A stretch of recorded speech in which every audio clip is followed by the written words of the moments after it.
corrects the section he has read as 45.3.6 instead of 43.6, because those who read the answered might get us wrong. Sure, Chairman. He read it as 45. Yeah. We need to have the record provided. Thank you very much, Mr. Speaker and you. Honourable Thank Member. you. Section 43.6 of the Higher Education Financing Act Bill 2024, clause 42.6 of the returned bill provides that the staff, I think I'd read that, and I moved on to the other paragraph. His Excellency the President noted the provisions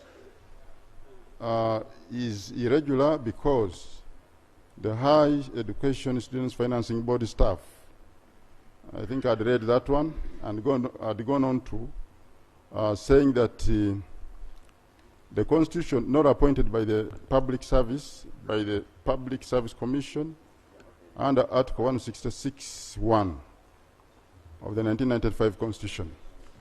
Now, this means they are not eligible for redeployment in both the education service and the public service as proposed in the above section of the Act. The President therefore proposes that Section 43.6 of the Higher Education Students Financing Amendment Act 2024 be deleted because it is not applicable to the Higher Education Students Financing Board staff. He further proposed that the staff should be retired and compensated on abolition of the office. Where the staff intend to join either education service or public service and they meet the requirements, they should go through the recruitment process.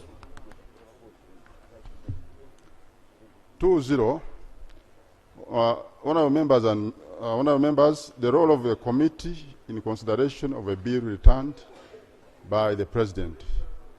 Article 91(2) of the Constitution imposes an obligation on Parliament to ensure that a bill passed by Parliament is as soon as possible presented to the President for assent. And Clause 3 of Article 91 provides that the President shall, within 30 days after a bill is presented to him or her, assent to the bill. 2, return the bill to Parliament with a request that the bill or a particular provision of it is reconsidered by Parliament, or notify the Speaker in writing, or refuses to assent to the bill. Now, His Excellency the President returned to Parliament the Higher Education Financing Board Amendment Bill 2024 under Article 91(3) B of the Constitution. So with the request that some provisions be considered by Parliament. So Clause 4 of Article 91 of the Constitution provides that where a bill has been returned to Parliament under Clause 3B of Article 91, as is the case with the Higher Education Students Financing Amendment Bill 2024, Parliament is required to reconsider the bill. And if passed again, it is presented for a second time to the President for assent. Rule 143 of the Rules of Procedure of Parliament provides for the procedure for reconsideration of bills returned by the President. Rule 143... But, Chairman, yes, Mr. Speaker. Which cracker wrote all that? Because by the time we assigned you, okay, we knew. Otherwise, we wouldn't have assigned. Thank you very much, Mr. Speaker. We used the rules to assign this to you. So. Okay, let me go to methodology, Mr. Speaker. Even methodology, go to consideration. Okay. Consideration, Mr. Speaker. The committee has examined the provisions returned for reconsideration by His Excellency the President and hereby reports. 4.1. The longer title to the Higher Education Students Financing Amendment Bill 2024, His Excellency the President proposes that the longer title to the Higher Education Students Financing Amendment Bill 2024 should be returned, should be reconciled with the longer title under Clause 5 of the bill on substitution of the longer title to Act 2 of 2014, so that they both read the same. The longer title to the Higher Education Students Financing Amendment Bill 2024 reads as follows. An act to amend the Higher Education Students Financing Act 2014 to mainstream the functions of the Higher Education Students Financing Board into the ministry responsible for education in order to give effect to the government policy on rationalization of government agencies and public expenditure and for related purposes. On the other hand, Clause 5 of the returned bill reads as follows. Sub 5, substitution of longer title to Act 2 of 2014. For the longer title to Act 2 of 2014, in this act referred to as the Principal Act, there is substituted the following. And this is the substitution. An act to establish a scheme to finance students to pursue higher education in Uganda, to establish a fund to finance the scheme and to provide for the management and administration of the scheme and a fund by the Ministry of Education, the Ministry responsible for education. Committee observation, Mr. Speaker. The committee observed that the two longer titles referred to in the President's letter are distinct from each other because they serve different purposes in legislation. According to Section 3 of the Acts of Parliament Act, Cap 1, every Act of Parliament must bear a longer title describing the leading provisions of the Act. So the longer title, the Higher Education Students Financing Amendment Bill 2024, describes the leading provisions of the Amendment Act, while Clause 5 of the bill seeks to replace the longer title to the Higher Education Students Financing Act, Cap 248, the Principal Act. So the amendments in the Higher Education Students Financing Amendment Bill 2024 necessitated the amendment of the long title of the Higher Education Students Financing Act, Cap 248, the Principal Act, as reflected in Clause 5 of the bill. Recommendation. The committee recommends that since the two long titles serve different purposes in legislation, they should be maintained as provided in the returned bill. 4.2, transitioning of the current employees of the Higher Education Students Financing Board. His Excellency the President recommends that the deletion of Clause 43.6 of the Higher Education Students Financing Act, Bill 2024, which is indicated in Clause 42.2 of the returned bill, which provides for redeployment of staff of the Higher Education Students Financing Board in the public service, subject to availability of positions. The President noted that the provision is irregular since HESFEB staff were neither appointed in the Education Service Commission nor or in accordance with the Article 168.5 of the 1995 Constitution, nor the Public Service Commission under Article 166.1 of the Constitution. The President proposes that staff should be retired and compensated on abolition of office.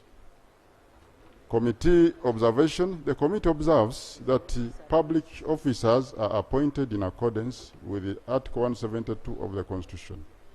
So Article 172, 1A of the Constitution provides that the President may, acting in accordance with the advice of the Public Service Commission, Education Service Commission, or the Health Service Commission, as the case may be, to appoint persons to hold or act in office in the public service of Uganda of the rank of head of department or above, other than those referred to in Article 200 of this Constitution, including confirmation of appointments, the exercise of disciplinary control over such persons, and their removal from office.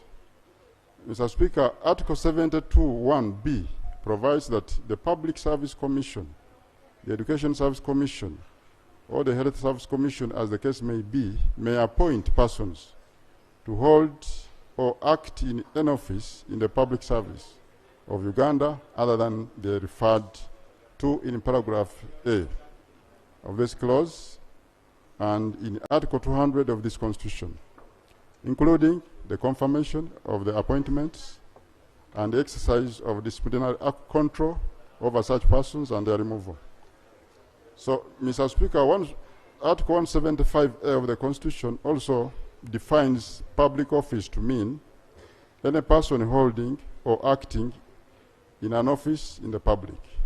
75B, the Constitution defines public service to mean service in any civil capacity of the government, the emoluments for which are payable directly from the consolidated fund or directly out of monies provided by Parliament.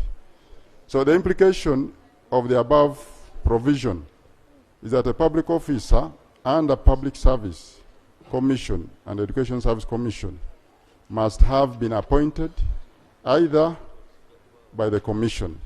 So the committee further observes that according to Section 14(2) of the HESFEB Act Cap 248, the officers and staff of the Higher Education Students Financing Board are appointed by the board on such terms and conditions as the board determines. The committee further observes that by His Excellency the President, the staff of the Higher Education Students Financing Board are not public officers envisaged under Article 172 of the Constitution. The other observation is that the power to appoint under Section 24 of the Interpretation Act, Cap 2, includes the power to reappoint. Therefore, the staff of the Higher Education Students Financing Board are not eligible for redeployment in the education service and public service because they were not deployed under either service. Lastly, the Higher Education Financing Amendment Bill 24, Clause 42(4), provides for payment of terminal benefits to the staff that shall retire pursuant to the amendment of the Higher Education Financing Act, Cap 248. Committee recommendation.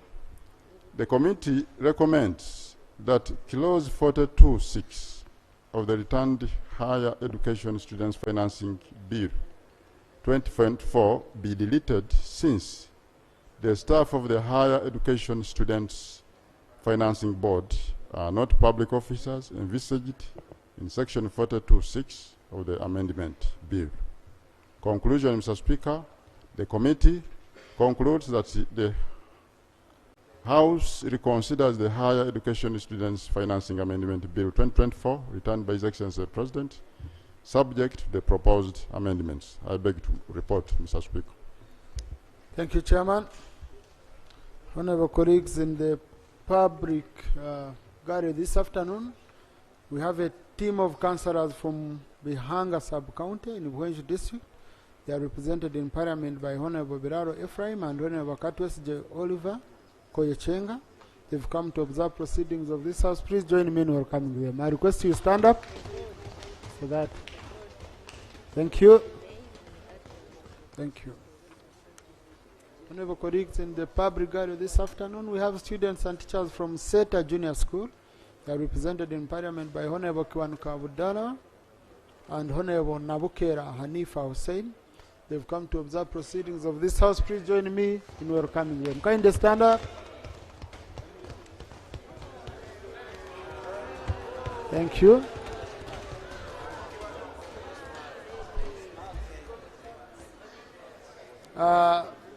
Honourable members, once again in the public gallery this afternoon, we have a group of boys and girls from Prime View Soccer Academy located in Toro District, in Toro Municipality, Toro District. They are represented by Honorable Ofono Yeri Aporo and Honorable Saro Pendi Acheng. They've come to observe proceedings of this house. Please join me also in welcoming them. Kindly stand up.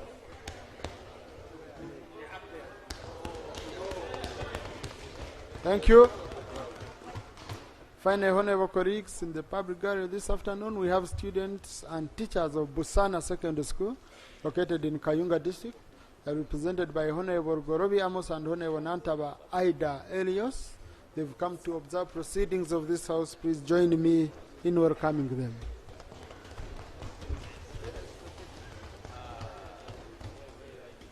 Thank you. Colleagues, we are going to open the debate. Attorney General, you've heard the recommendations of the committee, especially with regard to the issue of the two long titles. Maybe if you could first guide on the strong reasoning behind that recommendation to His Excellency. Thank you, Right Honourable Speaker and Honourable colleagues. We agree with the position that the committee has made. The issue on amendment, there is a long title for this amendment and there is a long title for the act. Once this amendment is complete, the long title for this amendment will become spent, but the long title for the original act will remain in place. So we agree with the recommendation of the committee. Thank you. Is that's clear? Because can you then state it categorically that the president's position was there advised and the committee is right? No, colleague, that's not how we work here. Thank you, Right Honourable Speaker. The issue is what would happen if one is not there. It's a drafting issue. It's not really a legal issue. It's a drafting issue. It's perfectly fine. Thank you. Now, I think, honourable colleagues, the issues are very straightforward. Okay. Do we need to debate this? Are there issues for debate? Ababiku, Honourable Ababiku, are there issues for debate? Thank you, Right Honourable Speaker. In my understanding, the issues are for harmonization based on the existing laws and consistency. Therefore, I propose that we go to committee stage. Thank you. Thank you. Let's listen to Honourable Mpuga. Thank you, Honourable Speaker. I want to thank the Chair for the report. My curiosity has been aroused by the amendment in which the President asserted the fact that these officers should be given a stipend and exit. We never set the ground rules from the beginning of rationalization, Honourable Speaker. And without ground rules, don't be shocked if this House, in the coming month, will be dealing with unpaid, retired public officers. Will the Attorney General advise if they have internal ground rules that before an entity is absorbed, whoever is exiting moves with their package, such that don't deal with the backlog a year, 5 years after? Because we never set ground rules from the beginning, and this is coming up. Thank you. Honourable Minister for Public Service, you should. Thank you very much, Right Honourable Speaker, and I would like to thank my colleague, the Honourable Mpuga, for raising that issue. However, what is clear is that yes, all those people who are going to be whose services are going to be terminated are going away with their package, and the provision has been made exactly for that. Thank you. Colleagues, I now put the question that the motion for reconsideration of the Higher Education Students Financing Amendment Bill 2024 be adopted. Those in favor say aye, and to the contrary nay. The ayes have it. the Higher Education Students Financing Amendment Bill 2024 as returned by HE the President, Bills Committee stage.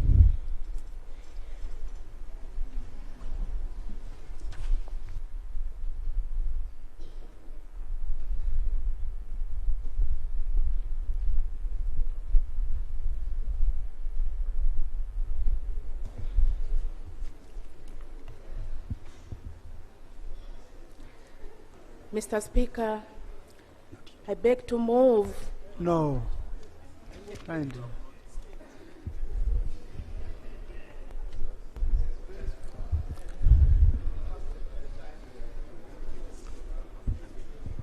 The Higher Education Students Financing Amendment Bill 2024 as returned by HE the President, Clause 43. Chair.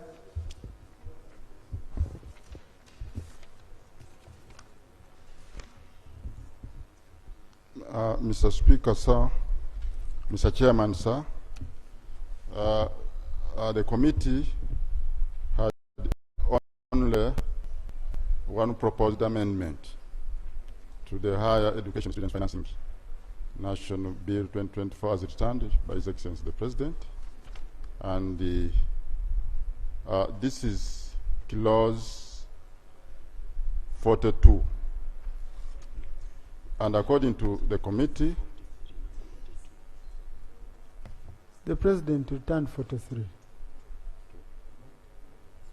I will return to the long title and the. So for the long title, I think we're Honorable not. Chair, you have been called. Okay? Yes. The procedure, they've told you clause 43. Okay? Tell us if there is an amendment, and you give a justification, and then we move. Okay. The other clauses, we shall be calling them. Okay.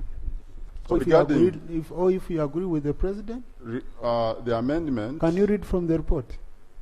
You don't have that part. The report was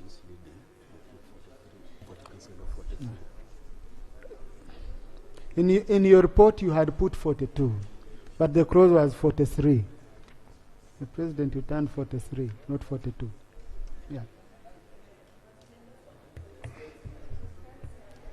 So, Mr. Speaker, sir, Mr. Chair, sir, according to the proposed amendment about the long title, the committee has no amendment to make to it. It goes by the first long title.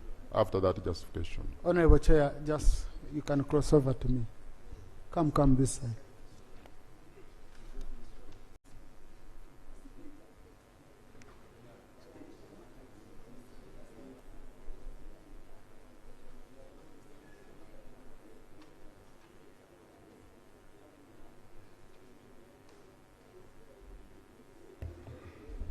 Thank you very much, Mr. Chairman, for your guidance. Clause 43 is amended by repealing subsection of clause 6. By deleting. By deleting. Yeah. Justification is that the staff of the Higher Education Students Financing Board are not eligible for redeployment in the education service or public service because they were not recruited by the education service or public service. I beg to report, Mr. Speaker. Thank you. Any Honorable Wanka? Chair, I wonder from the report, we have 42. No, we corrected that. It was the President returned 43. Okay. So that was a clerical error.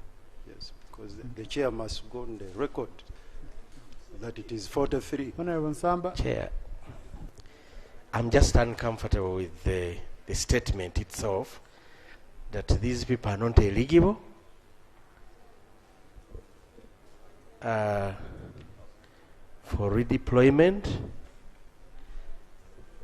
I find it very unfair that these people have been working with this institution. Now they have no jobs. Honorable, have you read the reasoning? Are you a member of the committee? Yeah, I'm not a member of the committee, Mr. Chair. So, those members remember me as I was a member the other time. so have you read the reasoning, Honorable colleague? Yes, I've read it, but What was the reasoning?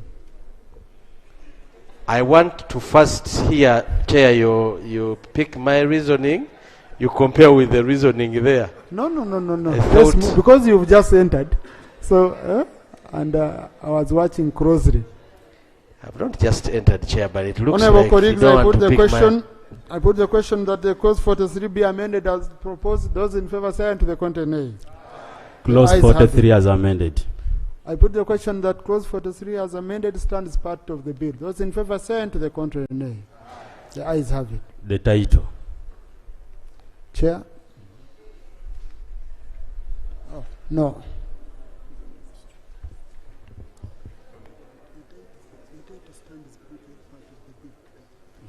Honorable colleagues, I put a question that the title, the long title stands part of the bill. Those in favor say aye, to the contrary nay.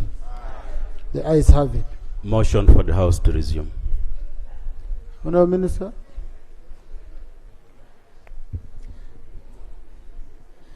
Mr. Chair, I beg to move that the House do resume and the Committee of the Whole House reports thereto. Honorable colleagues, I put a question that the House do resume and the Committee of the Whole House respond thereto. Those in favor say aye, and to the contrary nay. The ayes have it.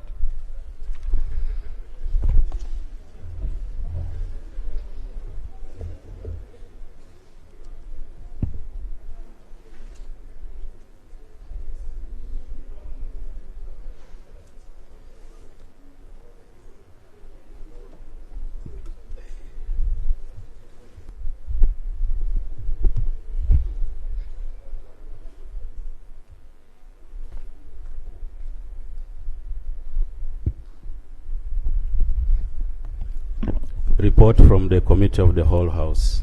Honorable Minister?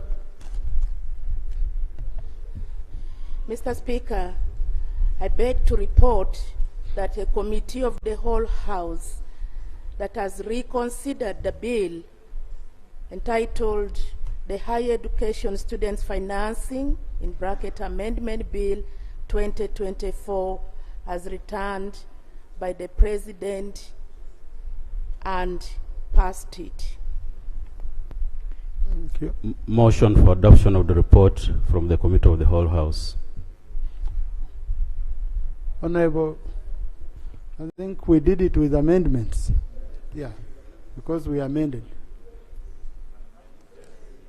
I repeat it. Mr. Speaker, I beg to report that the Committee of the Whole House that has reconsidered the bill entitled Higher Education Students Financing Amendment Bill 2024 has returned by His Excellency the President and passed it with amendment. Thank you. Motion for adoption of the report of the Committee of the Whole House. Honorable Minister?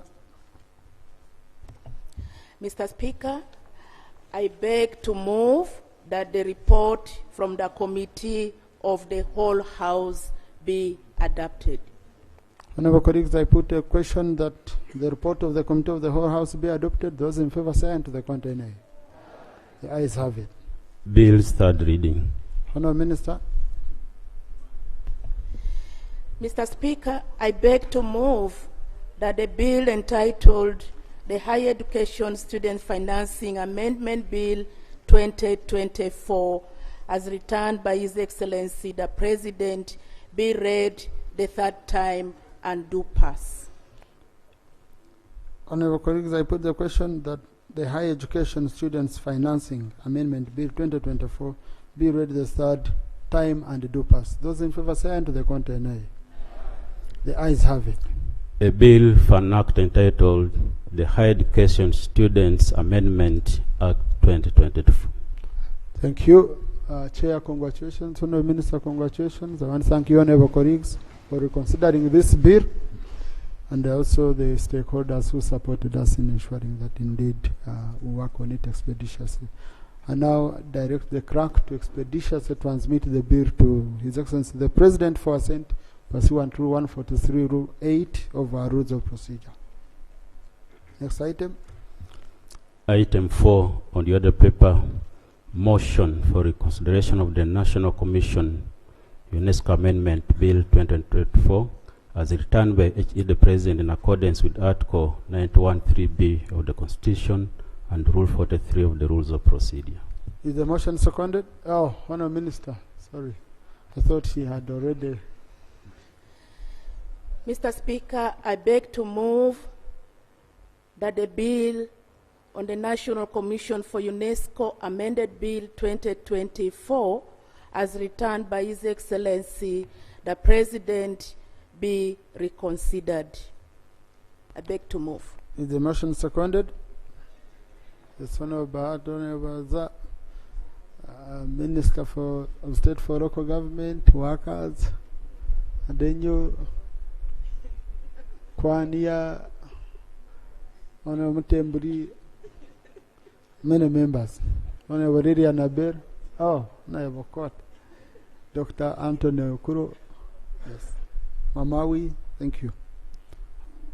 Honourable Chair.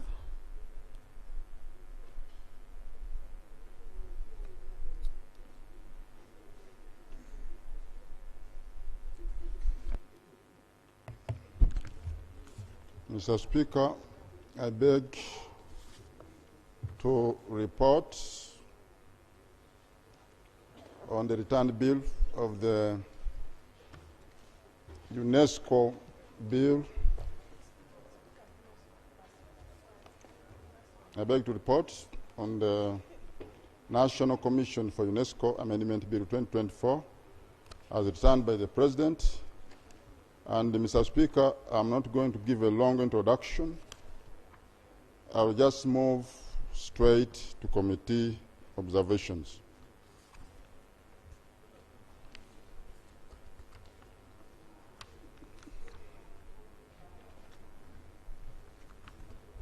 Maybe we need to report that when this bill was returned, the committee still interfaced with the Ministry of Education, Ministry of Public Service, the Honorable Attorney General, and the Uganda National Commission of UNESCO, or for UNESCO. So, consideration of matters that returned by the bill, the committee has examined the provisions returned for consideration by His Excellency the President, and hereby reports. The Amendment Act establishes a department instead of a unit. His Excellency the President noted that Clause 4 of the Uganda National Commission for UNESCO Amendment Act 2024, which re-establishes the Uganda National Commission for UNESCO, in bracket UNATCOM, as a department in the Ministry responsible for education, without corporate status, should be deleted because it is contrary to the public service practice.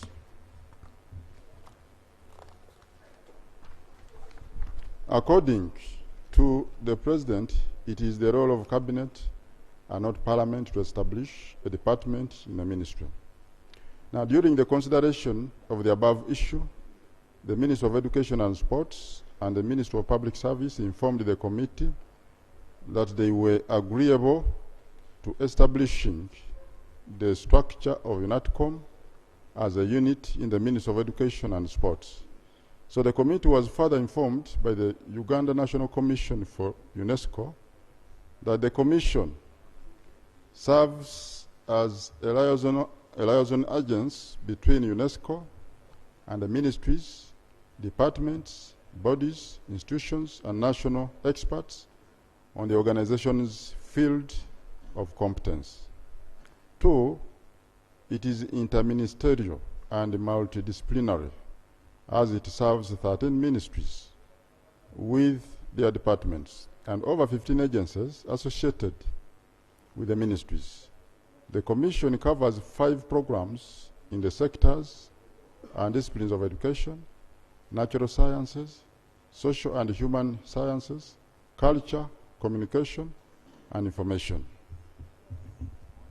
3 is that the Secretariat of the Islamic Education, Scientific, and Culture Organization, established in 1979 by the Organization of Islamic Cooperation, OIC, as a specialized agency whose objectives are to strengthen and promote cooperation among the member states in the field of education, science, culture, and communication. Mr. Speaker, the Attorney General, guided by Article 171 of the Constitution, and stated that it provides that subject to the provisions of the Constitution and any other law, the President may, after consultation with the appropriate service commission, establish officers in the public service of the government of Uganda. And in accordance with Article 171 of the Constitution, the general practice is that officers in the public service, including units or departments of government, are established administratively in consultation with the relevant service commissions and with the approval of Cabinet. That the establishment of the public officers by law is an exception to the general rule and does not apply to the establishment of the unit to be responsible for UNESCO matters in Uganda.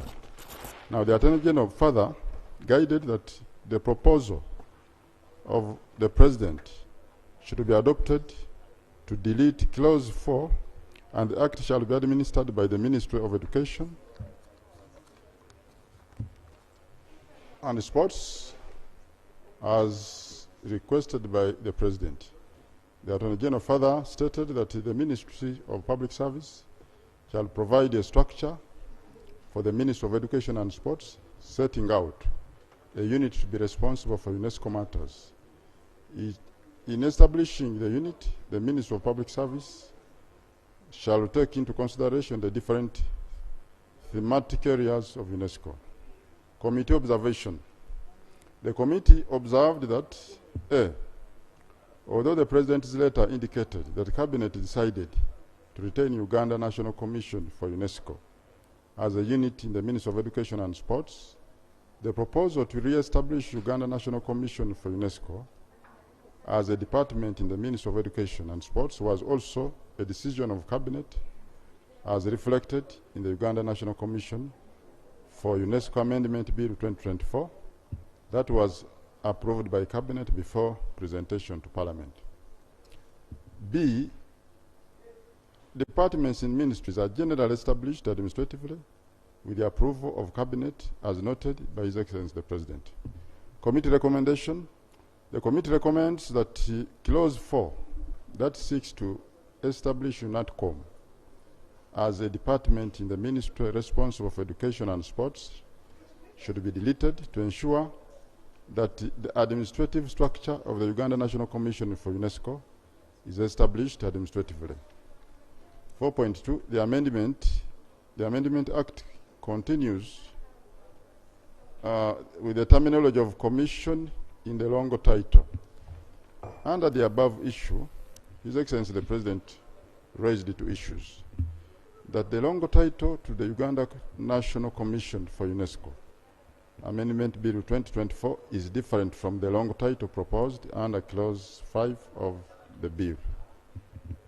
2, that the continued use of the terminology commission under Clause 5, 14, and 15 is in conflict with the Cabinet decision establishing Uganda National Commission for UNESCO as a unit in the Ministry of Education and Sports.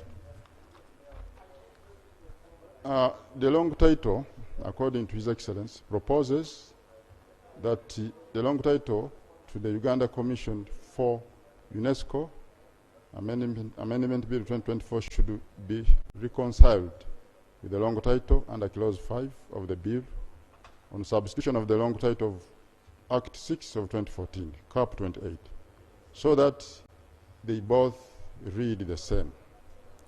The long title to the amendment 2024 reads that an act to amend the National Commission for UNESCO, Act 6 of 2014, to remove the corporate status of the Uganda National Commission for UNESCO and make ministry responsible for education, the Secretariat for the Uganda National Commission for UNESCO, in order to give effect to the government policy of rationalization of government agencies and public expenditure for related purposes. Now, the long title in Clause 5 of the Amendment Act on substitution of the long title to Act 6 of 2014, Cap 28 Principal Act reads that for the long title to Act 6 of 2014, herein, after referred to as the Principal Act, there is substitution the following: an act to provide for the establishment and operation of the Uganda National Commission for UNESCO, to provide for the objective of the Commission, to provide for the functions of the Commission, and to provide for the Secretariat of the Commission and for related matters. Committee observation. The committee observed that the two long titles referred to in the President's letter are distinct from each other because they serve different purposes in legislation. And according to Section 3 of the Act of Parliament, Parliament Act Cap 1, every act of the Parliament must bear a long title.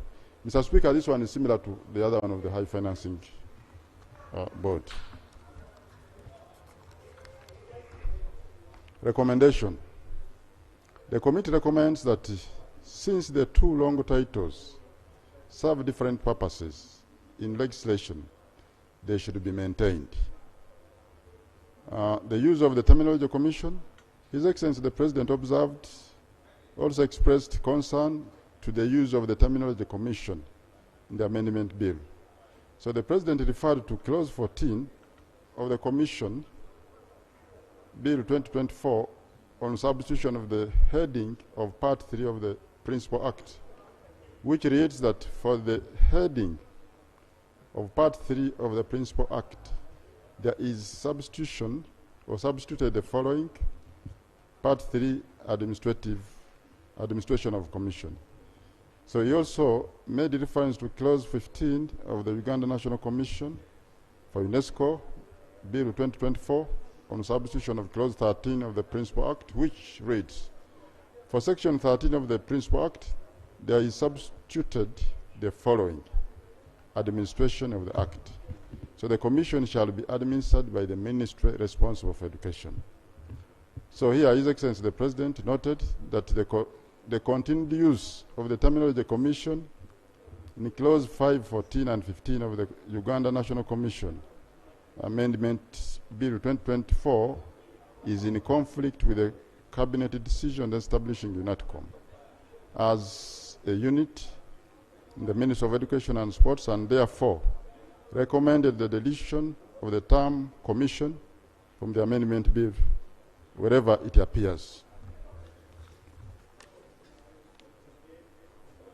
Mr. Speaker, can I go to committee observation? The committee observed as follows: that the Uganda National Commission for UNESCO Amendment Bill 2024 does not seek to remove the establishment of the commission, that is the Uganda National Commission for UNESCO, but rather to remove its corporate status. So to repeal the board of UNATCOM and transfer its administration to the Ministry responsible for education. And Section 2.1 of the Uganda National Commission for UNESCO, UNESCO Act Cap 28, formerly Section 3.1 of Act 6 of 2014, establishes the commission, and the provision was never proposed to be amended. So the effect of the amendment is that Uganda National Commission for UNESCO loses its corporate status, repeals the board, and simply retains the name. 2, the Ministry of Education and Sports and the Ministry of Public Service were in agreement that the term UNATCOM is maintained. Section 1 of the Uganda National Commission for UNESCO Act Cap 28 defines UNATCOM to mean Uganda National Commission for for UNESCO.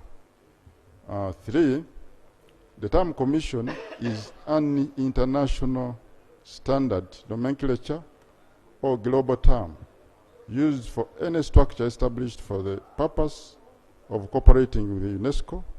So the chapter of the National Commissions for UNESCO, which is the governing instrument for all bodies of the member states of UNESCO, has the term National Commission enshrined in its title. 4, the architecture of the National Commission for UNESCO 2022 lists all member states of UNESCO and the names of their respective bodies responsible for UNESCO. And all the listed member states in the document have adopted the use of the terminology commission regardless of how they were established.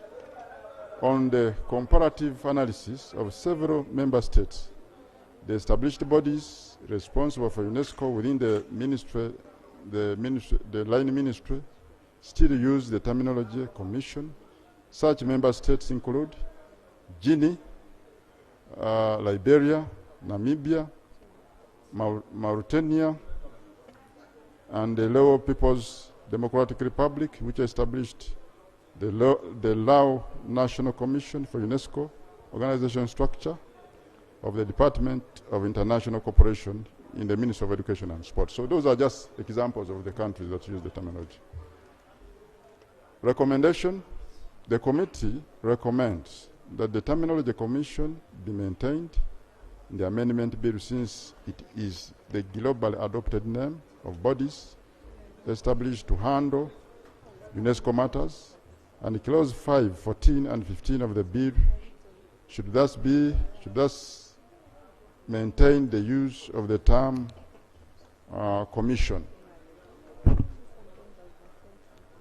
About staff of the commission, Mr. Speaker, the title of the officer responsible for administration of the mainstreamed entity, His Excellency the President expressed concern about clause 14 of the Uganda National Commission for UNESCO Amendment Bill 2024 on the substitution of the clause 14 of the Principal Act.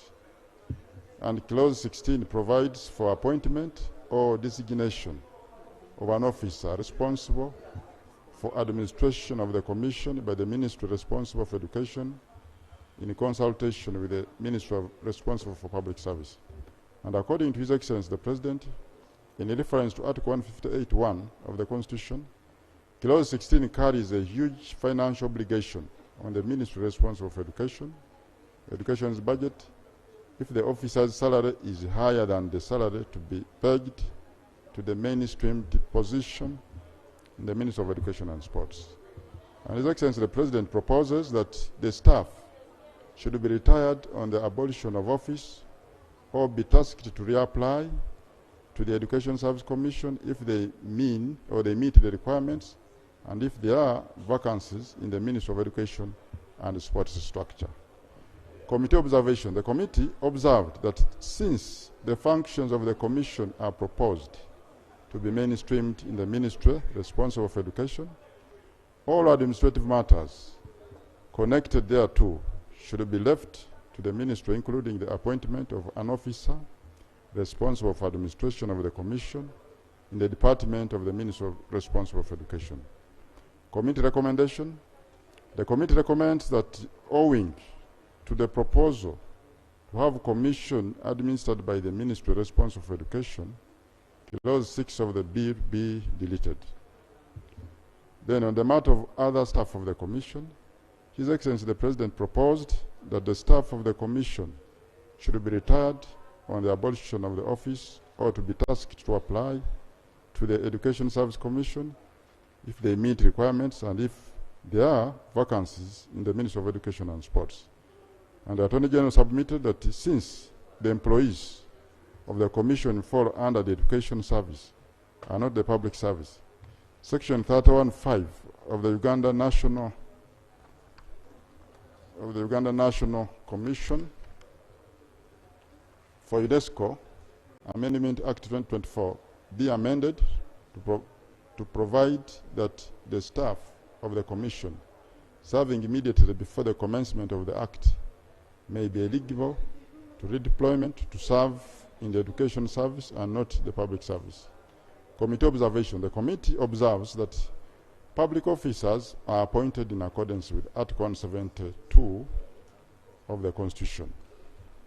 And I think the committee, therefore, observes that staff of the Commission are appointed by the Education Service Commission, and according to Article 172 and 75A and B of the Constitution, they are public officers who are eligible for redeployment to serve in the public service.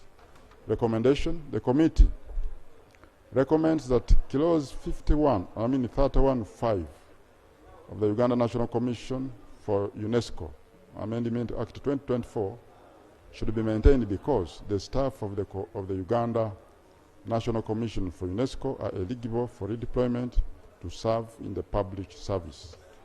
Conclusion: the committee recommends that the House reconsiders the Uganda National Commission for UNESCO Bill 2020, Amendment Bill 2024, returned by the President, subject to the proposed amendment. I beg to report, Mr. Speaker. Thank you, Chair. Anyone with issues for debate? Yes, Honorable Jonathan. Thank you, Mr. Speaker. Mr. Speaker, at the beginning of the consideration of these RAPEX bills, I did ask a question whether Parliament should actually go deeper into proposing how a department is constituted. And when I listen to the arguments that have been put forward here, I want to ask the Attorney General, what if we had repealed the law, and then Cabinet, the President and people who sit in Cabinet, sit and establishes a department? Wouldn't it have been a better way to handle that? We repeal, and then since the President says the departments are made, they go and decide who is going to head and who is going to do what. Because the way it is now, it's like we are intermeddling, if that is the argument that I had very well. Sure. Attorney General. Thank you very much, Right Honourable Speaker. The Honourable Member has a valid argument. However, as we stated before, there were certain things we did not want to lose. Certain structural issues like the functions of these entities. Whereas they were in the law, you'll probably going back to the start. So you already have UNESCO as a standalone entity. So you want to bring it back to the ministry, but you do not want to lose its functions.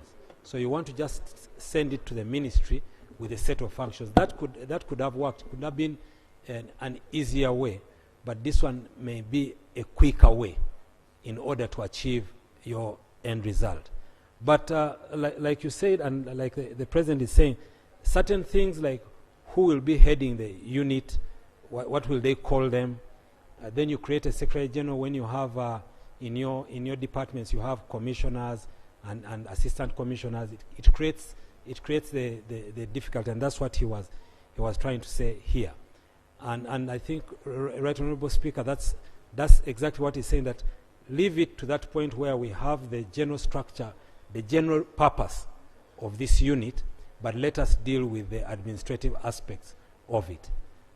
But, Right Honourable Speaker, while I'm here, while I have the floor, I just wanted to comment on something which we will find in many of these RAPEX bills.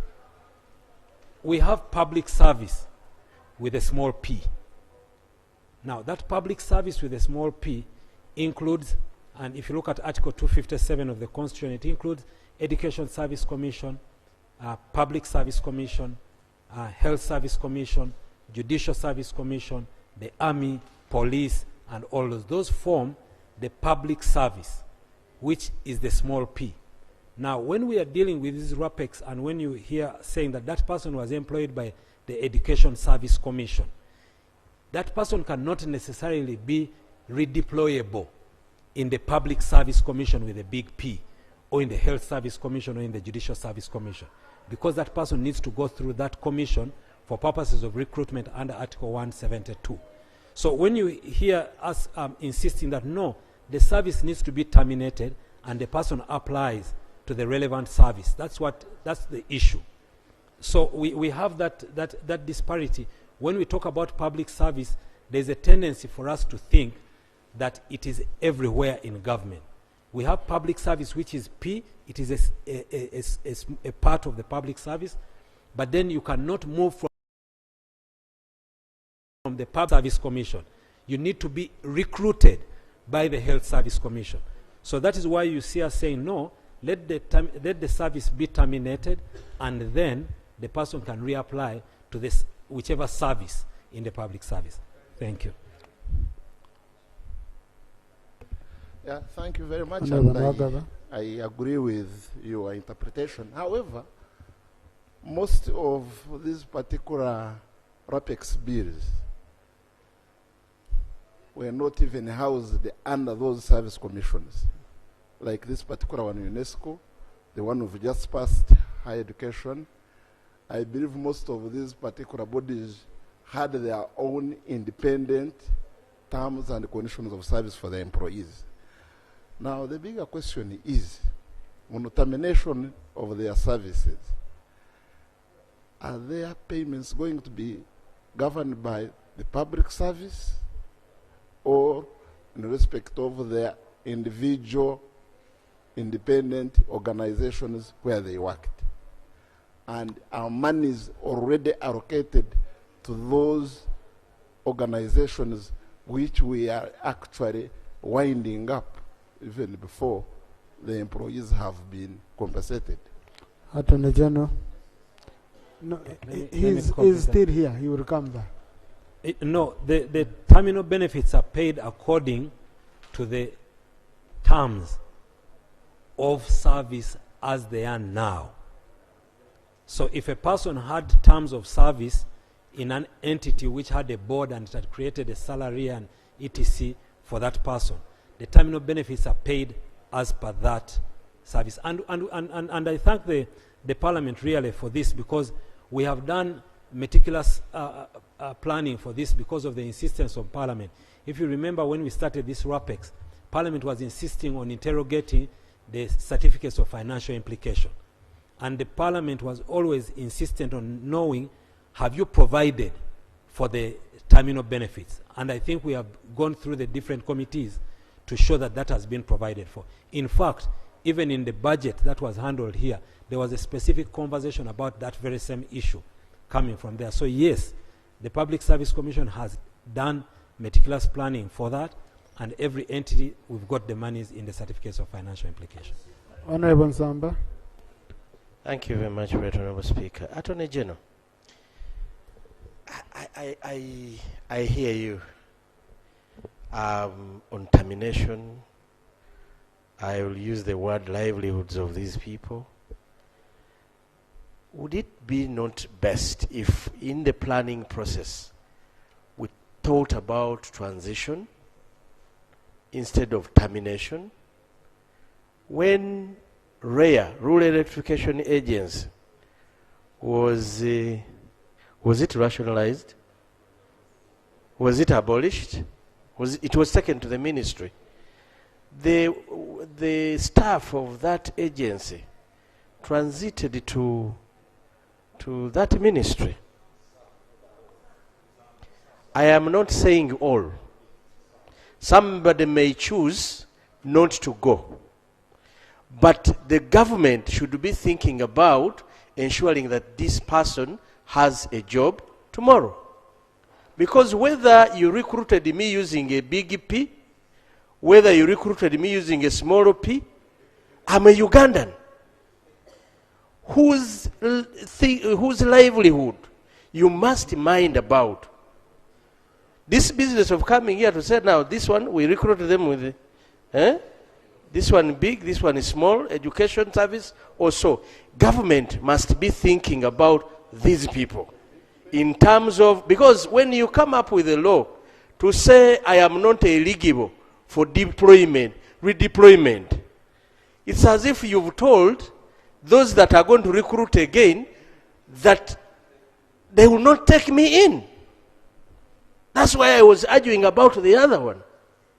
It may not look true, but this is my thinking, that tomorrow, those people you've said they are not eligible for redeployment, they are not going to be given jobs in those ministries. From your understanding of the law, because there are perceptions, opinions, but here Mr. Speaker, I'm not a lawyer. No, I'm just asking from your understanding. Mr. Speaker, I'm not coming from the background of the law. Okay. I'm coming from the background of a moralist. Okay. A person who is thinking about this, because it is going to happen. So how do we read Mr. Speaker, this is what I was thinking. This is what I was thinking, Mr. Speaker.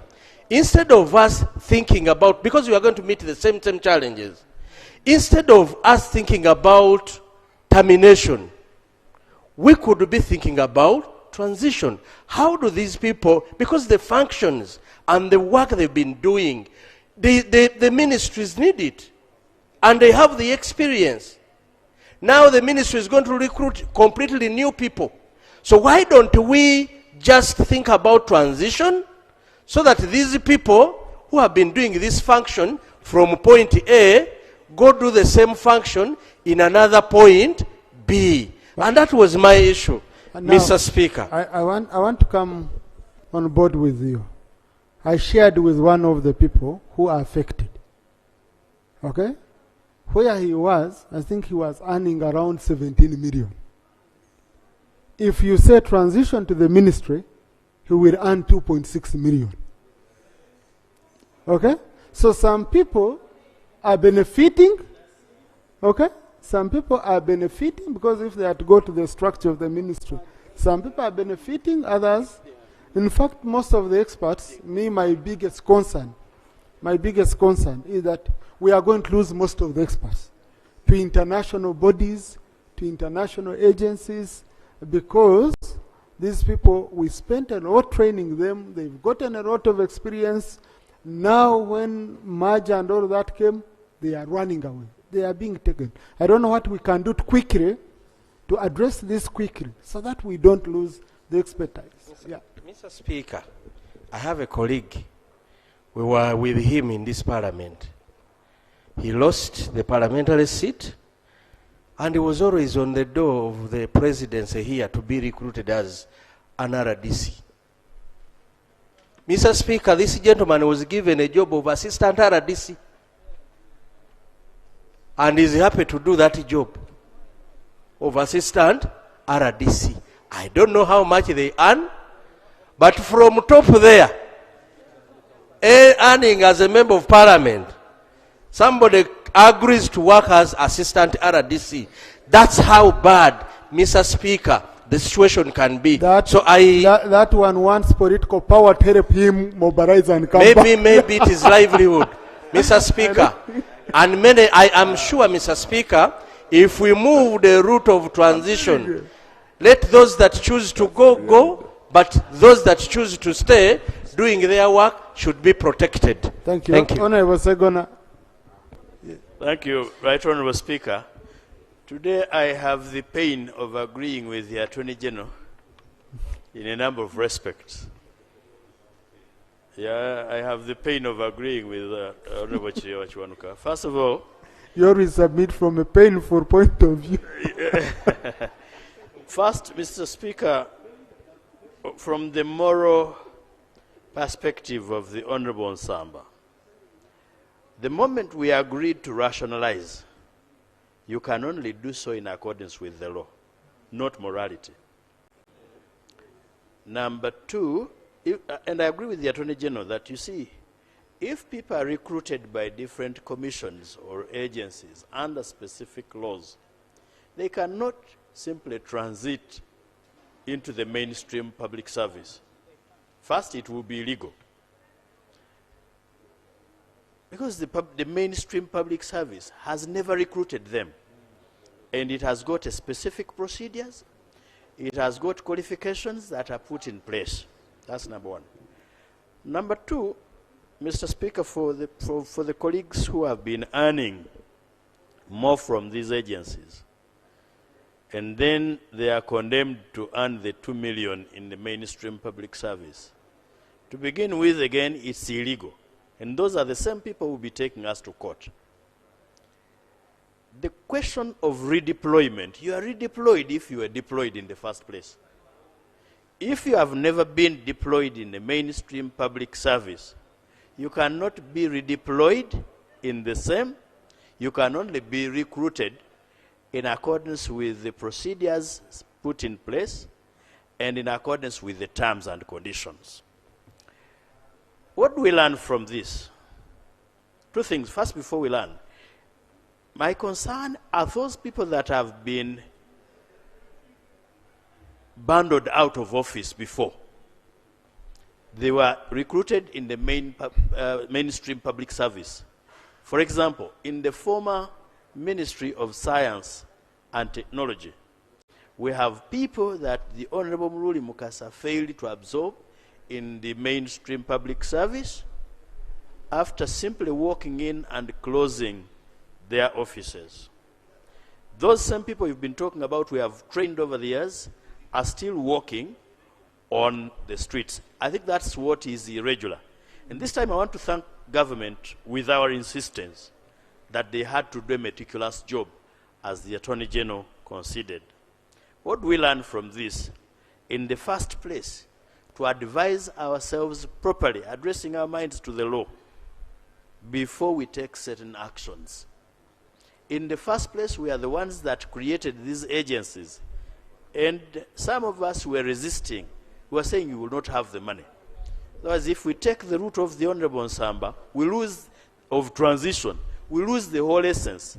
Why we went for rationalization is because we want to maintain a lean government. We want to cut costs. So if you say, just get all of them to walk into the ministry, then you are not rationalizing and you lose the entire essence. Morally, I agree with him. The person who was recruited as RDC, actually deputy RDC, and accepted, assistant RDC, not even deputy. That is if some of those titles exist anyway under the law. Those people were recruited. They did not transit. They went, put their CVs before the big employer and said, I'm ready for anything. So they were recruited, they were not redeployed. Thank you. Honorable Fox Odoi. Thank you very much, Right Honorable Speaker. Right Honorable Speaker, a few minutes ago when we were discussing the higher education financing bill, the Attorney General cancelled this House, and in my understanding, in the following terms, that there are matters that they consider macro, and there are matters they consider micro. The matters that fall in the realm of macro matters is legislation, for example, which should be our forte and our focus. And micro matters, the formation of departments, deployment of recruitment and deployment of people into those departments, retiring civil servants, terminal benefits of civil servants. We would be straying into the realm of micromanagement, into an area that is not our constitutional mandate. And it's from that background that I get terribly scared when I listen to the submissions of the Honorable Insaba. You know, matters of morality are very complicated.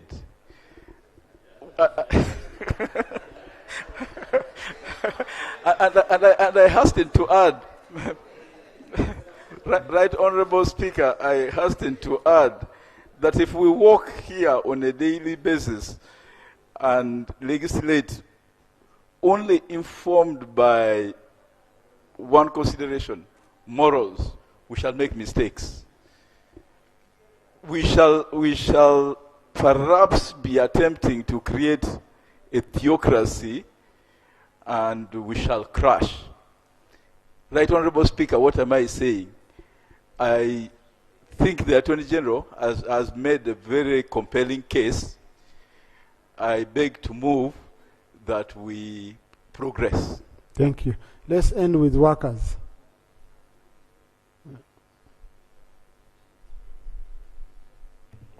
Thanks very much, Right Honorable Speaker. Right Honorable Speaker, I've been listening to the arguments since the debates of RAPEX started. And the Honorable Mpuga raised a pertinent question. But my colleague, the Honorable Minister of Public Service, there is a way he answered it.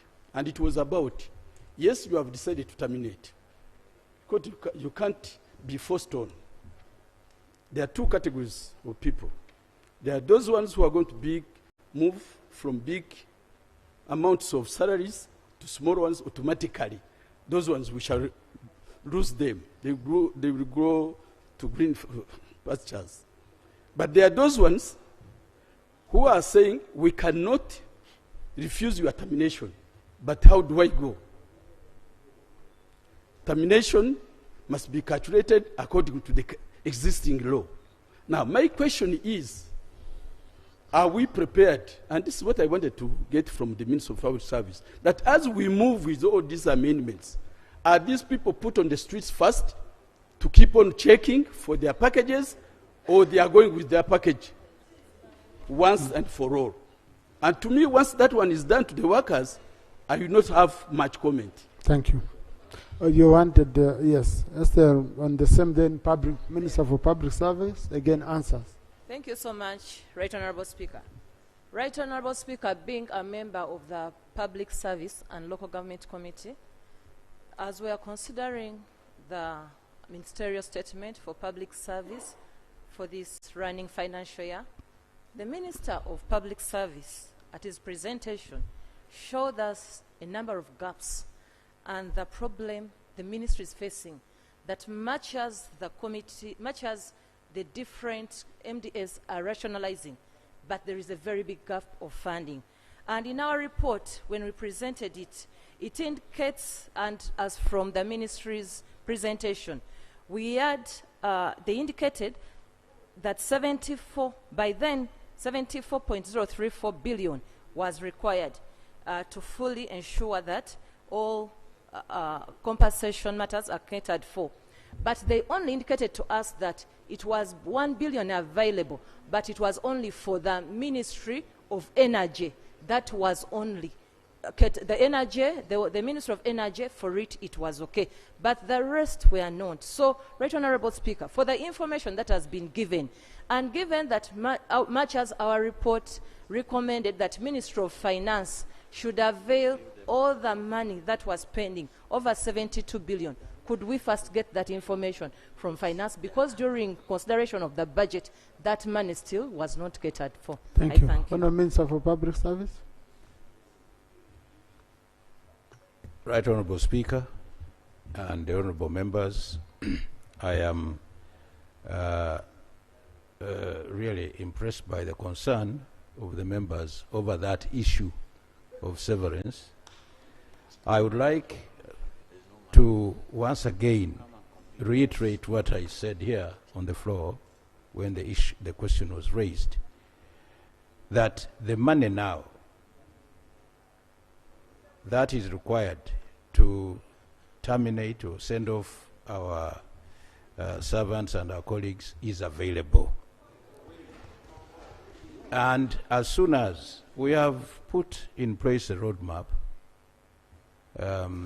of this exercise, especially for the bills that have been assented to, and even including this one, which is going to be passed here and will very quickly be assented to. The roadmap is that, yes, as soon as that is done, these people are going to get their money. If the money was not there, definitely I also want to reiterate what the Attorney General said. We would not have a certificate of financial implications for finance. Finance has agreed. And you realize, yes, there is now some time between when we are considering these bills in those committees up to now. And between then and now, there has been a lot of discussion. I can assure you, honorable members, right honorable speaker, that nobody will be condemned to walking on the streets. Let me just clarify, you know, I'm an old man. But honorable, that's not how we work. You know, you ask from your seat. You don't walk over and you face him in the face and you... he has to hear you, please. Honorable Speaker. You know, yesterday we were debating a statement for the elderly and they said they should be protected. Thank you very much. I'm an elderly man and my train of thinking need not be distracted. Let me clarify. I can assure you, right honorable speaker, that there should be no worry. This money is available and people are not going to walk away on the streets waiting and knocking at the gates to get their terminal benefits. Thank you. Thank you. I now put the question that the motion for reconsideration of the National Commission for UNESCO Amendment Bill 2024 be adopted. Those in favor say aye and to the contrary nay. The ayes have it. The Uganda National Commission for UNESCO Amendment Bill 2024 as returned by HE the President, Bills Committee stage.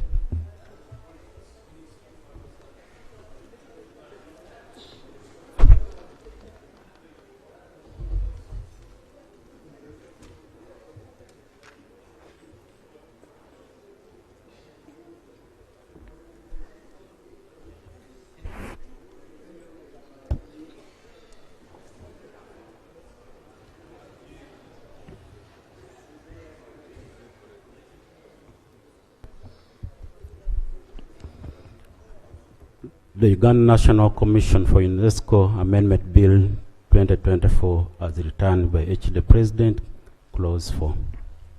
Chair.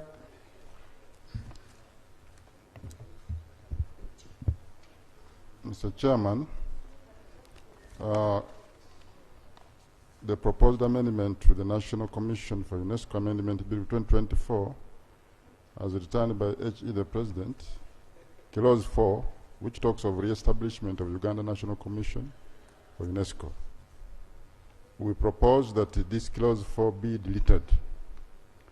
Justification: the establishment of the department or departments in the ministries is generally handled administratively with the approval of Cabinet and not through an Act of Parliament. Therefore, the modalities of where within the Ministry of Education and Sports, the Uganda National Commission for UNESCO will be placed, shall be handled administratively. I beg to move. Honorable colleagues, I put a question that Clause 4 be deleted. Those in favor say aye and to the contrary nay. The ayes have it. Clause 16.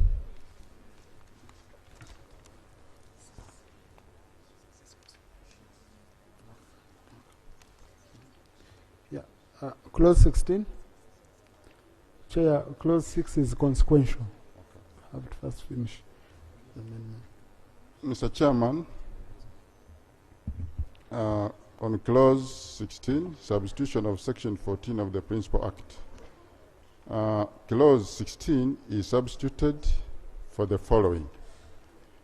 To repeal of Section 13 of the Principal Act, and Section 13 of the Principal Act is repealed. Justification, Mr. Chairman, having transferred the Uganda National Commission for UNESCO to the Ministry responsible for education, the employees of the Uganda National Commission for UNESCO, including the Secretary General, will be redeployed administratively. 2, to renumbering of Section 14 as 13 is intended to conform to the numbering of the revised Uganda National Commission for UNESCO Act, CAP 28. Mr. Chairman, I beg to move.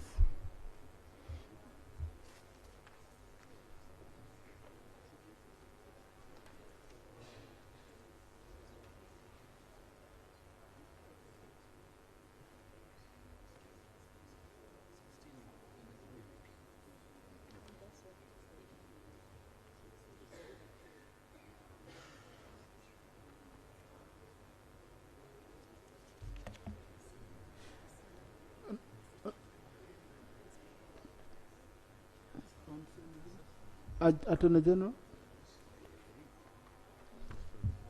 Thank you very much, Right Honourable Speaker. Right Honourable Chair. There are two other issues which were addressed in the President's letter, and that's the issue of the Commission, the use of the word Commission, and the issue of the employees, which the committee did not consider. I beg that we consider the same, Honourable Chair. He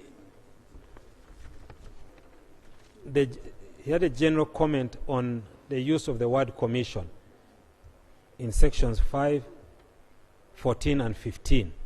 In clauses 5, 14 and 15. So you think if we handle 16, then we can come back and we handle those other issues? Most obliged. Okay, thank you. Honourable colleagues, I put a question that Section 16 be repealed as proposed. Those in favour say aye, and to the contrary nay. The ayes have it.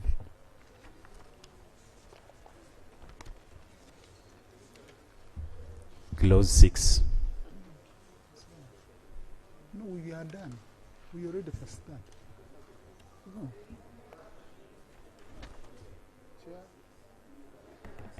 Mr. Chairman,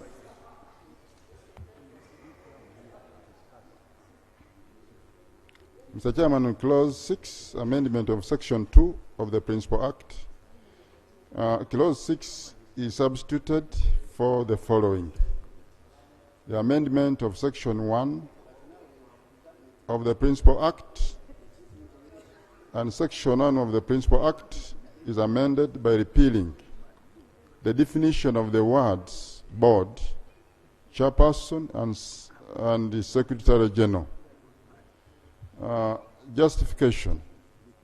It is a consequential amendment arising from the repeal to the board of the Uganda National Commission for UNESCO and the Office of the Secretary General.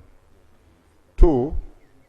The renumbering of Section 2 to Section 1 is intended to conform to the revised Uganda National Commission for UNESCO Act, CAP 28, which took effect on 1st of July 2024 after the revision of the laws of Uganda. Mr. Chairman, I beg to move.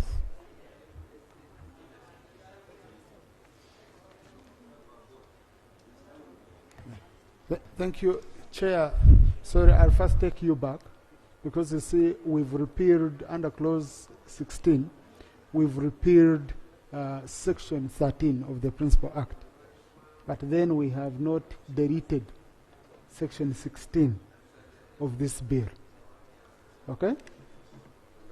So, yes, so I had looked at from an angle of being consequential, but I need to put a question for that. So that is deleted from the bill also. Yes, we repealed, okay? So I put the question for repealing, which was Section 13 of the Principal Act. Now I'm going to put a question that Clause 16 of the bill be deleted. Those in favor say unto the contrary nay. The ayes have it. Now this cleans it up. We have repealed Section 13 of the Principal Act, but also deleted Section 16 of the bill so that they don't conflict. Thank you. Yeah, Chair, may you repeat the other one? I was just, on 6. Sorry, on 6. Taking you back. On 6, Mr. Chairman, we said that Clause 6 is substituted for the following. The amendment of Section 1 of the Principal Act, and Section 1 of the Principal Act is amended by repealing the definition of the words board, chairperson, and secretary general. And we gave justification. It is a consequential amendment arising from the repeal of the board of the Uganda National Commission for UNESCO and the office of the secretary general.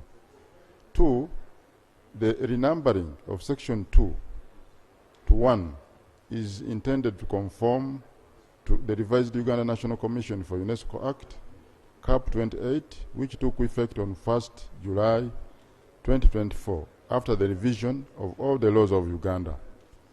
Mr. Chairman, I beg to move.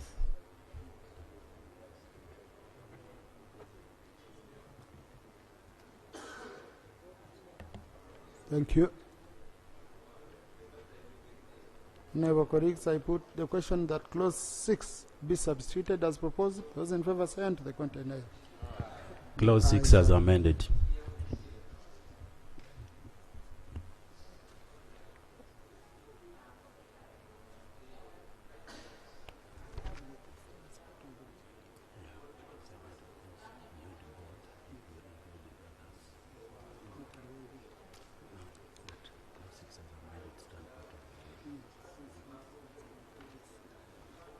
Honourable colleagues, I put a question that clause 6 as amended stands part of the bill. Those in favour say aye to the content aye. The ayes have it. The title.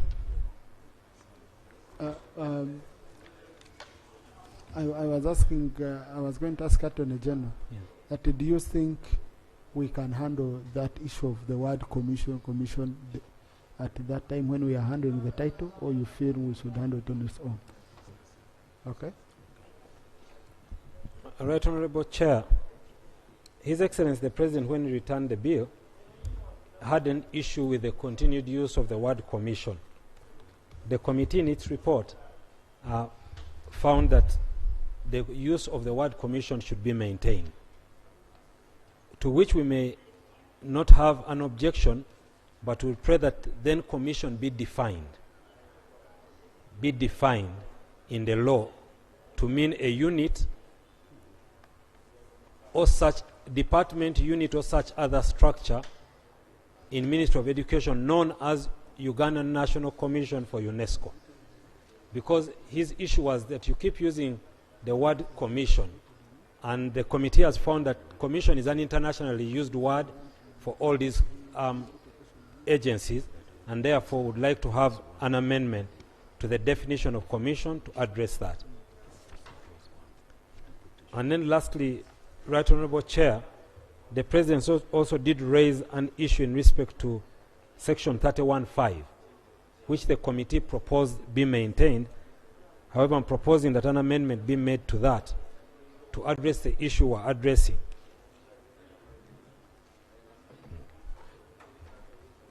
Consequential, yes.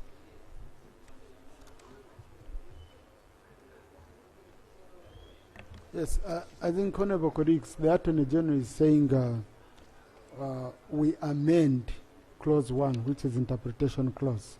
Okay? And I think that won't be in conflict with Rule 143.5 of our rules of procedure, because that's the best place where we can find the interpretation, we can address the concern of the President with regard to interpretation. So, Attorney General's definition, the one he has put on record, are we colleagues okay with that? Mr. Chairman, we have no objection because they will have defined it, and we have no problem with that. Okay. So,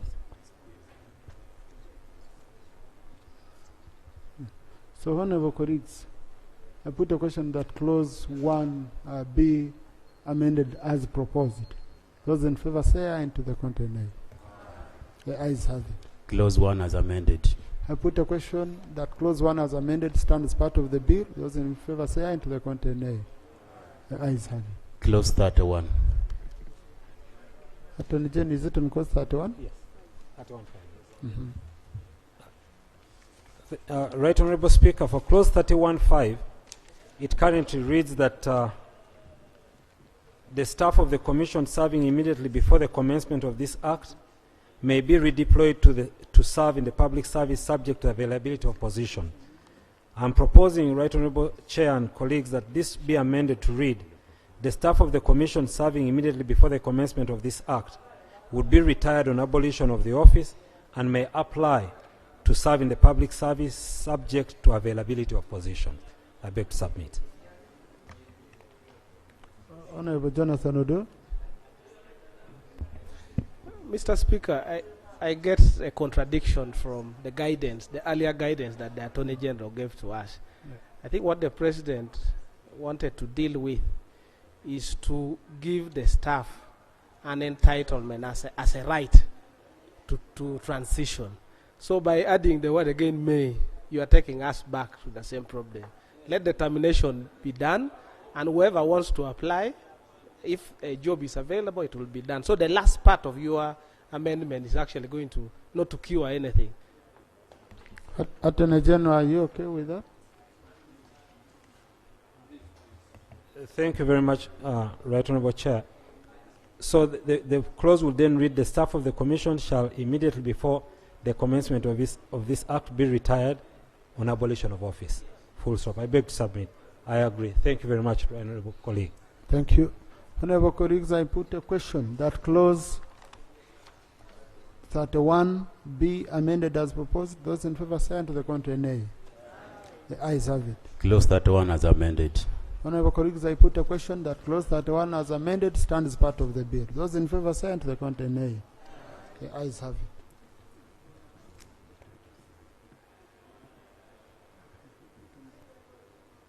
The title. The title. Chair.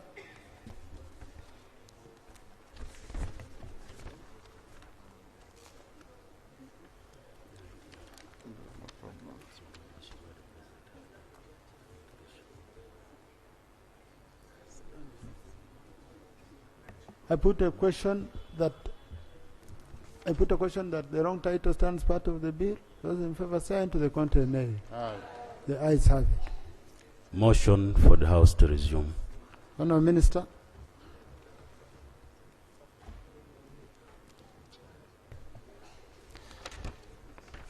Mr. Chair, I beg to move that the House do resume and the Committee of the Whole House reports thereto. I beg to move. Honourable colleagues, I put a question that the House do resume and the Committee of the Whole House reports thereto. Those in favour say aye, to the contrary nay. The ayes have it.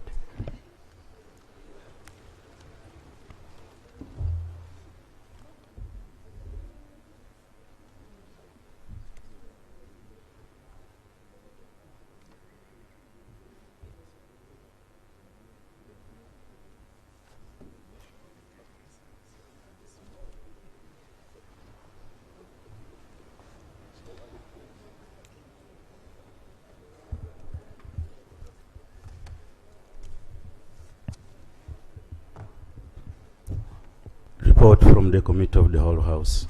Honourable Minister.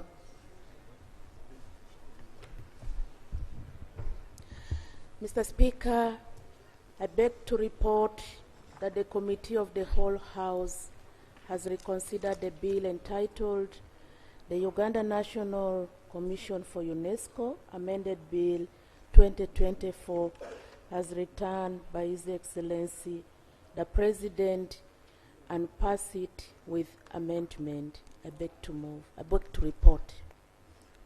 Motion for adoption of the report of the Committee of the Whole House. Honourable Minister. Mr. Speaker, I beg to move that the report from the Committee of the Whole House be adopted. Honourable colleagues, I put a question that the report of the Whole House be adopted. Those in favour say aye, and to the contrary nay. The ayes have it. Bill's third reading. Honourable Minister. Mr. Speaker, I beg to move that the bill entitled the Uganda National Commission for UNESCO Amended Bill 2024 as returned by His Excellency the President be read the third time and do pass. I beg to move. Honourable colleagues, I put the question the National Commission for UNESCO Amendment Bill 2024 be read the third time and do pass. Those in favor say aye, to the contrary nay. The ayes have it. A bill for an act entitled the Uganda National Commission for UNESCO Amendment Act 2024. Honourable Minister, honourable members, honourable Chair, congratulations. Thank you so much for passing these two critical bills. I direct the clerk to extract the bill and transmit it for the President for assent. Now, Honourable Attorney General, I haven't checked my records, but Honourable Agnes Kunihira raised a question here on the employment bill. I don't know which was sent long time ago to His Excellency the President. Haven't checked whether you've already sent it back to our office or...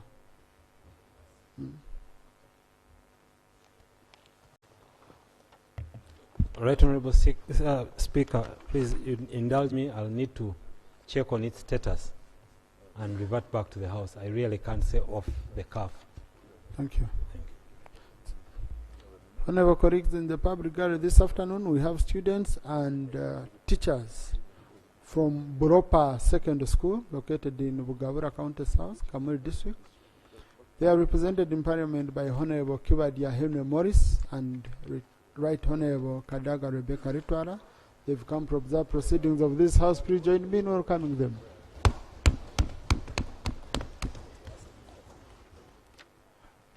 Thank you.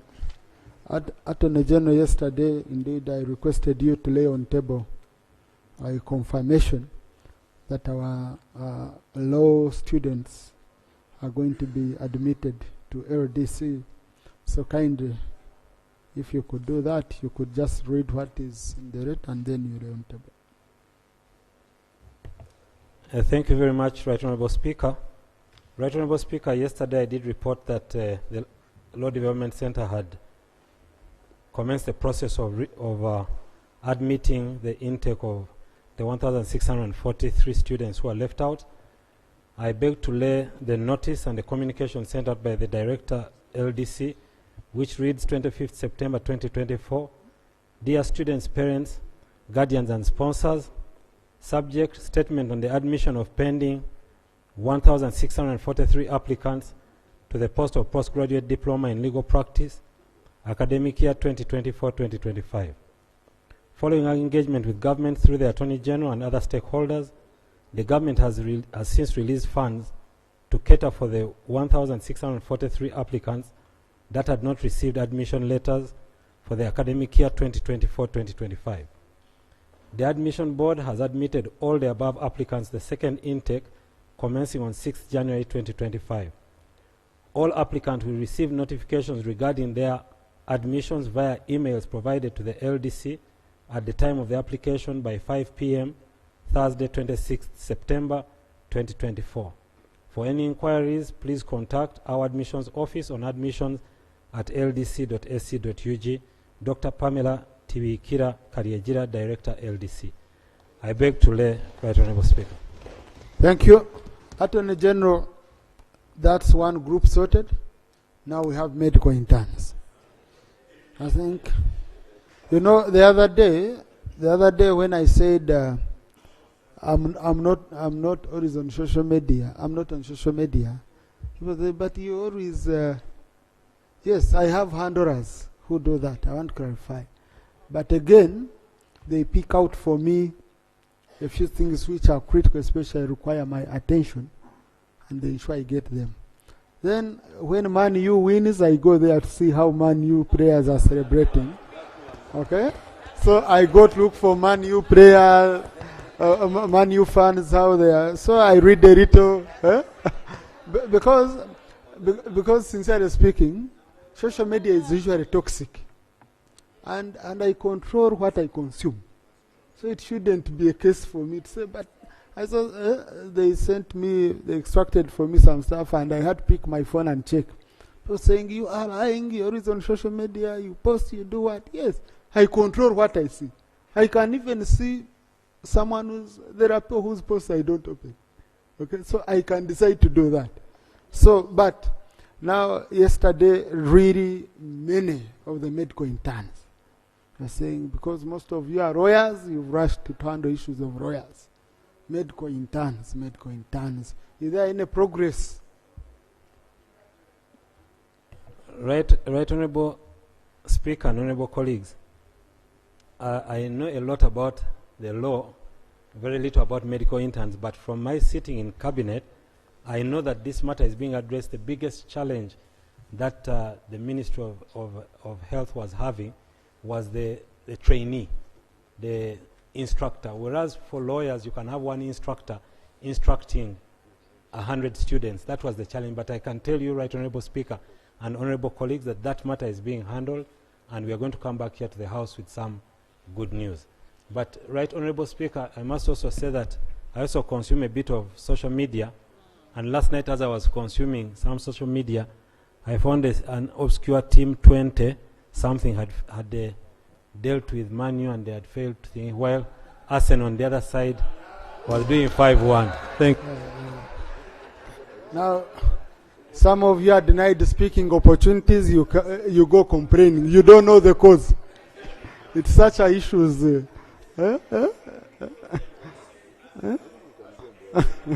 Thank you. Now, let's really, I will again check with the Prime Minister, because that issue of interns, we really need also to get a response quickly. The Prime Minister had promised that she's handling, so I'm going to follow up with her to ensure next week they report on it. Okay? Honorable colleagues, I'm looking at our order paper. You know, this is the time for accountability reports. We would want to sort out accountability, because timelines are on our case. Now, I have the issue of Dr. Bwanika, but I was informed much earlier in the morning. That's the issue which is being handled by Doug, and Doug is not here. And we wanted to handle it together with item number 5. So on Tuesday, it's what we shall begin with, okay? So that we have it sorted.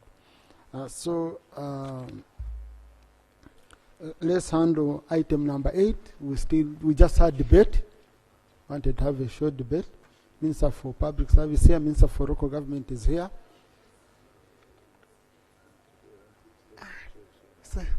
Let me start with Soroti.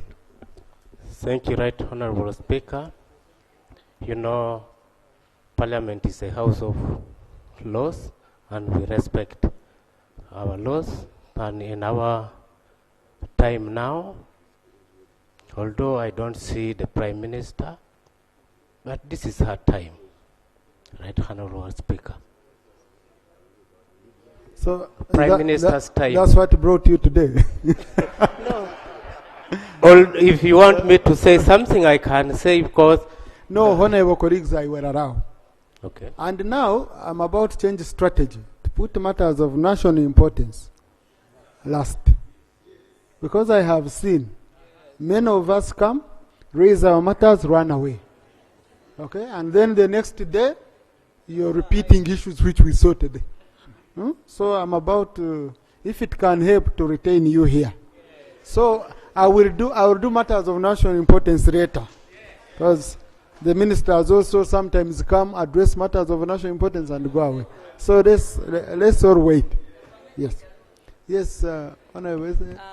Mine is slightly related, but the main issue is that if we take some time not having the Prime Minister, and she's not sending someone over the matter we've promised now from last week, this week, about the Chitezi update. So could we please know what is the response to that? Assuming the Prime Minister is not here herself, normally she sends, or she can even give us that update through one of the ministers. Thank you. Thank you. Now, the Prime Minister sent her apology. She's still in New York. She's the one representing the country at the UN General Assembly. She's speaking a lot of English there.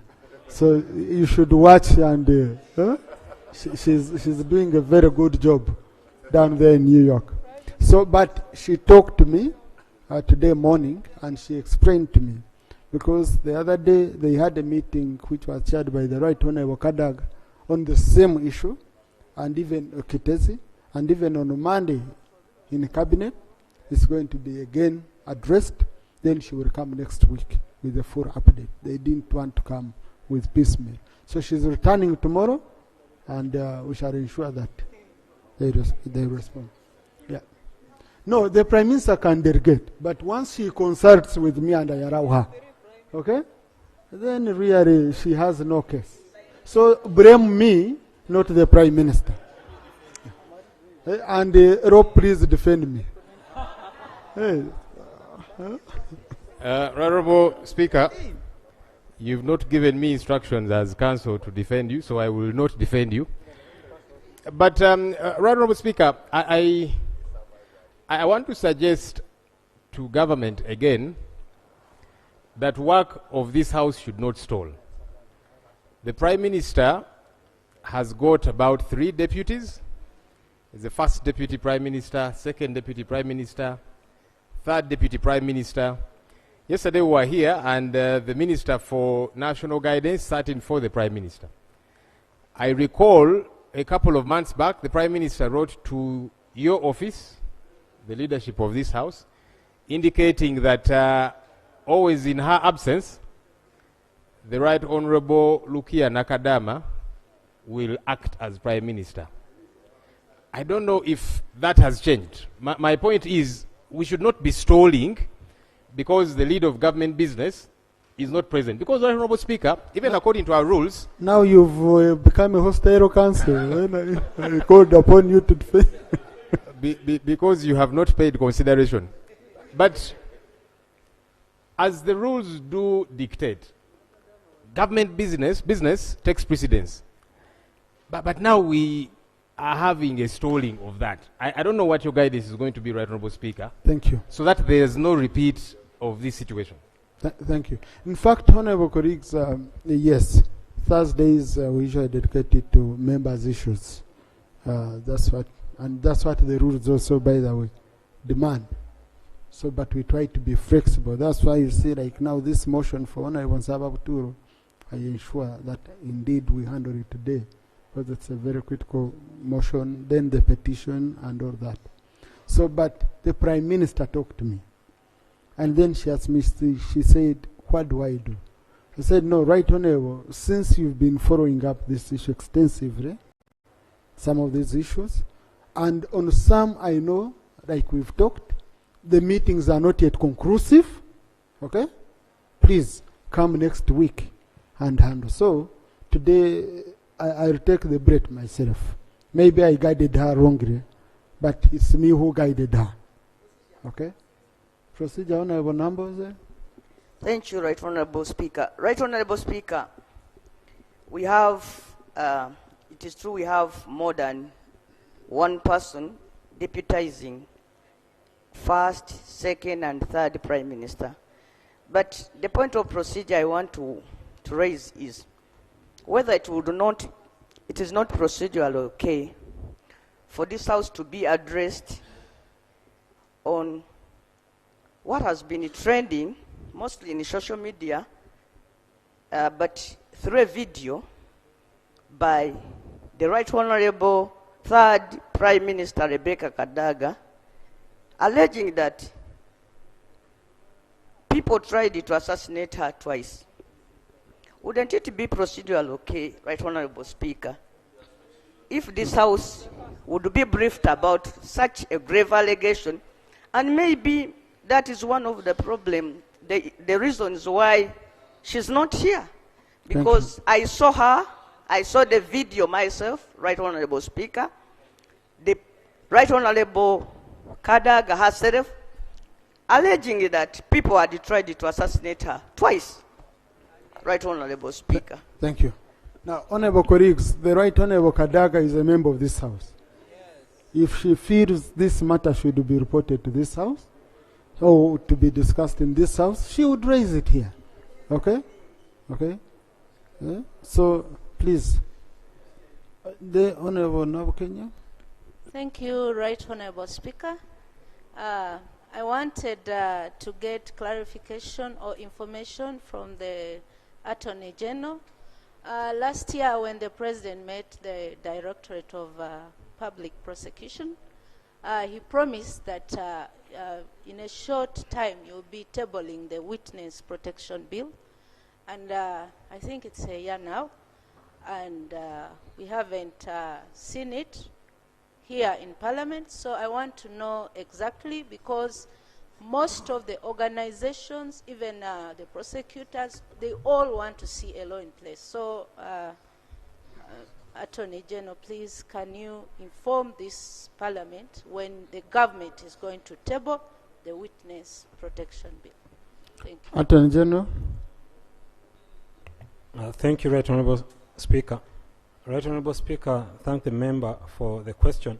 The Witness Protection Bill has been drafted. The cost implication of the Witness Protection Bill was a bit prohibitive, and we are waiting to get guidance on how to proceed with it. So that's the challenge. The cost implication for the Witness Protection Bill was really huge. So that's where we are. Thank you. We shall come back to the House and report on that. Item 8. Item 8, motion for adoption of the report of the Committee on Public Service and Local Government on the functionality of district service commissions and city service commissions and personal management in selected local government districts across northern, eastern, and western region. Debate begins now. Honorable Babiku, Honorable Nzima, Tochi, Honorable P, Honorable Katsawe, Honorable Ranya, Honorable Nachimuero. Have I mentioned it well? Yes. Honorable Wanika, Honorable Santa. Thank you. Those are enough for this. We got other items. Thank you so much, Right Honourable Speaker. My concern is on the non-functionality of some of these commissions in our districts presented in the report. Right Honourable Speaker, the non-functionality affects service delivery because human resource availability is very key. Therefore, I will recommend that Ministry of Local Government ensures that all district local governments have functional district service commissions. To Right Honourable Speaker, there was an issue of corruption where employment of people is dependent on choice of individuals, especially leaders. Right Honourable Speaker, I feel investigations be done, because if people are not recruited on merit and placements are done on favor, that means that the outcome of the services offered are not going to be qualitative. Therefore, those districts mentioned, I feel more investigation be done and decisions be taken based on evidence so that we don't encourage such acts. Lastly, Right Honourable Speaker, I want to comment on issues where politicians have been mentioned. Right Honourable Speaker, often allegations are made that elected leaders bring their own supporters to positions. And at times, if this is not put with the clear evidence, you find that we elected leaders are lumped together. Therefore, I feel where there is no specific mention of the specific leaders, that be deleted and evidence-based information be considered. Thank you so much. Thank you, Honorable Nzima. No, I wrote the list. And we are done. Those who stood up, I noted. And we stopped there. Yeah. Thank you, Mr. Speaker. Mr. Speaker, I want to make comments on 3 areas concerning this report. The issue of non-functional functionality of these public service commissions are issues that there are 3 issues that affect them, among which is also political influence. when you look at some of these people who are appointed as district service commissions, some of them are relatives or agents of some of these politicians, particularly LC5 chairpersons. You find that when some people are nominated as the Public Service Commission members, these nominees, if they are not formally supporters of LC5 chairpersons, many of them are rejected. And sometimes they cannot pass through. This leads to failure to constitute the District Service Commission. And sometimes when they fail to constitute the District Service Commission, they cannot go ahead to organize interviews. There are very many other, because, Mr. Speaker, sir, for a District Service Commission to function, it must, the composition must be complete. If it is not complete, it may not function. And in that case, they cannot organize interviews. So, Mr. Speaker, sir, some time back we had recommended that maybe Ministry of Public Service should look at a way of recruitment of District Service Commission. It should not be maybe an direct appointment or by the district leadership, because this is subjected to influence. And then the second issue is the issue of facilitation. Many times we talk about corruption, but Mr. Speaker, sir, facilitation of District Service Commission members varies from one district to another. There are cases you find that the allowance of a District Service Commission member can be like 20,000. Some of them come very far from away from the district center. Even sometimes the facilitation cannot be enough to facilitate their transport. Now, in this kind of situation, we would think if the payment could be uniform and paid from the center, in my opinion, this could solve the issue of facilitation. And then the element of nepotism. This is my last point, Mr. Speaker. When you look at most of these districts, the issue of nepotism is very high. In some cases, they can even be wage bill to recruit people. But because there may be no money, I mean, the people feel they should recruit their own relatives. Sometimes they wait for people who are still in institutions. And yet, the wage bill is returned. This affects service delivery. Therefore, for me, I think we need to engage and sensitize the District Service Commission people such that the issue of nepotism can be. Mr. Speaker, sir, I want to end here. Thank you. Chiboga. Thank you, Right Honorable Speaker. Right Honorable Speaker, I belong to the Climate Change Committee and the Natural Resources Committee. Right Honorable Speaker, the issue of the District Service Commissions, it is provided for that in case the service commissions are not duly constituted, then they can use the services of the neighboring local government to help them approve and fulfill some of the activities. But Right Honorable Speaker, from the report, it was brought out that I don't know whether districts fear to borrow or it is very expensive to hire or use the services of the neighboring districts. Remember, most of the districts were broken off from the main districts. So, Right Honorable Speaker, it is important that officers from the national level advise on which district commissions are fully constituted, such that some districts that are still struggling to fulfill up with their commissions go ahead to borrow the services. Right Honorable Speaker, there is an issue of lack of grievance mechanisms. For example, when the commission takes long to approve, or when they don't approve certain names that have been submitted, and you find that candidates call members of parliament, call RDCs, call wherever, have been denied.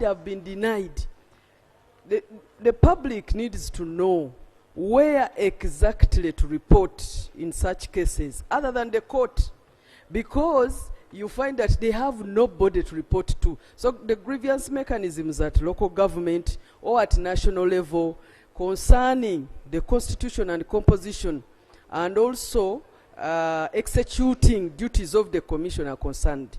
I thank you, Right Honourable Speaker. Those are some of the issues I saw. Thank you, Dr. Pio. Thank you, Right Honourable Speaker. I also like to add my voice on the issue of functionality of District Service Commission. There is failure to function because they don't exist, but there's also issues of failure to function where they exist. And I will just give an example with my district, the issue of acting position. The district engineer is acting. The DHO is acting. The head of procurement is acting. The head of internal audit is acting. The CFO is acting. And some of them have acted more than 8 years. I always say when you've acted for more than 8 years, you're not acting, you're just reacting and not serving the people. And I think it's time the public service comes out very strongly, because our guidelines provide that you can only act for 6 months with an extension for another 6 months itself. There must be clear directives from Ministry of Public Service to make these district service commissions functional. Then lastly is on the issue of transfer of service. Within one district service commission, currently it's not feasible or possible to transfer.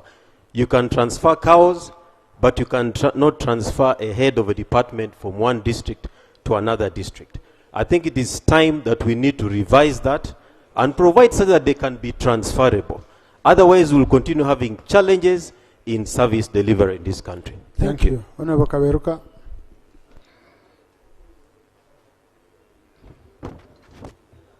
Thank you, Right Honourable Speaker.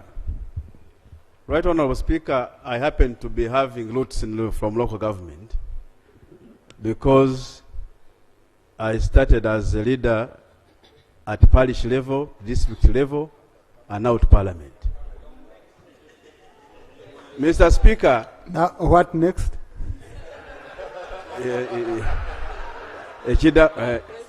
We're going to see next.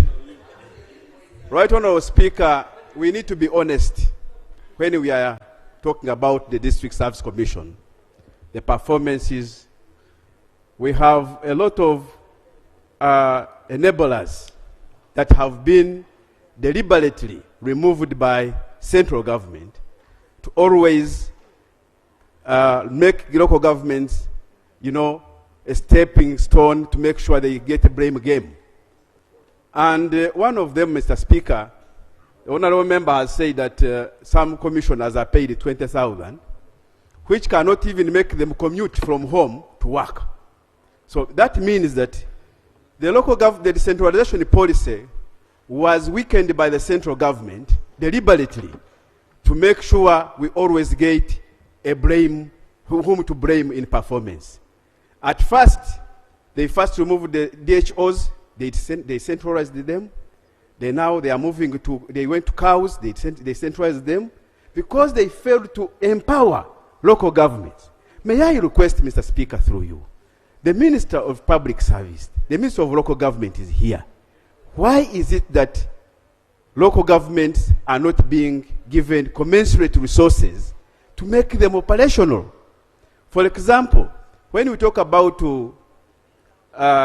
these chairpersons choosing the campaigners, that is what is happening at the national. What's the picture at the national level? What's the picture at the national level? We need to know that once they are empowered, they can leave out some, issues that would be trivial. But the problem is local governments, Mr. Speaker, don't have even money to make them sit. And can we have a deliberate commitment by the central government to make sure lower district service commissions, even land commissions, most of these commissions are not working. They are not working because they don't have commensurate resources. And now that you have even removed the local revenue at the center from local government, you have now put them at the center. They get them in the ensuing year. That one has made them even more difficult for them to operate. So when we are blaming these commissions, we need to be fair, because you cannot operate without resources. So what I would request, Mr. Speaker, the government here, the central government, they are now craving for merging, they are craving for resources, they even want to merge local governments. The reason why they are incapacitating them is that they get also, because they want to merge. Tomorrow we are going to see that they even want to merge Parliament. I beg that we have a commitment from the... Honorable Court Peter. Thank you very much, Right Honourable Speaker. Right Honourable Speaker, because of the fear of the unknown, most of the district service chairpersons tend to rely on instruction from the appointing authority, who in most cases, and is the case, is the district chairperson. You find that service deliveries at the district levels are questionable because of, as colleagues have said, because of the acting position. Nobody would concentrate, well aware that his position is not sure of. Wage may be there, but for the district service to sit, the chairperson of the district must call the shot. So I would advise that since that is a challenge, the appointment of district service chairperson should come from the center. Should come from the center, from the ministry. Okay? But proposed locally. Okay? Proposed locally, but appointment done by the center, as opposed, because now the names are proposed by the district, which in most cases the district chairman, much as is approved by the council. The names are sent to the ministry and approved at that point. But still the power of appointing them remains at the center. So, Right Honourable Speaker, that needs to be reviewed. Secondly, of all the commission chairperson and the members, it is on the chairperson who is a full-time person and is the only one remunerated. The rest only come in when they are required. And as stated, when they come, the money they spend on transport alone is even more than what they are paid as allowance. So that automatically brings in the elements of corruption when they get an opportunity to ensure that something comes to them because they are not earning enough. So that also needs to be looked into so that we address some of these issues of corruption within the commission. Thank you. Thank you, Honorable Santarum. Thank you, Mr. Speaker. Let me thank the committee. Mr. Speaker, I have two issues. One, the report made mention of lack of independence of the commission. Mr. Speaker, if we are to see an independent commission and less corrupt, let's deal with the issue of money. If they are not well facilitated in this country of ours, what do we expect? Even in Parliament here, we are independent because we are well facilitated, Mr. Speaker. Number two, Mr. Speaker, I want to talk about the issue. Yes. Mr. Speaker, protect me from Honorable Okupa. I'm protecting you from people who are not independent. Yes. At least, Mr. Speaker, the Constitution says so. And we swore by this Constitution that we are supposed to remain independent as we transact our business as members of Parliament. So if you have forgotten, the Constitution is there for you. Number two, Mr. Speaker, the report made mention of lack of training / induction. The Minister of Local Government, Public Service is here.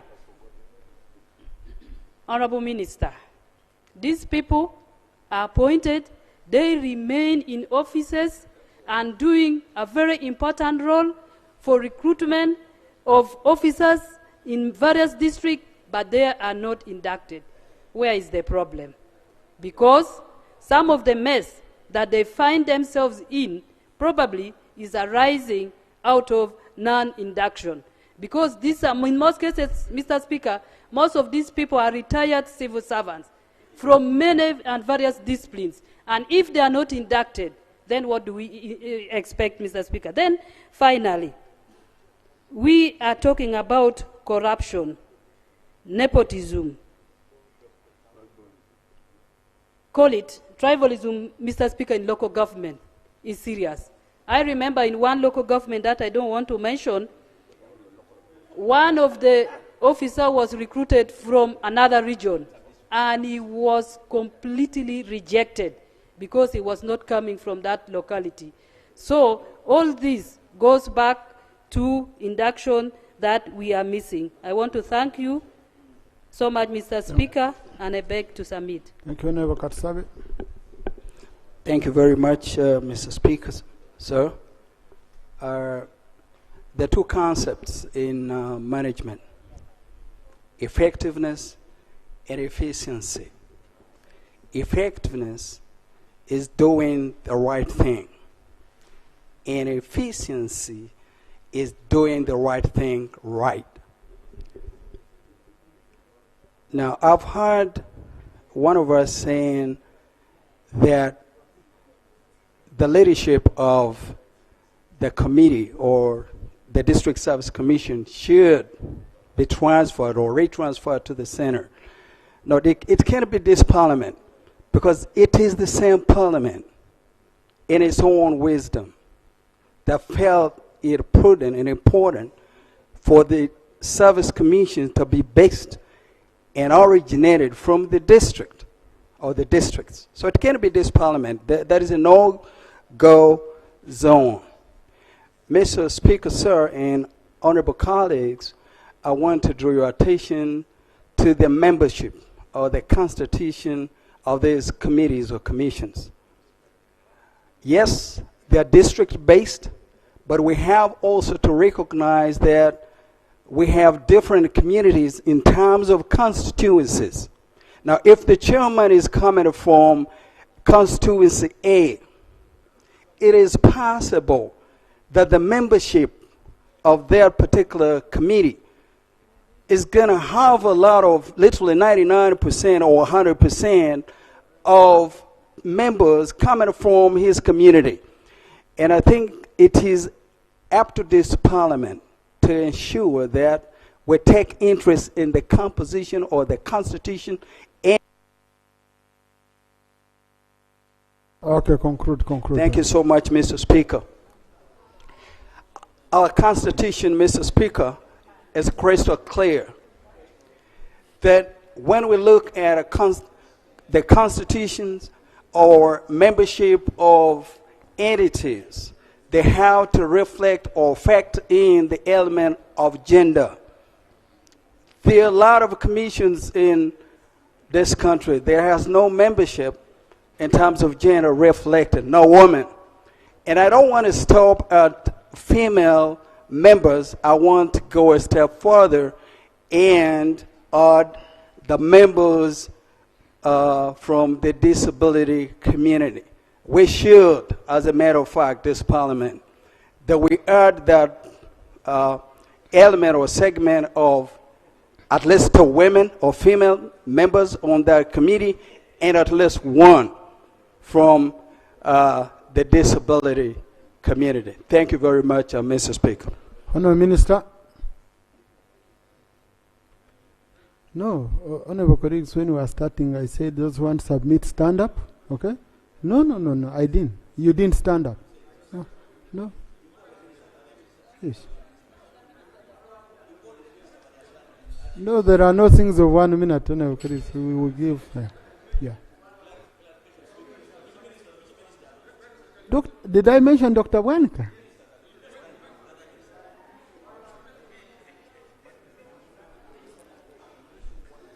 Now, then if I mentioned Oranya, I should allow Bwanika to cancel him out. So, Oranya, Rope has intervened for his people. Thank you. Honourable Minister, wait a bit. Thank you, Right Honourable Speaker. Right Honourable Speaker, I am happy that the Minister in charge of Public Services is here. The roles of the district service is being bogged down by the ministry. Right Honourable Speaker, for the last 3 years, the ministry halted the recruitment of staffs in all the local government. Right Honourable Speaker, when the ministry stopped the recruitment. District service becomes redundant. They have no work. The roles of the district service is to recruit, advertise, do interviews, but when the ministry is stopping them never to recruit, it means we are rendering their services redundant. So the minister should clarify on the recruitment. We have other districts that have very few substantial head of departments. For example, Omoro District Local Government. Omoro District Local Government has only 3 substantial heads of department. The rest are acting. Right, Honorable Speaker, we normally interact with all the district local government. The problem is from the ministry. 2, right, Honorable Speaker, we need to empower local government. Local government are incapacitated in facilitating the sittings of the district service, even the sittings of the local councillors. The law says the local councils should be paid from the locally raised revenue. We have other local government without local revenue.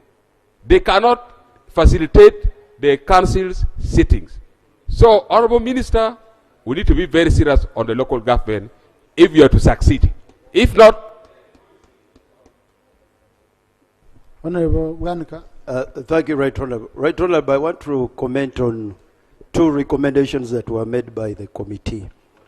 In order to cure corruption within the district service commissions, the answer is in the e-recruitment system. And the public service must expedite on this because it will promote transparency, and it is in the e-recruitment system where we can find the trust. Without that, the way we are working now, corruption will increase, knowing that these people are almost not paid.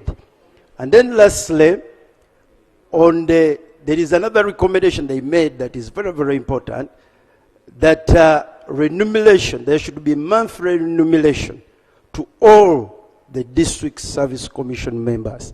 This is very, very important. When we look at what is provided for now, between 18 to 24 million facilitation to a district service commission, it does not provide for remuneration of these very important people who recruit others who are going to benefit.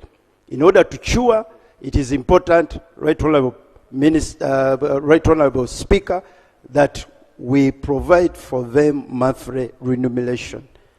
I want to submit. Fine, Honorable Ismail. Then Honorable Minister. Thank you so much, Right Honorable Speaker. I rise on the same point on the functionality of the District Service Commission. Honorable colleagues, we cannot blame the functions of the Service Commission on the appointment authority. The people who confirm the appointment is the Public Service Commission. When you go through the process, the chairman LOC 5 appoints, approved by the council, and confirmed by the Service Commission, the Public Service Commission. So the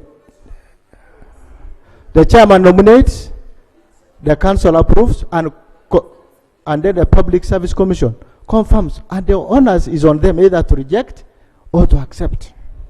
Therefore, all the failures of the service commissions are from the center, and of which I support validly the point of Honorable Olanya, that on the ban of recruitment, where will the service commission get activities to carry on? I beg to submit. Thank you. Honorable Minister for Local Government.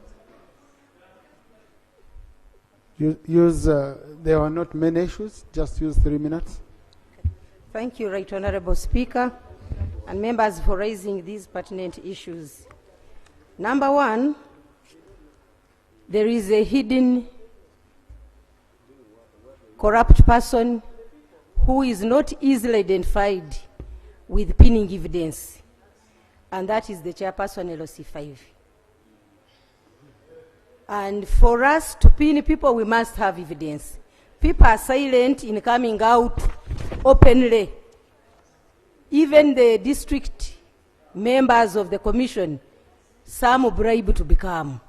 because they know they'll get money from the candidates. So we had reasoned the same point in cabinet that these people should be interviewed, or we set regional service commissions and we implement e-recruitment. So we are in the struggle. Soon it will come from cabinet to us. Secondly, Right Honorable Speaker, we are not just silent. When we get reports, we act.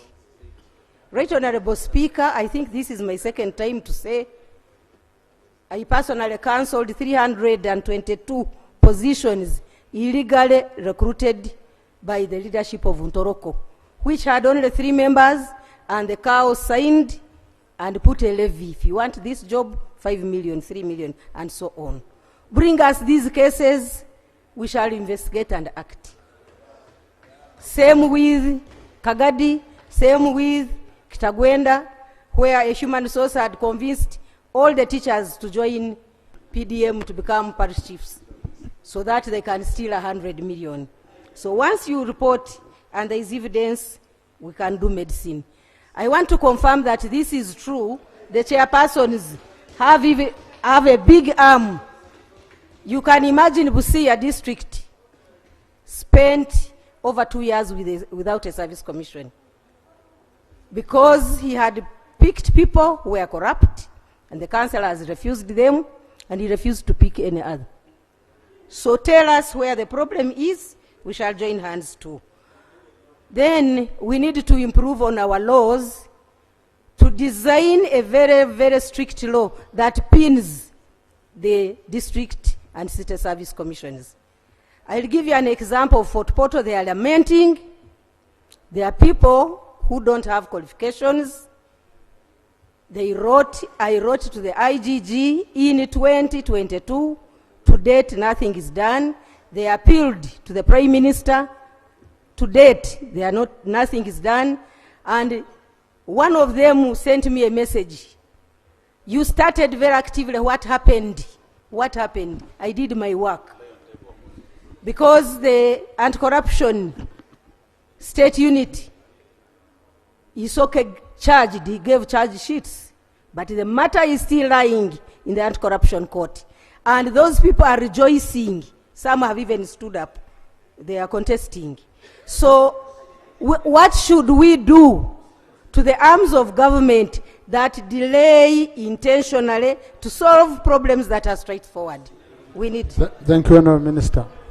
I now put the question that the report of the Committee on Public Service and Local Government on the functionality of the District Service Commissions and City Service Commissions and personnel management in selected local government districts across Northern, Eastern and Western region be adopted. Those in favour sign to the container. Ayes have it, Honourable Minister. We need an action taken report as per Rule 220 within 3 months. We'll be updating us. Next item. Item 9 on the paper. Motion for a resolution of Parliament urging government to promote, protect Mr. and Speaker, reserve traditional seeds in Uganda. Mr. Speaker, thank you. I don't know why my Thank brother you. the clerk insisted when you have allowed me. I am concerned and I would apologize to you if I sound like taking you back, but the minister told us there is need to make a law. And we are leaving that statement hanging without the minister telling us what their ministry is doing. And yet she knows we cannot bring that law as private members. Thank you. And 2, we have equipped her, 1, to have the technical knowledge, and 2, with the mandate to bring the law. And she has not told us. Thank you. Honourable Minister, go and bring the law. Thank you. No, you don't need Most now to obliged, open. Right Honourable Speaker. Yes, just she has already identified the need. She's going to address it. Item 9. Item 9. Motion for a resolution of Parliament urging government to promote, protect and preserve traditional seeds in Uganda. Honourable Sababuturo.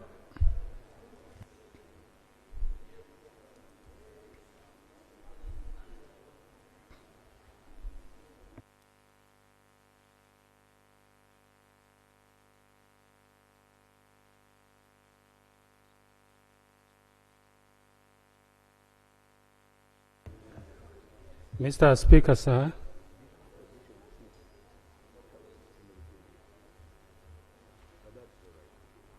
I move this motion under Rule 56 of the Rules of Procedure of the Parliament of Uganda. And the motion is, Mr. Speaker, for a resolution of Parliament urging government to promote, protect, and preserve traditional or indigenous seeds in Uganda. Mr. Speaker, sir, whereas Objective 14 of the National Objectives and Directive Principles of State Policy of the Constitution of the Republic of Uganda states that the state shall endeavor to fulfill the fundamental rights of all Ugandans with regards to social justice and economic development. And whereas Objective 22 provides that the state shall, through mass education and other appropriate interventions, take necessary steps to encourage people to grow and store adequate food, establish national food reserves for food security, and encourage and promote proper nutrition in order to build a healthy state. Aware that farmers who traditionally derive their livelihood from planting traditional seeds, which are considered to be more affordable, accessible, taste better, and are better adapted to local conditions, are facing challenges owing to factors that include rapid population growth, low yields, and deliberately designed propaganda, which is orchestrated by local and international promoters of non-traditional seed varieties.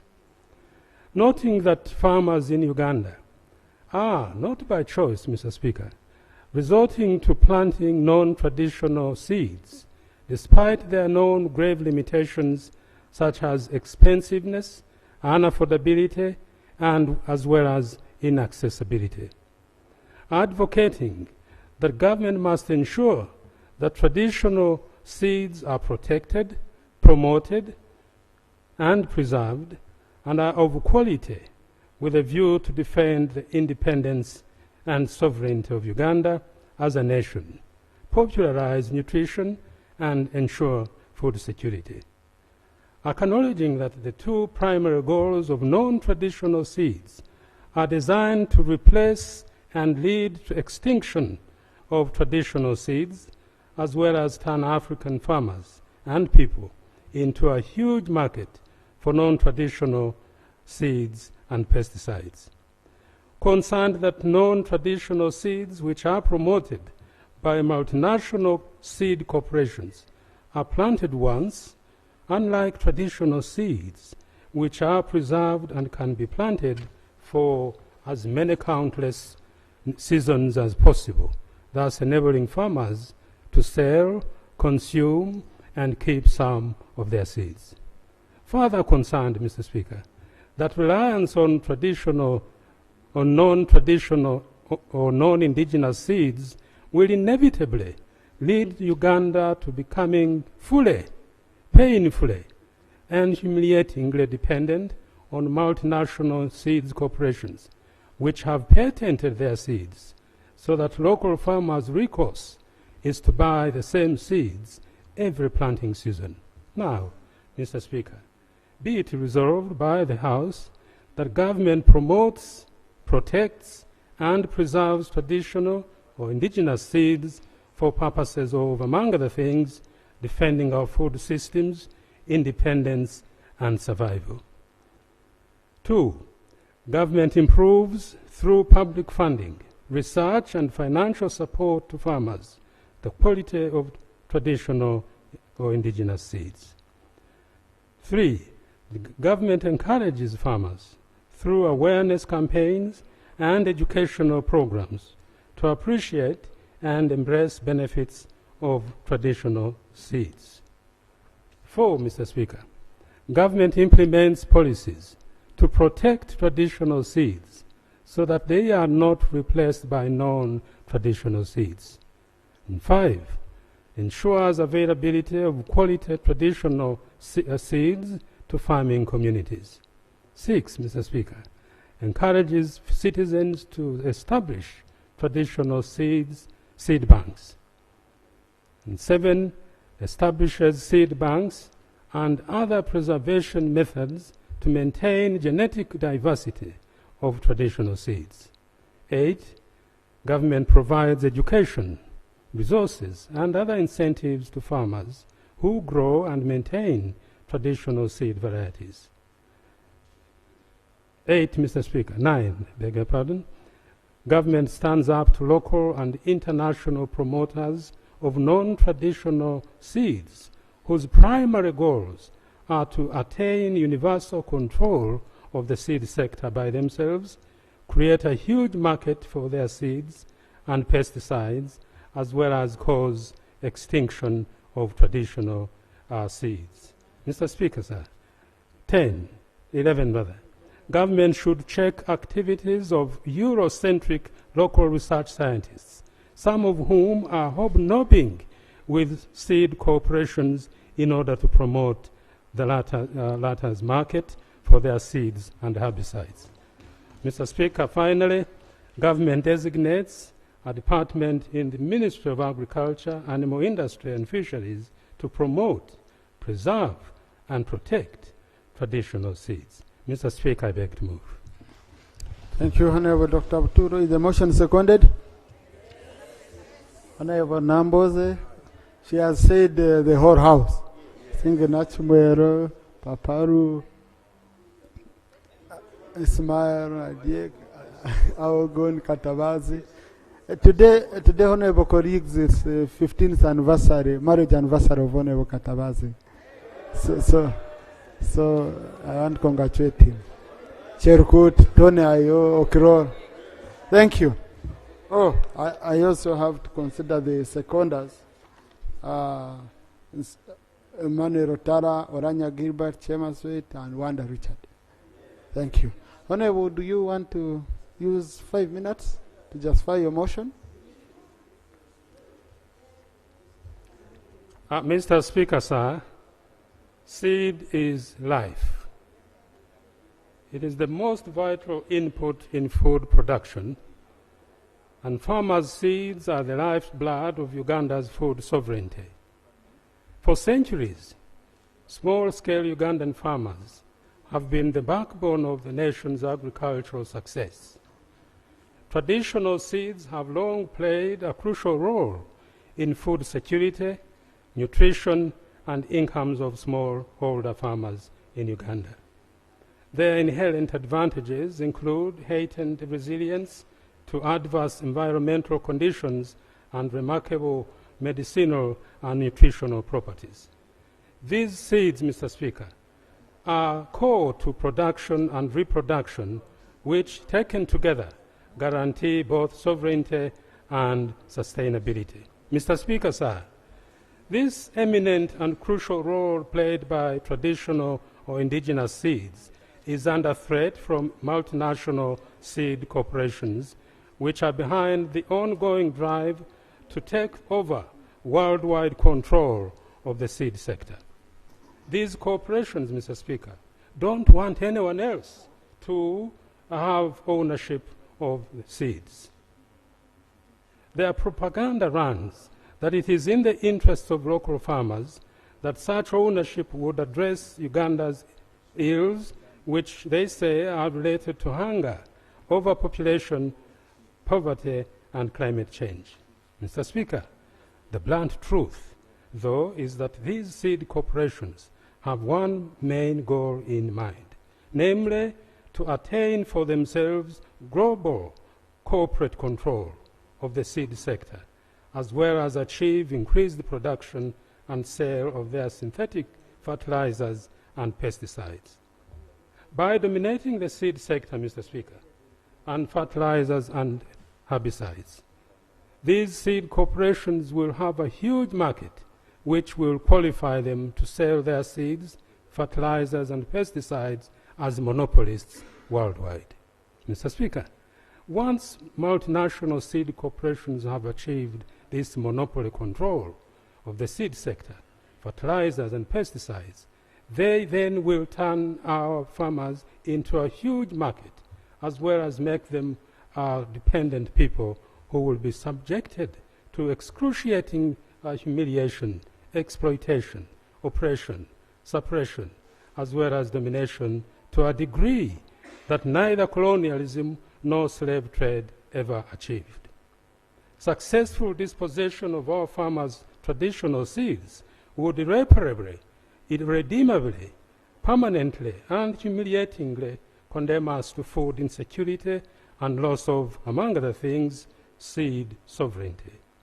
Monopoly control of seeds by multinational seed corporations would lead to price increases, which would go way, way beyond the ability of most of our farmers. And such control or dominant levels of seed concentration into hands of these corporations would inevitably at some point, Mr. Speaker, threaten political stability of our nations. Seed sovereignty should be our legacy as Africans. Mr. Speaker, Uganda is facing a dangerous challenge, namely a deliberately well-designed extinction plan of traditional seeds. This further poses a multifaceted problem that has profound implications for our agricultural biodiversity, agricultural resilience, and cultural heritage.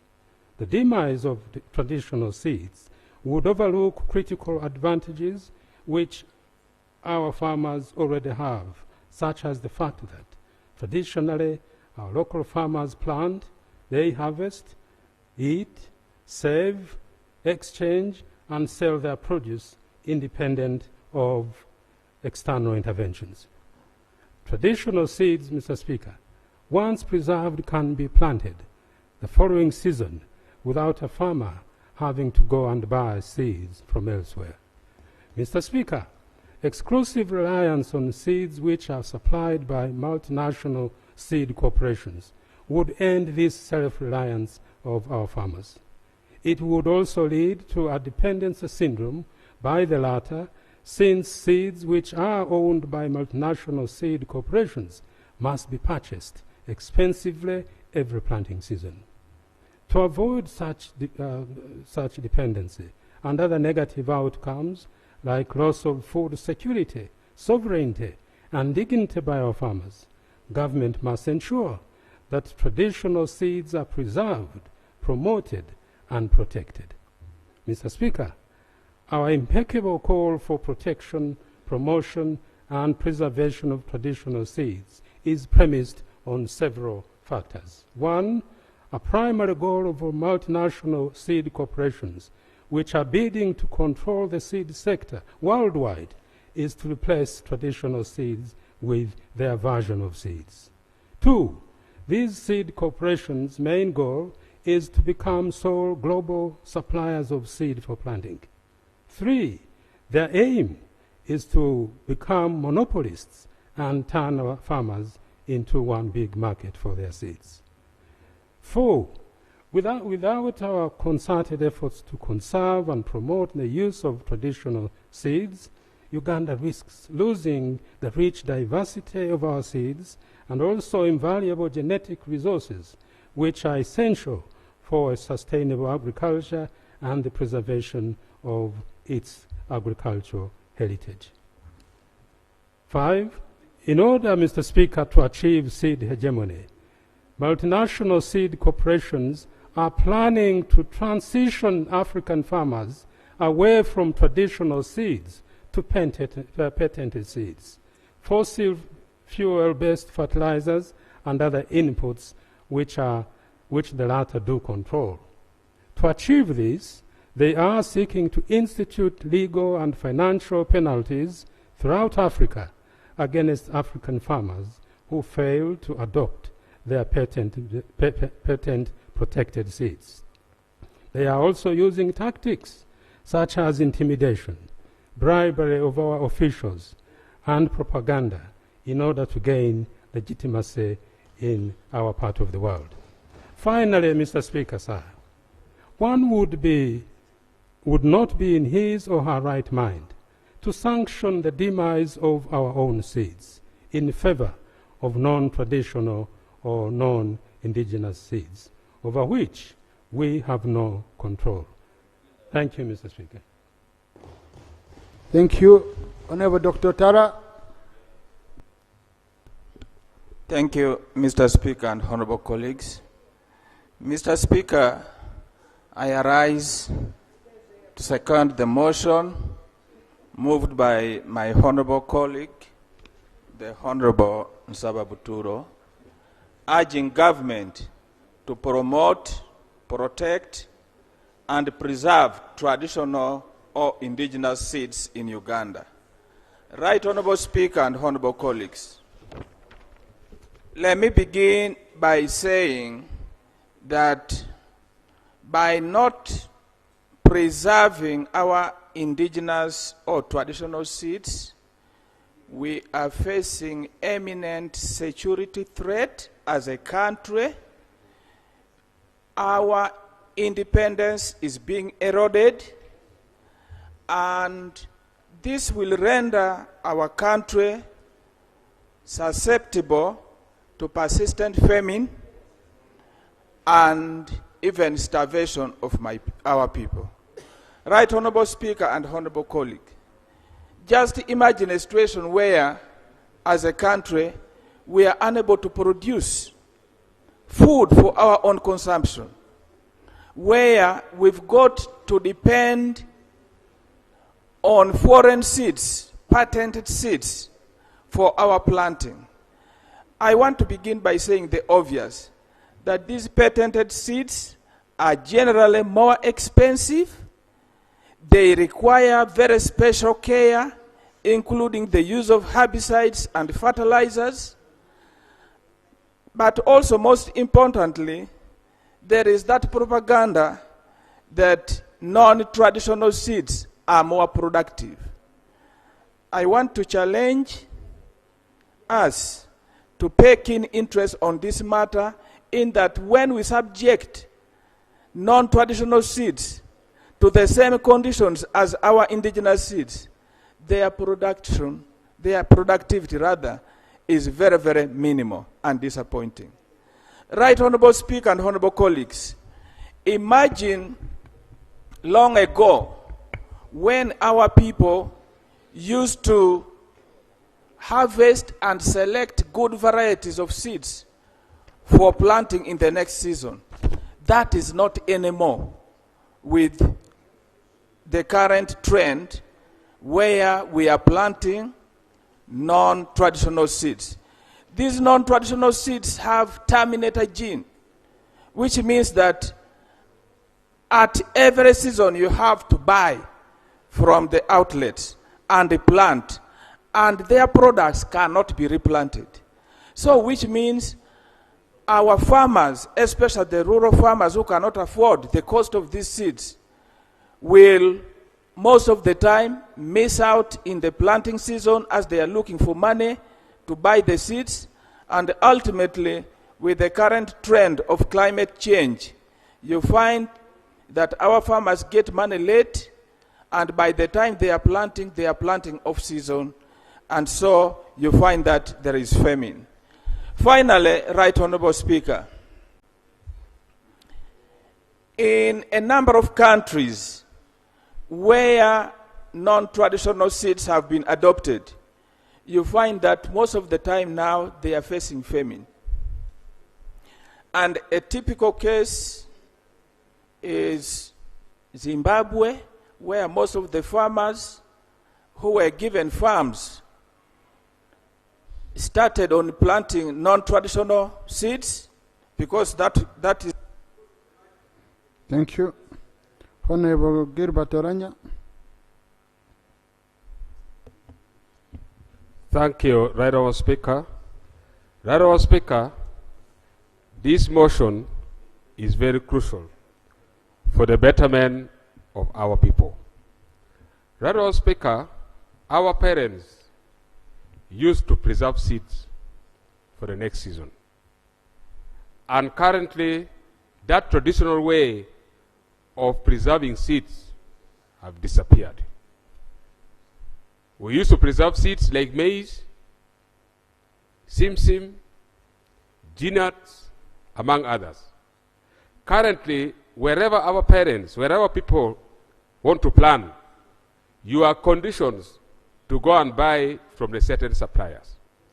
Right, Honourable Speaker, this motion shall protect our people. The GMO seeds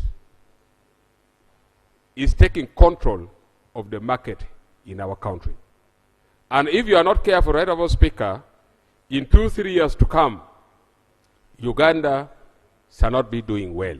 No, but Honorable Ranya, we need to go, see, when we are putting here records, have to be clear that GMO seeds allowed in Uganda? Are they in Uganda being sold and planted? Right, Honourable Speaker, we haven't allowed GMOs officially in this country. But the truth of the matter is that those seeds are there. That is why the other time we discussed that government should be strict in controlling what enters within the country. The truth of the matter, on the market, our traditional seeds are now being replaced by the GMO seeds, which is very dangerous for our people. Finally, Right Honourable Speaker. No, I really, Honourable colleagues, I get concerned. Because you see, in tennis parliament where they brought this GMO bill, okay? Honourable Dr. Nsaba Turu, we worked very closely to fail that bill because we knew the dangers of that bill. What we have are improved seeds, but not GMO seeds. Because GMO seeds, the requirement, we have some GMO products in terms of things, what we eat in the supermarkets, biscuits, medicine. But for the seeds, really, that we have improved seeds, but not GMO seeds, because the science required around it. But on organic, maybe yes, our technical person, we have a technical person here. Right, Honourable, there is a difference between hybrid and genetically modified organism. I hear many times people confuse the GMOs. We don't have GMOs on our markets. Officially, they are not there. What we get, even the seeds we get from Namulonge, which they have been distributing to us now, those are improved, they are hybrid. They are not genetically modified. So there is a difference between the hybrid and the GMOs. Thank you, Honourable. Thank you, Honourable Speaker. As I wind up, listen, Honourable Samba, I usually give you time, but these days you only stand up on procedure because you know it corners me into giving you. So now I'm not around it. Honourable Ranya, thank you. No, today you started. Honourable Speaker, as I wind up, for that matter, we can replace with the improved seeds. But we need to understand more about that. Right Honourable Speaker, looking at the improved seeds, currently the improved seeds requires our farmers to apply so many chemicals for the seeds to perform well. Farmers need to apply fertilizers and others. Yet our traditional seeds used to perform very well without the application of fertilizers. Therefore, it's quite paramount to preserve the traditional seeds than improve seeds. Thank you. Right, Honourable Speaker, I highly second this motion, and I pray that my colleagues should give time to our honourable member so that we enact this into law. Thank you, Honourable Okiro Bosco, Honourable Wanika.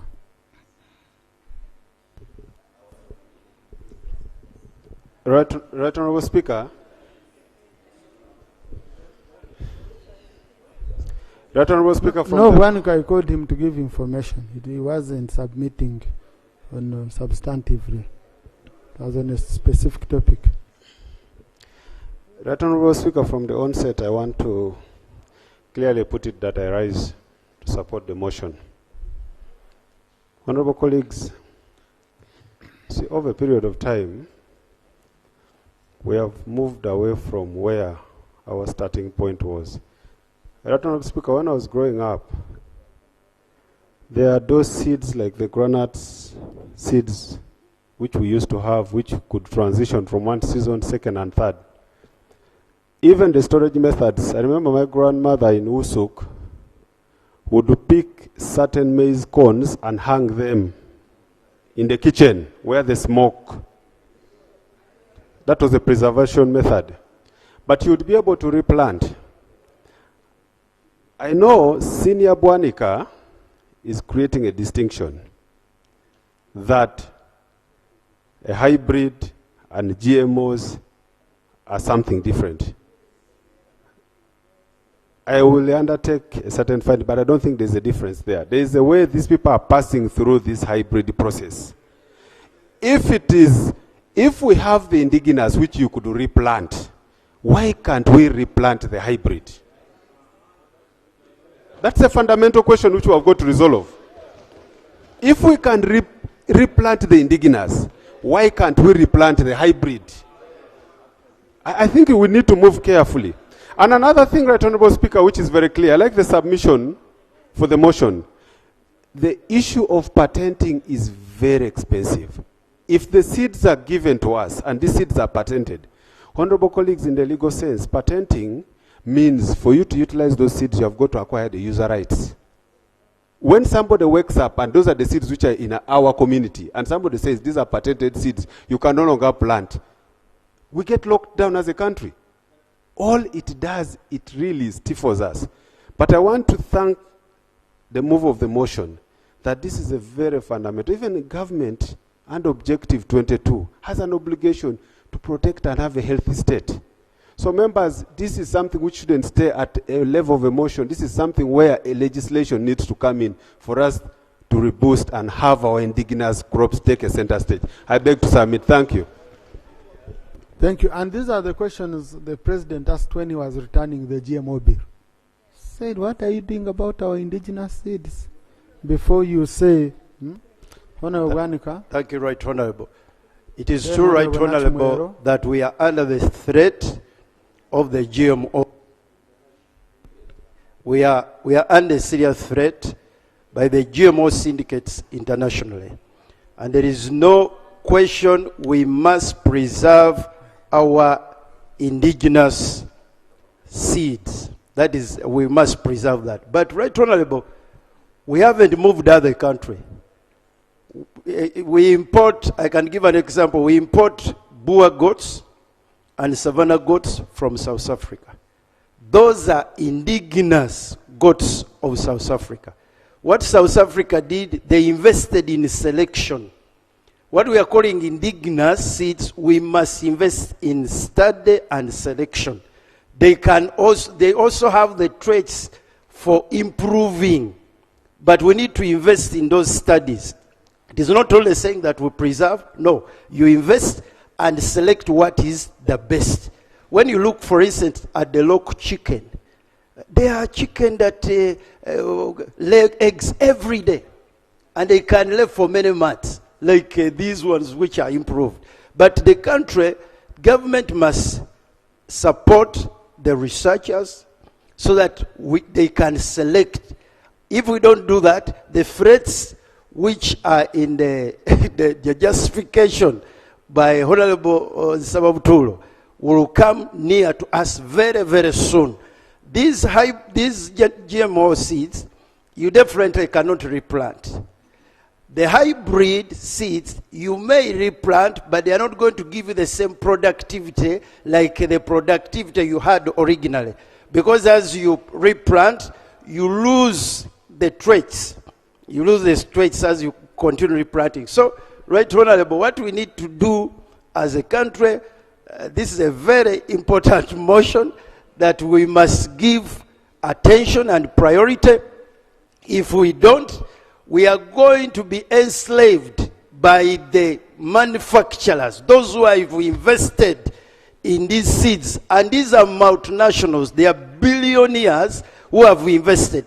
The nation must move faster on this so that we select, we preserve our indigenous seeds for the future and for now. I submit, Right Honourable. Thank you. Honourable Christine. Then you, Honorable Right Nabu Kenya. Honorable- Thank you, Right Honorable Speaker. Right Honorable Speaker, currently, under our policy provision, we have the Agricultural Seeds and Plant Statute of 1994. And in the OOFing, there is a plan to bring the Plant Varieties Protection Bill and the biosafety regulations. And Minister of Justice is also proposing an amendment to the Seed Act of 1994. And the Agricultural Seed and Plant Statute is providing for promotion, regulation, control of breeding, multiplication, marketing, coordination, importation, quality assurance, but they do not provide for protection and promotion of traditional seed varieties and practices. And that is why I thank my colleague for bringing this proposal on table. Right Honorable Speaker, seed is food, and seed defines our culture. And if we are not careful, us being the Pearl of Africa, part of our definition is the seed we have. So if we deal away with our indigenous seed, then we are losing our identity as well. Right Honorable Speaker, we have climate change issues at hand. And when people look at the effects of climate change, they forget that it also affects seed directly and indirectly. First of all, the performance of seed is affected, but also when the soils are affected, then the quality of seed is also affected. And us as climate change activists, we are saying one of the adaptive mechanisms to the effect of climate change on seed is to use indigenous seed. Because in most cases, they have stood drought, they have stood flooding, they have stood strong winds, and so it is adaptive that we promote the use of indigenous seed. But Right Honorable Speaker, the way we preserve the seed and then the way our people are sensitized on seed management is still very weak. Currently, our farmers don't separate, for example, grain from seed. They just look at a luxuriant maize, yes, and then they choose that to be the seed for the next season. Not every grain is a seed. And so it is very important that the sensitizations to our farmers on how to preserve is shared. Right Honorable Speaker, granaries for food, granaries for seed should be improved at this moment when climate change has affected us. Demonstrations on how to effectively use this seed should be given to our people. Right Honorable Speaker, the reason why we are battling with hybrids, improved varieties, indigenous seeds, is because the performance of the hybrids for a season looks very luxuriant. And people seem to think that they will perform better.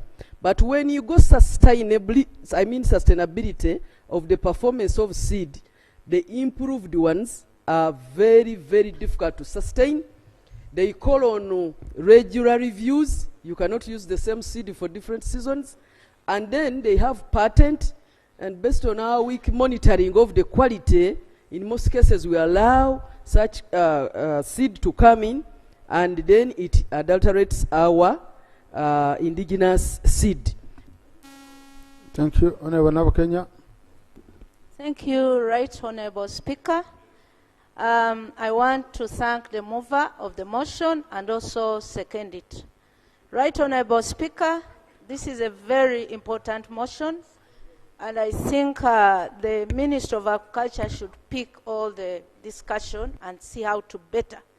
Because I would give an example. When we were young, we had so many types of beans in our community. You could see the creeping ones, but today you can't find them, Mr. Speaker.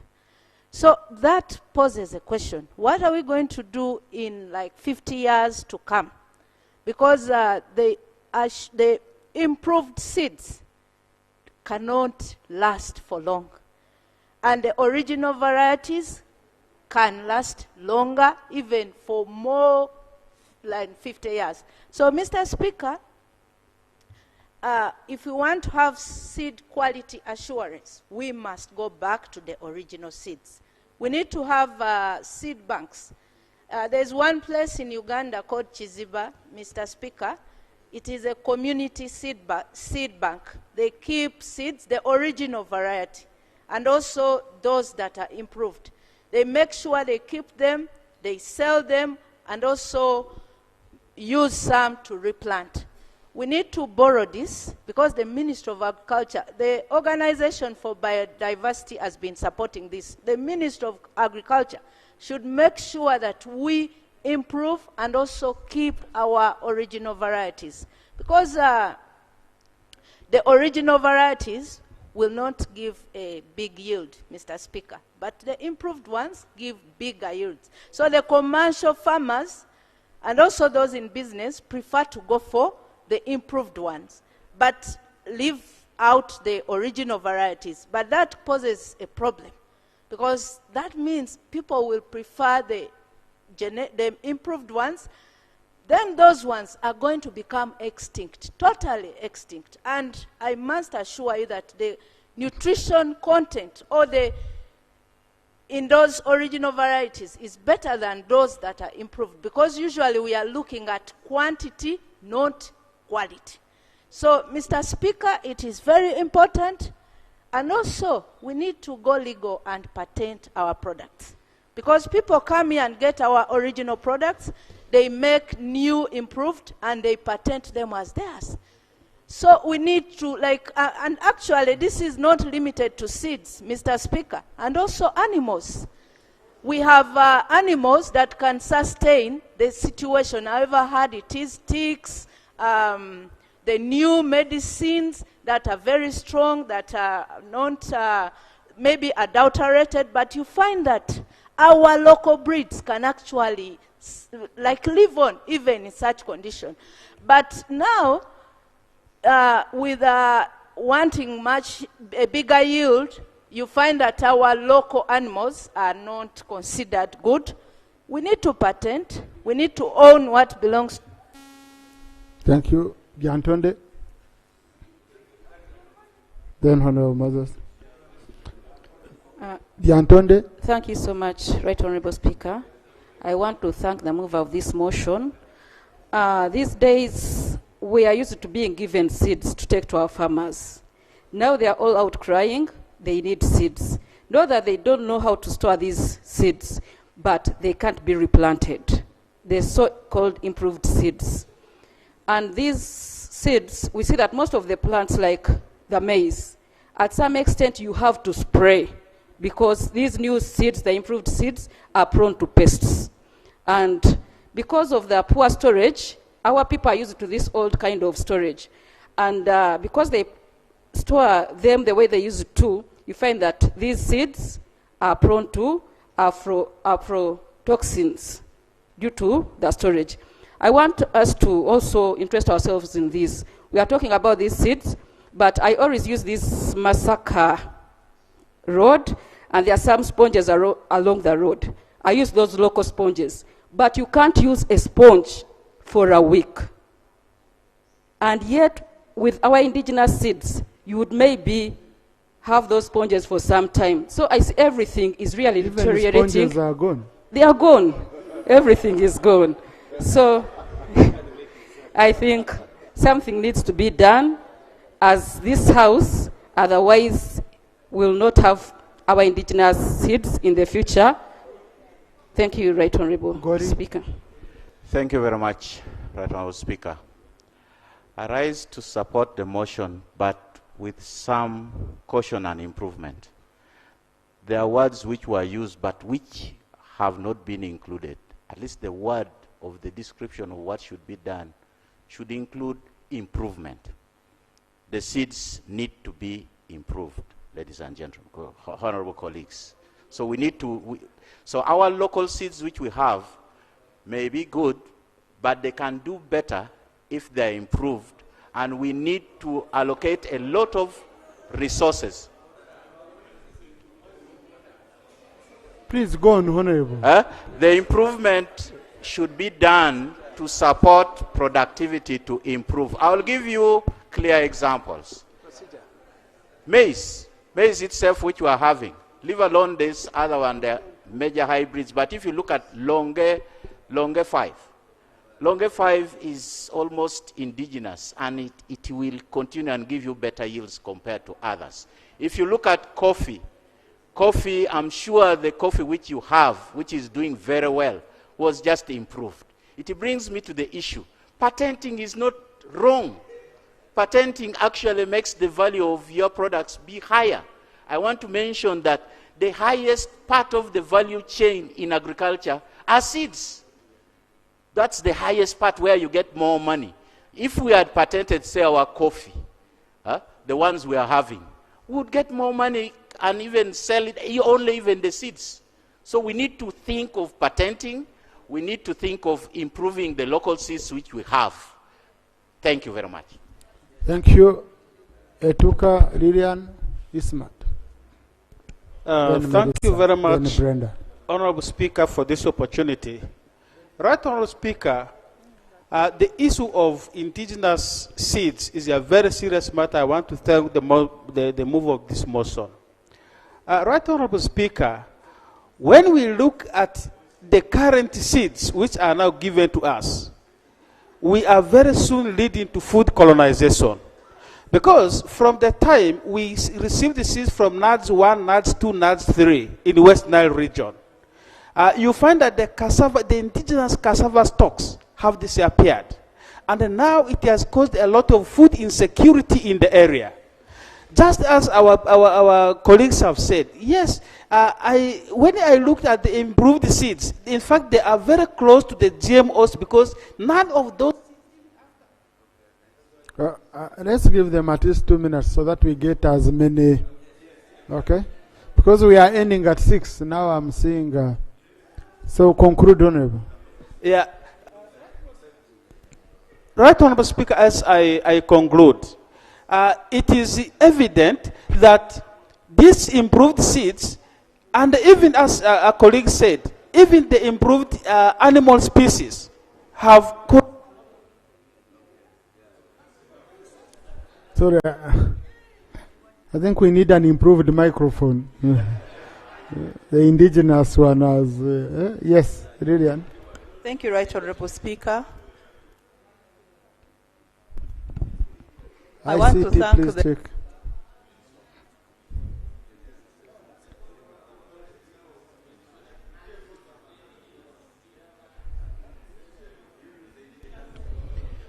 Thank you, Right Honorable Speaker. I want to thank the mover of this motion. I want to agree that we need to take a stand on restoring our indigenous seeds. Right Honorable Speaker, the improved seeds we have now are actually increasing the level of poverty in our communities because you cannot store them for long.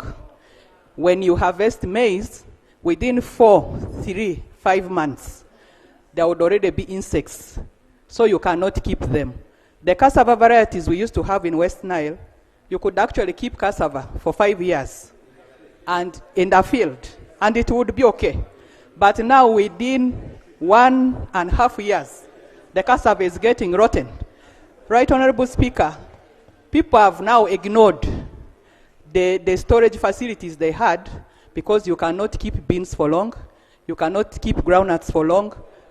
Right Honorable Speaker, these improved seeds, right now I think of the diseases we have, cancer, which is affecting all ages, and at times I wonder, is it the type of food that we're eating now? So for me, we need to look into this. In West Nile, we used to grow a lot of tobacco, and we're using fertilizer, herbicides. Our soil fertilities are now very low. In this bill, let us look into the issues of restoring our fertility of land and making sure that when we start growing the indigenous seeds, we can have better yields. Thank you.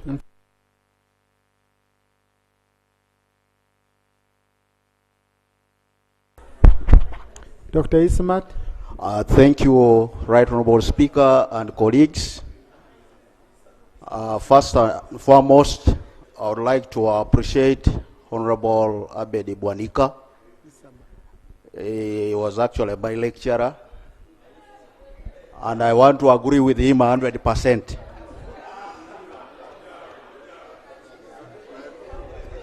Right Honorable Speaker, the issue we are handling at hand is a very serious issue. We are talking about the seeds, and we are aware as scientists it has also moved to animals, and probably in the near future it will even move to human beings. Yeah, we're already crossing human beings. Right Honorable Speaker and colleagues, in order to ensure continuity of these seeds, it's well known that there is a seed bank. Just like in animals, there is a semen bank, and probably in humans, we shall also have a human bank. As a vet who has been on the field for over 20 years, I want to agree with Honorable Abedi Bwanika, my lecturer. When we look at the improved livestock, it is now very clear that survivability depends on a number of factors of those animals. If we get tempted to introduce exotic animals in Uganda here, most of them will die. The reason is that the climatic conditions and other factors don't favor. So in this case, I want to agree with the mover of the motion that preserving our local seeds, the indigenous seeds, is the best way to go. If we run away from them, honestly, we are going to have a disastrous situation in our country. Brenda Namkuta. Oh, yes. Brenda, then Marisa. Thank you so much, Right Honorable Speaker. First of all, I would like to thank the mover of the motion. But in my own opinion, Right Honorable Speaker, we shouldn't take this issue lightly, because most of the seeds, or most of the products of these seeds, is what we feed on. Right Honorable Speaker, the challenge we have is that they are very expensive. And you find that if you are to follow the seasons in villages, some farmers end up giving up because the seeds are very expensive. And this is leading to high levels of hunger, especially in times of planting season. Now, like this second season, you'll find that very many people have not replanted because they don't have money. Right Honorable Speaker, these seeds have already affected our soils. This debate was long overdue. Right Honorable Speaker, we need to encourage our farmers or improve the granaries, like one of the colleagues said. Because if there is no proper way of storing this food, people will still cry of hunger. In my district, it is always tough during times of planting season. Right Honorable Speaker, the unfortunate bit of it is that the competition towards the indigenous products out of these seeds and the improved seeds, you find that when you put products on market, these other products they sell, they're on market. So you find that even honorable colleagues, even if you go to a market, you'll look at what looks better than the other. Indigenous is better, but there is a lot of competition anyway. Right Honorable Speaker, it is also a problem to us members. Sometimes you give us seeds here, sometimes you don't. It was worse this year. And we request that Like you see now farmers are crying. And they cry to us. I request that every season you improvise for us so that we support our farmers. Thank you so much, Right Honourable Speaker. Thank you. Now, honourable colleagues, you know, I was listening attentively. I want to give an example of my area. There is this banana, in our area we call it Kawanda. I don't even know the name, but our locals call it fear. So we should fear it. Oh, is it fear? Is it? Eh? Now, the thing is tasteless. So we thought it had come for food security, but now we only use it for waraji. But also the waraji doesn't taste good, the waraji from it. So the one of sugar cane and what is better? Eh? Eh? So even Right Honorable, once that plant is put in your banana plantation, there is a way it weakens the indigenous plants. And you find at the end of the day, the plants have already become weaker and the other one has already colonized the whole plantation. And when you look at the yields again, you find that after like 2 years, it completely goes down, and then you come to square one. So the issue is these improved plants and the seeds, their agenda is to make sure we become dependent on their technology. Thank you. Thank you. Now, I was talking about that Kawanda. It can produce for you something the size of Badyomunsi. Just one bunch of. Me, I don't know. I just see very big things. The size, the Kawandas are those ones not performing well. The one performing well produces Badyomunsi size. I am just seeking clarification from you, Right Honourable. Yes, sir. Because when I was outside, they said Kawanda is tasteless. Did you mean Kawanda or Kawanda? No.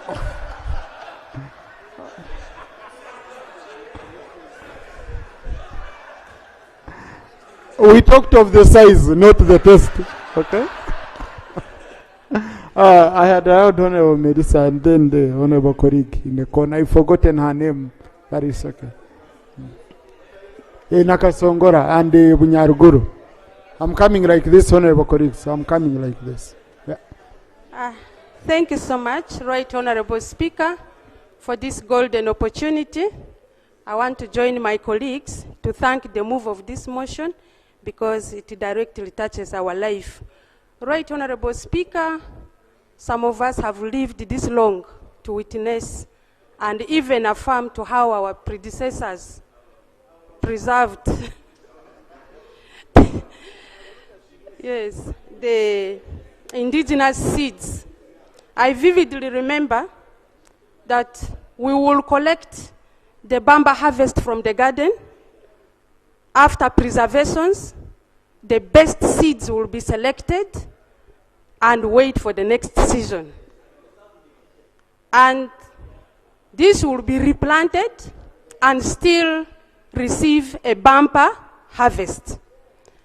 The farmers, the local farmers who have never gone to school but sustained their life on agriculture would avert the challenge of soil fertility by rotational planting. If this season that this indigenous seed does not do well in this soil, they will change to another crop so that the soil fertility is maintained.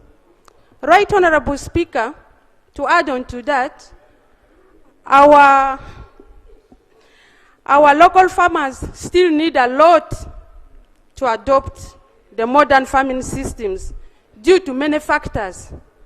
Like my colleagues have mentioned, it's very expensive even to acquire the improved.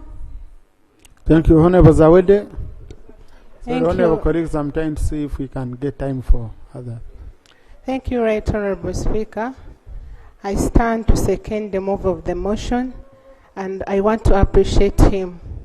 Right Honourable Speaker, our traditional seeds are really good because they are resilient to different harsh climatic conditions compared to the exotic ones. And also, Right Honorable Speaker, our traditional seeds are so good in the way that they are durable. They can easily be kept for some long period compared to the exotic one. The exotic one are always affected by the pests, and our farmers are not good at buying pests in order to maintain the plants. So supporting the motion by encouraging our farmers and calling upon our fellow stakeholders at all levels to please encourage our traditional seeds so that we can preserve, protect, and safeguard the environment. Thank you so much. I beg to submit. Thank you, Honorable Kasande. Honorable Chibaju. Thank you, Right Honorable Speaker. Right Honorable Speaker, I also join my colleagues. Thank the mover and support the motion. Right Honorable Speaker, our indigenous seeds, they last longer. They are nutritious and tasty. For example, when you consider our local eggs, our local, not eggs, not really eggs, when you, for example, when you consider our local hens, they give us nutritious and tasty eggs compared to the non-indigenous hens. Right Honorable Speaker, that's why I support the issue of establishing, of coming up with national food reserve in order to ensure the continuity of our local seeds. Right Honorable Speaker, in Genesis chapter 41, verse 48, our ancient Joseph was able to guide and command all Egyptians to collect food that helped them go through 7 years without famine. So, Right Honorable Speaker, I really support the motion. I submit. Thank you. Thank you. Yes, you can see the people of Rubirizi sent Pastor Grace Kasande Bataringaya. Thank you. Honorable Naomi Chibaju. Thank you, Right Honorable.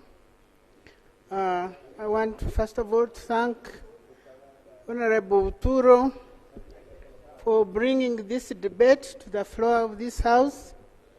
I know he has been passionate about it and corresponding with us even on WhatsApp. But Right Honorable Speaker, I'm also a small farmer in my own right. But what I have observed is our becoming very excited about new things without giving them due consideration.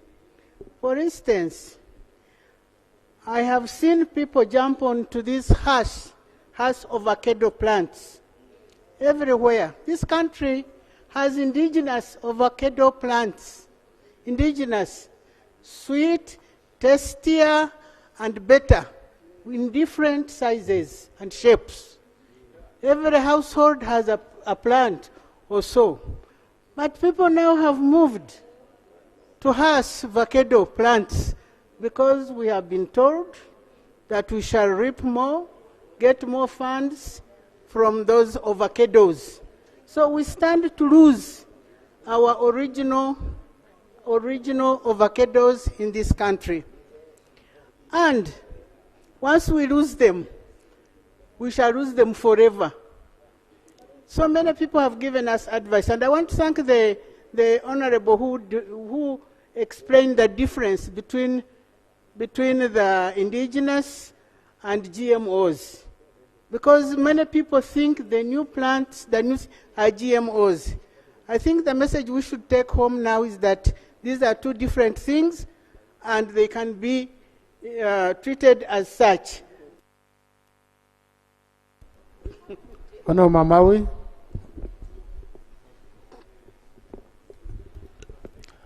Thank you, Right Honourable Speaker.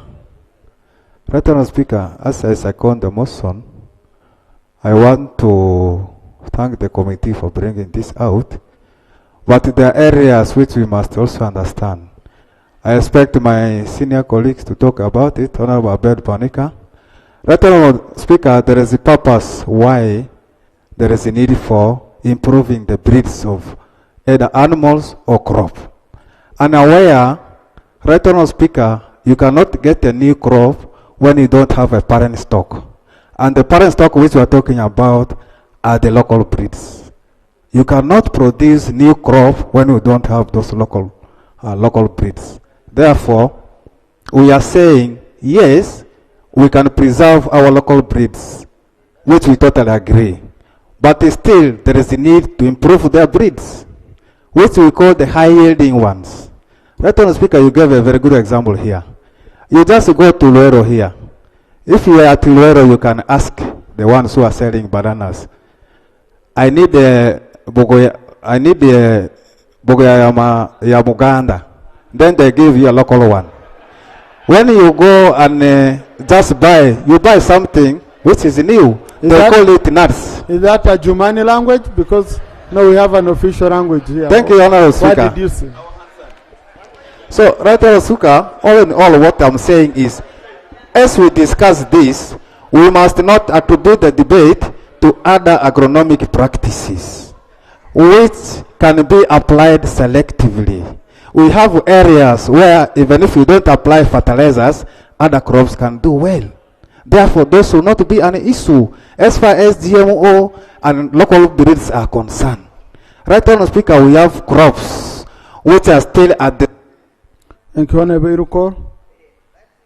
Then Honourable Rebiambu. Then Honourable Noah. Honourable Tony. Thank you very much, Honourable Speaker. I really support the motion for the maintenance and protection of our local breeds, for example. I am really very happy that Karamoja is one of the areas that has been dictated by climate to stop some of this extension. But it has affected even our human beings. When you see even the nature of our children, some of them have become like me. My madam is shorter. I am also short, but the child is, I don't know. So Honourable, are you an affected human being?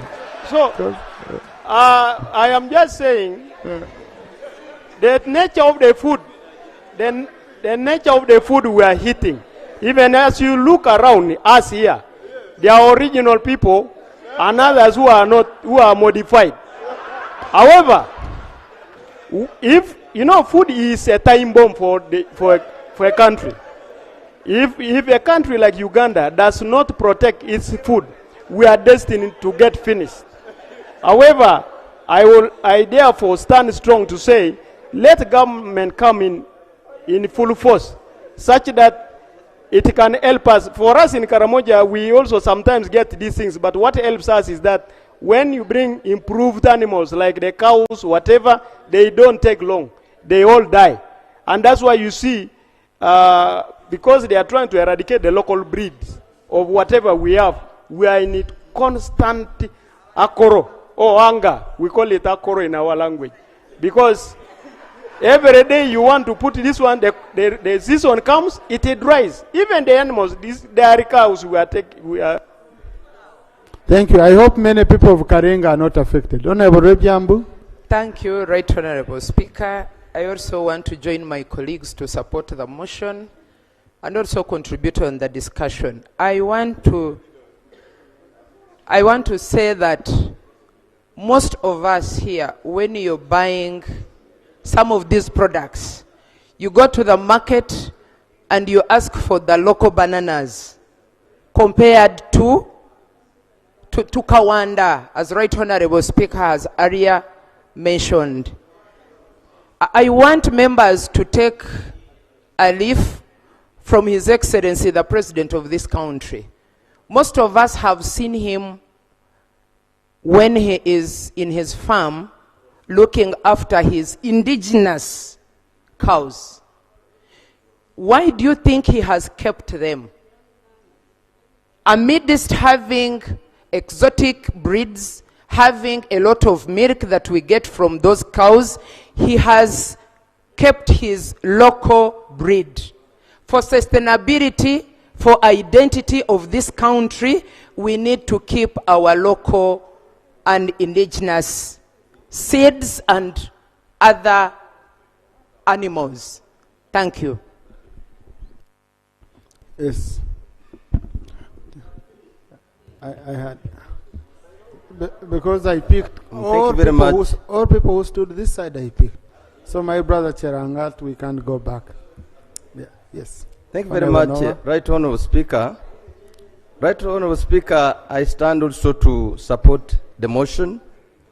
Right Honourable Speaker, if this country goes ahead to depend on the multinational seed corporations, we are going to become dependent as a country. And Mr. Speaker, when you become dependent as a country, that will mean that those ones with seeds, which entirely will become food, will become our bosses. At the end of the day, this country will come in a situation where they would say that to give you food, give us your resources.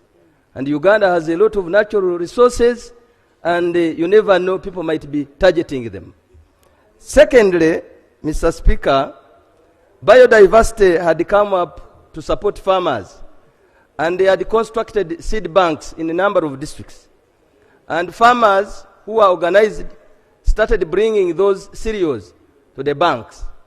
I want to cite an example, Mr. Speaker, in Nakasongola. There is a seed bank, which was opened by General Salim Saleh, and the farmers who are organized brought their seeds there. But when we had an exhibition in Nakasongola, they sold the seeds.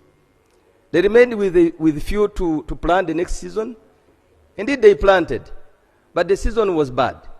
So I think now, as I talk, they have little. I want to empower government to get interested and support those organized groups with their seed banks so that we begin with those ones. I beg to submit. Thank you. Thank you, Honorable Ayotoni. Honorable Diek.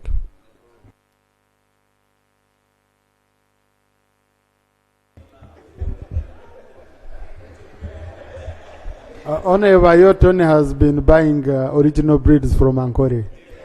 Thank you, Right Honorable Speaker, and I am an original human being. Right Honorable Speaker, I want to start by thanking Honorable Dr. Buturu for bringing this issue on table of Parliament formally and giving us opportunity to take a decision on it. I want to start with a sapling that if you do not know where you are going, you should never make a mistake of forgetting where you have come from. Right Honorable Speaker, we don't understand the agenda of the Monsantos and the rest in controlling food through seeds. So I think on promotion, protection, and preservation, let's now take as government to ensure that these indigenous seeds are selected, are multiplied, are banked, and then where possible governments should pattern it on behalf of the citizen, and we have control over them. Whether you want to talk of improvement, go and pick from our bank, our original and indigenous. You can improve them depending on whatever you want to do with it, but you'll know you can always run back to it. Because, Right Honorable Speaker, God gave us these plants here, and seeds and animals, and they have been almost like medicine to us. But with the improvement, we are losing some of the components in them. So I want to ask that can we now formally come and have a law or policy that will guide on how government would call people to identify whether plants, whether animals, with a good breed on how they look at them, either government. Thank you, Honorable Diek. Then Honorable Cherukut, Honorable Kabanda.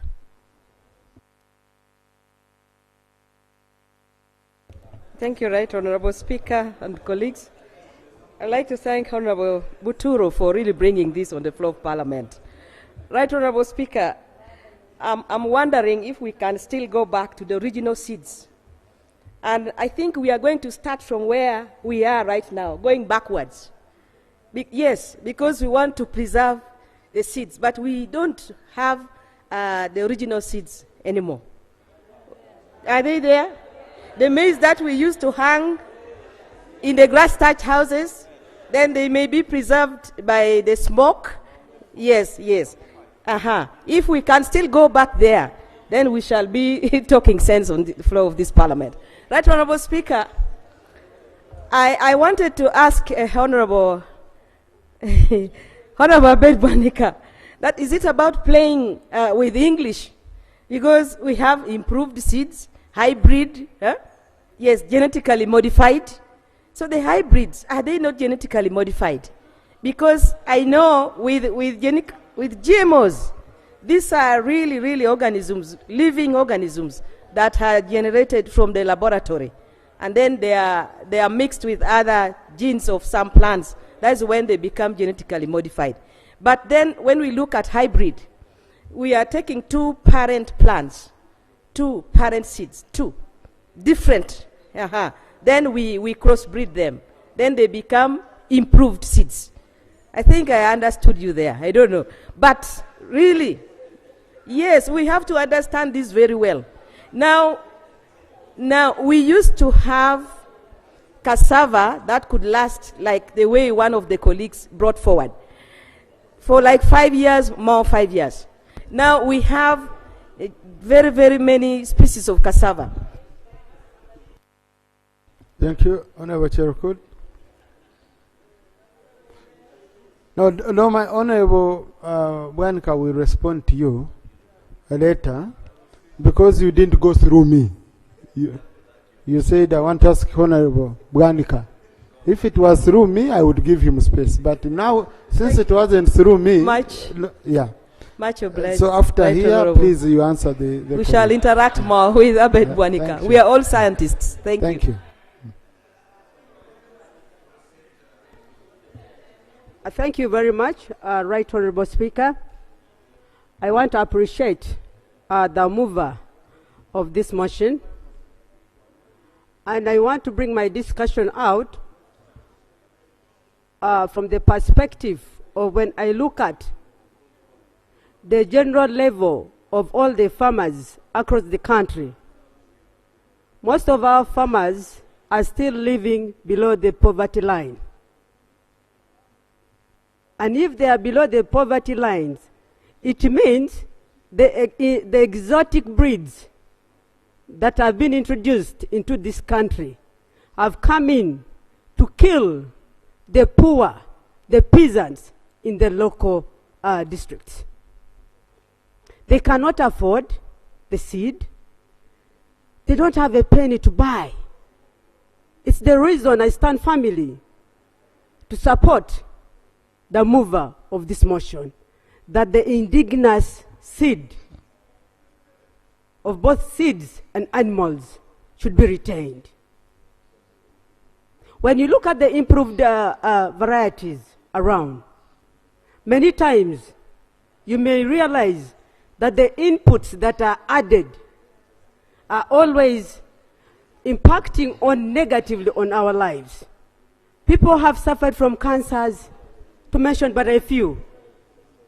So it's my firm stand that the indigenous breed be retained.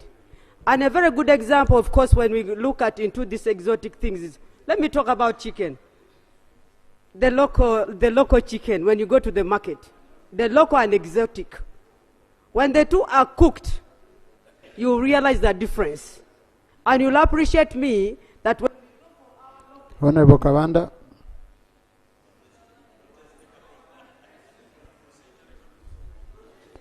Procedure first. Procedure, Honorable Singoma. Thank you very much, Honorable Speaker. Right Honorable Speaker, as the Honorable Member was speaking here, I was observing here our rules, Rule 82, and I was wondering under which dress code she follows, I beg to be guided, Honorable Speaker, by you, whether the Honorable Member is...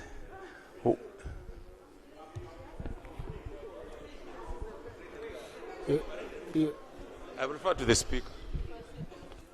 You know, Honorable, the dress code of ladies is one of those which are very difficult to...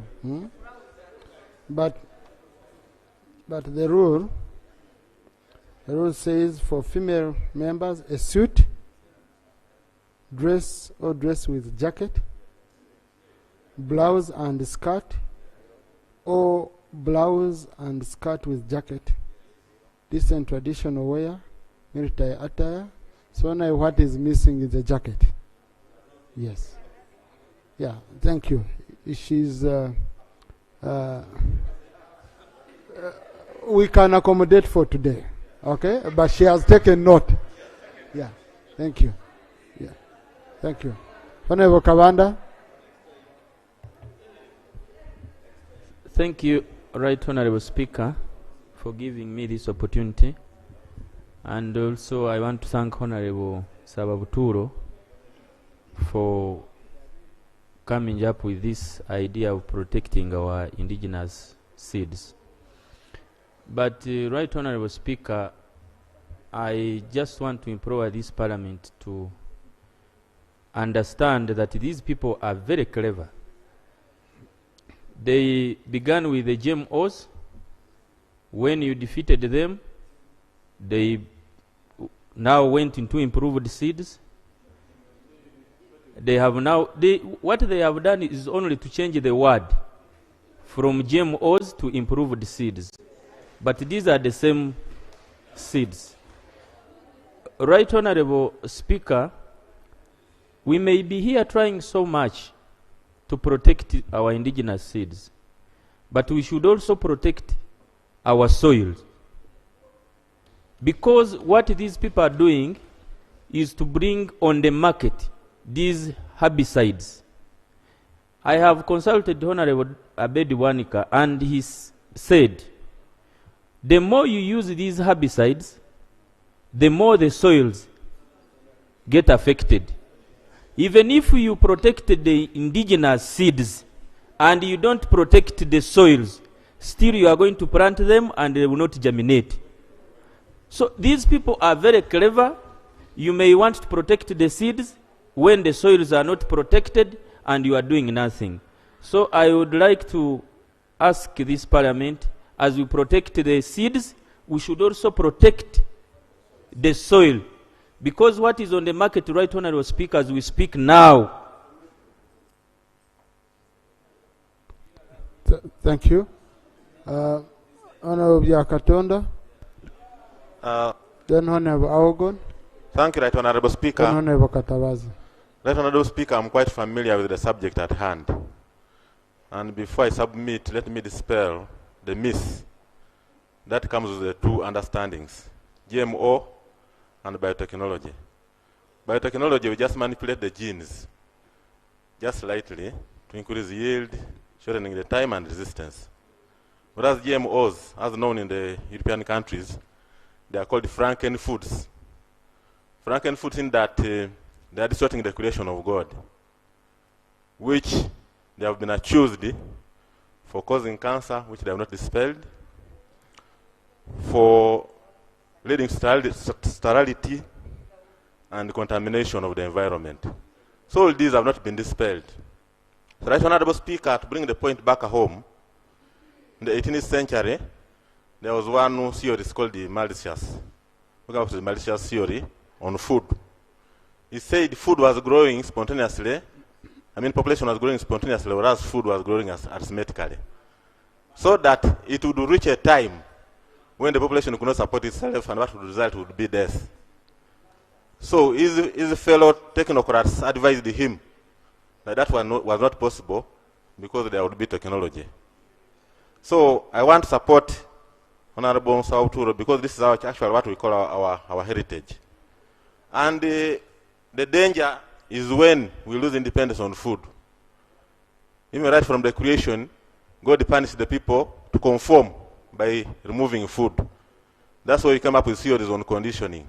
So, Right Honorable Speaker, what I would like to urge, as we do this, we should strengthen our research. For example, when we strengthen NARO currently is underfunded and understaffed, then we can actually have sufficient food. Speaker, if I could do. Thank you. Honorable Algon. Thank you so much, Right Honorable Speaker. If we do not protect our soils from these GMOs and the so-called biotechnology seeds, one day the soil that we have in Uganda will be favorable only for construction and not agriculture. And therefore, it is very, very pertinent. This is a hearty matter that we must take so seriously, Right Honorable Speaker. Number two, these days we lose market because we cannot preserve whatever we have got when we have a bumper harvest. 6 months, everything is gone. The prices are low, you cannot wait until the prices are up. Therefore, this is a matter which is not only of Ugandans, but East Africa and Africa as a continent, Right Honorable Speaker. I want to front to this House that we must put a ban on the importation, promotion, multiplication, and everything to deal with GMOs. If we do that, then we are safe. If we don't do that, then we are doomed. One day God will raise a point of procedure and point of order on us for not preserving his will. The indigenous food is the will of God, and we must preserve it. That one we must do it, Right Honorable Speaker. This House needs to pass a policy and law that preserves the indigenous seed.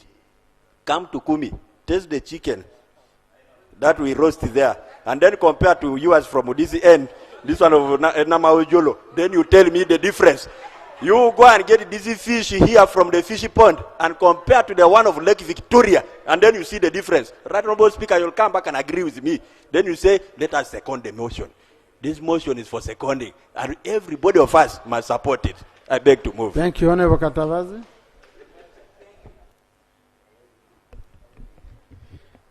Thank you very much, Right Honorable Speaker. I would like first of all to join my colleagues in thanking the mover and the technical people who have guided us through this. I think Honorable Olutuula, if you are to be a seed, you would be an indigenous one. The point I want to raise with this, you see, I think this contradiction we are having between hybrid and GMO, whenever you see what has been produced not being able to reproduce, I think some of you, most of you have tested the oranges that don't have seeds in them. That means you can never get a copy of that orange again. So, and now the other bit is the mathematical. Because food is one of our necessities. We have 3 basic necessities: food, shelter, and clothing. Now, food is one of the ways. If you have food, that is the first step to being wealthy, to having at least attaining the minimal wealth. But now today, when you buy seeds, let's say at 20,000 a kilo or 10,000, let's say maize seeds, when you are to sell, you will sell at a kilo at 500 shillings. So mathematically, economically, the farmers would be suffering. You need to sell 40 kilos in order to claim the money you used for just one kilo of seeds. So this Thank you. Honorable Nabukera, then Honorable Namboze. Thank you, Right Honorable Speaker. I want to support the motion, and I don't want to divert. I want to re-emphasize that we need storage systems and preservations of our traditional seeds. That one I agree. But at the same time, we also have to preserve our soils, because originally the soils that we had before are not the soils that we have of late. That's why we have resorted to bringing in fertilizers such that we can have our crops or our plants be on the standards that we want. But that one also comes out as economy. The economy as it is. People want faster things.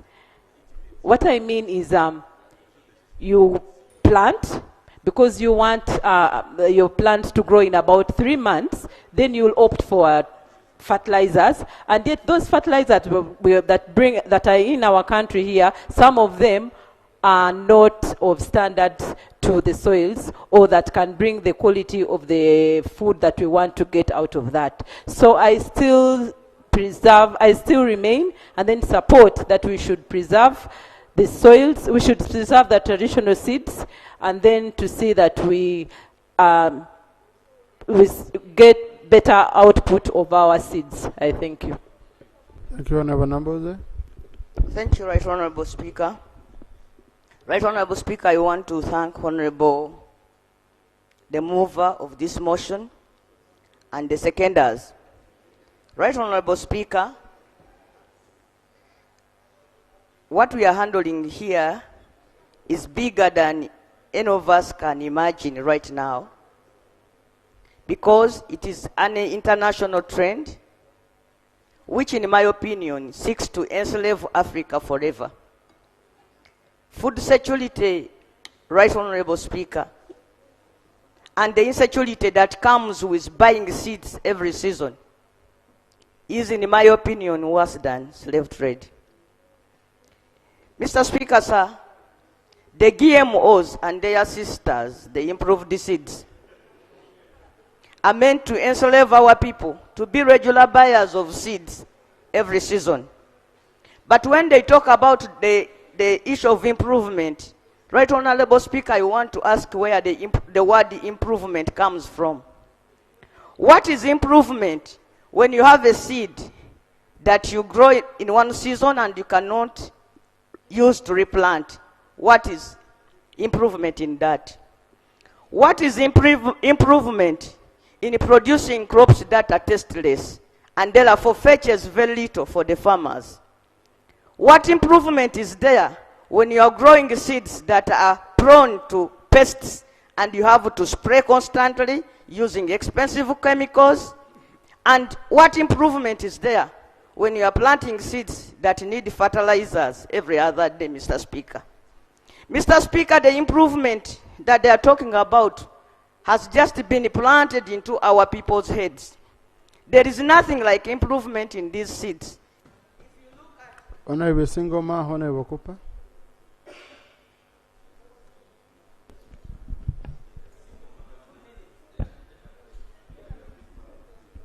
Thank you very much, Right Honorable Speaker. Right Honorable Speaker, I think I need protection from the PLU man, the names of Kabanda. You know, now they don't have much work now.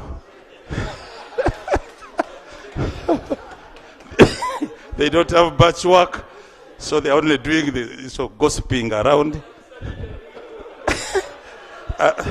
Thank you, thank you very much, Right Honorable Speaker.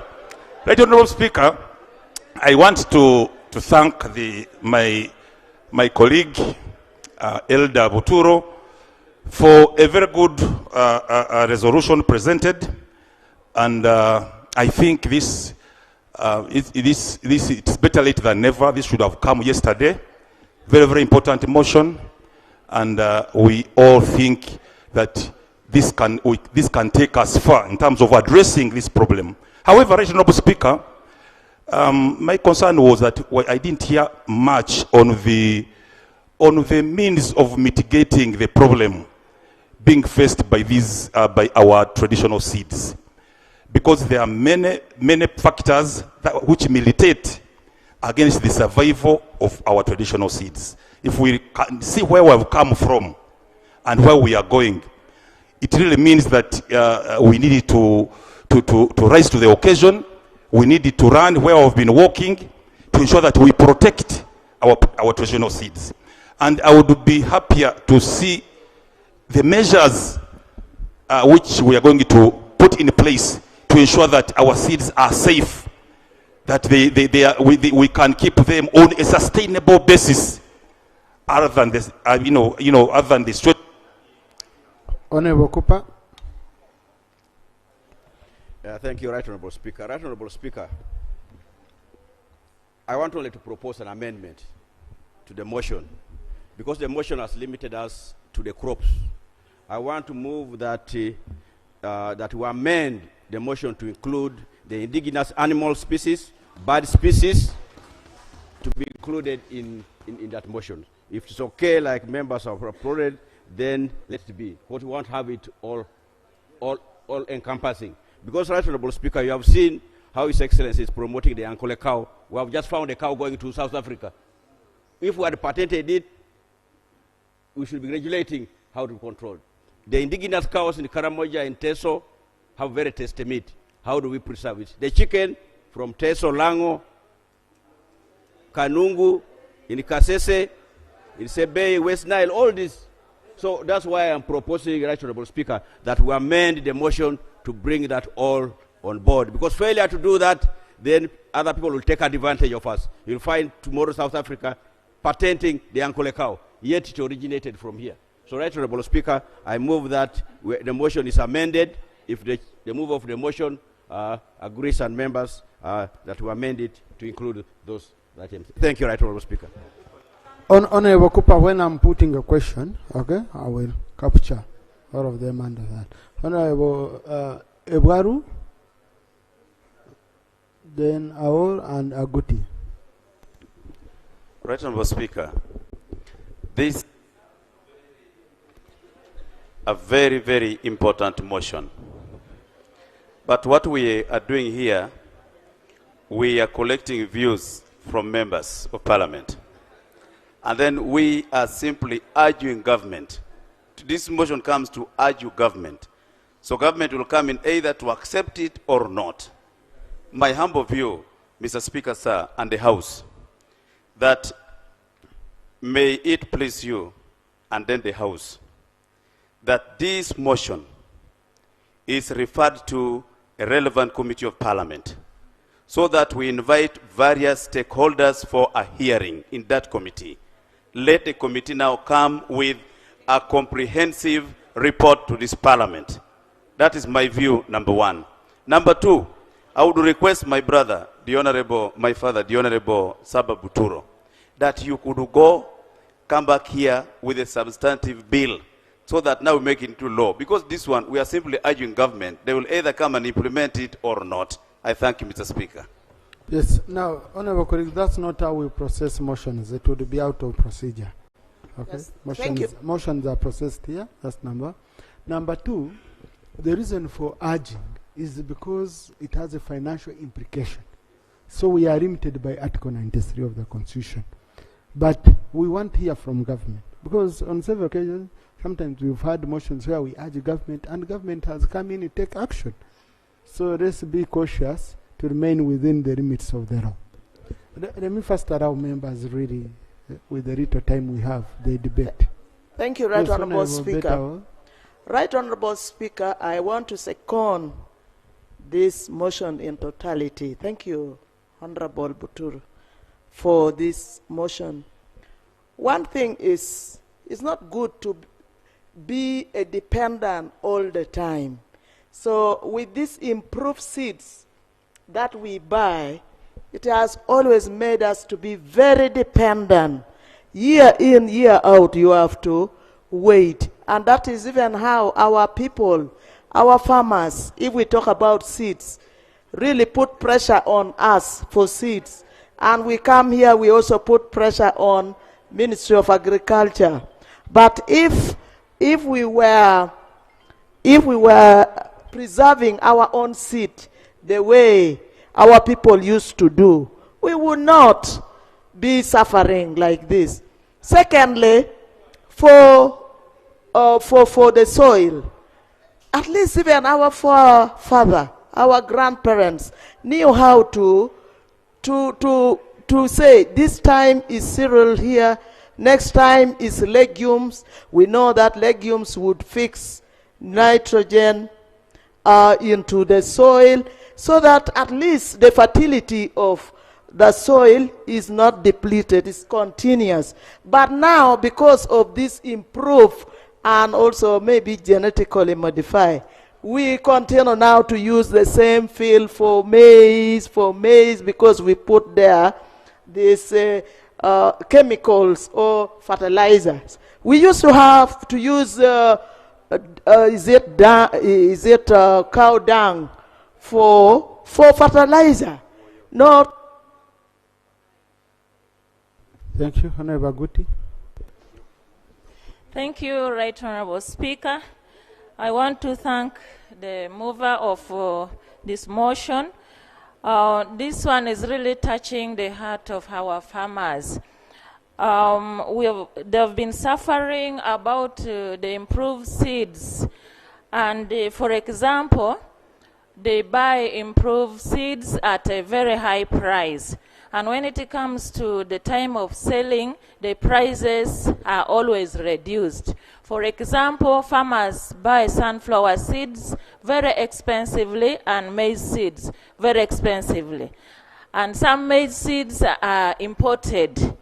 And sometimes people who do business, when they try again to export, they tell them that our product is of low quality, yet it is improved seeds.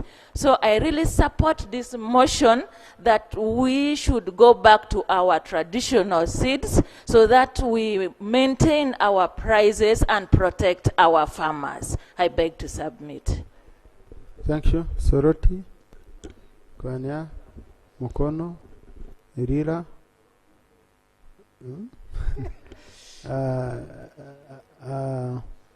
Amorata, Namaingo, Kasese, Youth, and you conclude with these ones.